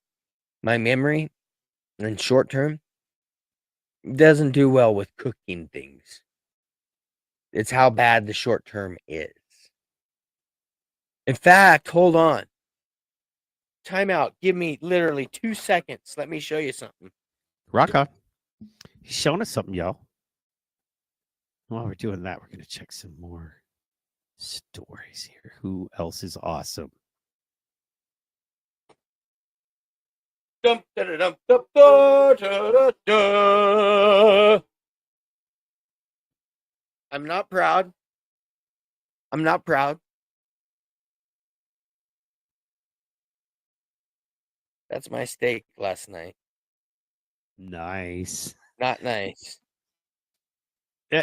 Unedible. Okay. I did not remember the times I was turning it. Oh, okay. You felt You like know it's a what I'm little saying? overcooked for your taste. Oh, Fair. yeah. It's like wood. It's like wood. Give me 1 second here. This is going to be awesome. I got a steak that's overcooked in one hand, and I'm going to answer my mom. Online. Hey, Mom, I'm doing the podcast right now. What's up? Oh, okay. Okay, well, then, where you at? Oh, so you're 4 blocks away? Uh-oh. Okay, well, then, no. It's just a stop. Okay, well, then, I'll just open the door, and I'll look for you. And then I'll have Mike, tell a joke while I just run out there real quick. Well, it's okay, but hey, bro, we're at the 2-hour mark. That's okay. I was hoping to do right around 2 hours today anyway, man. We're right at 2 hours. So I just ended it on this. Huh? And then we ended it on that. That's so concerning. We're not in it. We got 7 minutes. But yeah, no, that's concerning on so many levels. One, well, I can't cook in my oven anymore because I burnt so much stuff that it's dangerous. I would think hamburgers would be like, I would do like hamburgers on the pan, on the oven top, where you can drop them, put cheese on them. You know what I mean? Pull it out, put it on a bun, and you're eating it, you know. So it never goes out of your sight, you know. So give me 1 second. Tell your joke. Absolutely. And then the other thing I recommend if you have that issue is an air fryer for your French fries if you want to do like hamburger and French fries. Why, you ask? Because hamburger and French fries, the air fryer with French fries actually gives you a buzz, a ding, that kind of thing there, and you're good to go. So make sure that you do that if that's what you want to do, man. And while we're waiting on him, I'll wrap with a little promo tomorrow. Assuming I'm locking him in, I have a wonderful gentleman named Fred, Norman, Oklahoma guy, played football for the OU Sooners. Son also played football for the OU Sooners, also grew up in the town. I'm going to talk a little bit about the town. He also is involved in financial planning and things like that. So we're going to try to maybe get a little advice from him in this ever-changing economy, what may be best for folks. So that'll be a good show tomorrow night. Great guy, local hero. And then, of course, Friday is that NoONER show. We're killing it. Guys, we're killing it on the NoONER show. You know what I'm saying? We are killing it. And we want you to enjoy it with us. We want you to enjoy it with us. So how are you feeling about the NoONER show, Vern? I got a drink. Thank you for the drink. Yes. And the prison smokes. Thank you for those also. Okay, so just the cheap smokes. That's all. But I love them. Okay, NoONER show. I'm not here to judge your yeah. I'm not My here to diet, judge, baby. My diet. The smokes. Soda. Yeah. Cigarettes and soda. Here's the thing, man. Like, can I just, because I gotta say it. And I love you, bro. But the concern is, to me, right? The concern is the fact that you still had the steak from last night there in a plate, like, you know what I'm saying? So thinking about maybe chewing on it a little. Meh. Probably not. Probably give it to the dog. But anyways, yeah, that's probably why I'm keeping it there, just so I can feed it to. Oh, for the dog. Yeah, for Paul. Sure. I love it. You know what I'm saying? He'll dig it. He'll think it's a treat when it's shit. Well, then why would you give him steak? You know what I'm saying? He'll love it. Yeah, steak. I mean, yeah, and then I give my dog steak. What do you give your dog? Oh, that Alpo. Whatever. Alpo. Oh, whatever. My dog's a steak eating dog. Yes. That's what I think about the NoONER show. It's fun. I think it's crazy. I think it's weird. I think it's sane. I think it's everything. You know, there ain't no telling what's gonna get said whenever we enter this room. That's fair. And you're not wrong. And you're not wrong. I'm trying to pull up a good clip for us so they can see what we do on Fridays. You know what I mean? I like this. This is something that didn't hit. Like, it didn't get the love that I was hoping it would get, but I still think it's hilarious. So I'm cramming it down your throat, ladies and gentlemen. This is one of our clips from our show we do on Fridays. We hope you. A slave employee, all they can think about is the alternative to that. And even if it's not going to be long-term good for them. The alternative. It's, this is what you think it looks like. Cut to 4 weeks later when he's out on the street corner turning tricks for a stale sandwich. When you treat a kid like a slave employee, all they can think about is the alternative to that. And even if it's not going to be long-term good for them. The alternative. You use the S word. That's why. It looks like. Cut to 4 weeks later when he. What's the S word? The S word. Stale sandwich. Don't try to get me saying it. Yeah, man. Wash them clothes, or at least put them in a laundry room outside of, because that funk is staying. This one was good. I'm just saying. Yeah. We live in a society where we just leave those people alone and they wonder what's wrong with them. And maybe they would clean. Next time you hang around somebody that stinks, you walk right up and be like, "You smell like shit, man." You know what I'm saying? I'm like, hey, yo, my house might be dirty, but I took a shower today. Yeah, man. Wash them clothes, or at least put them in a laundry room outside of, because that funk is staying. I'm just saying. Yeah. We live in a society where we just leave those people alone and they wonder what's wrong with them. And maybe they would clean. Next time you hang around somebody that stinks, you walk right up and be like, "You smell like shit, man." You know what I'm saying? I'm like, hey, yo, my house might be dirty, but I took a shower today. Yeah, man. You know what I'm saying?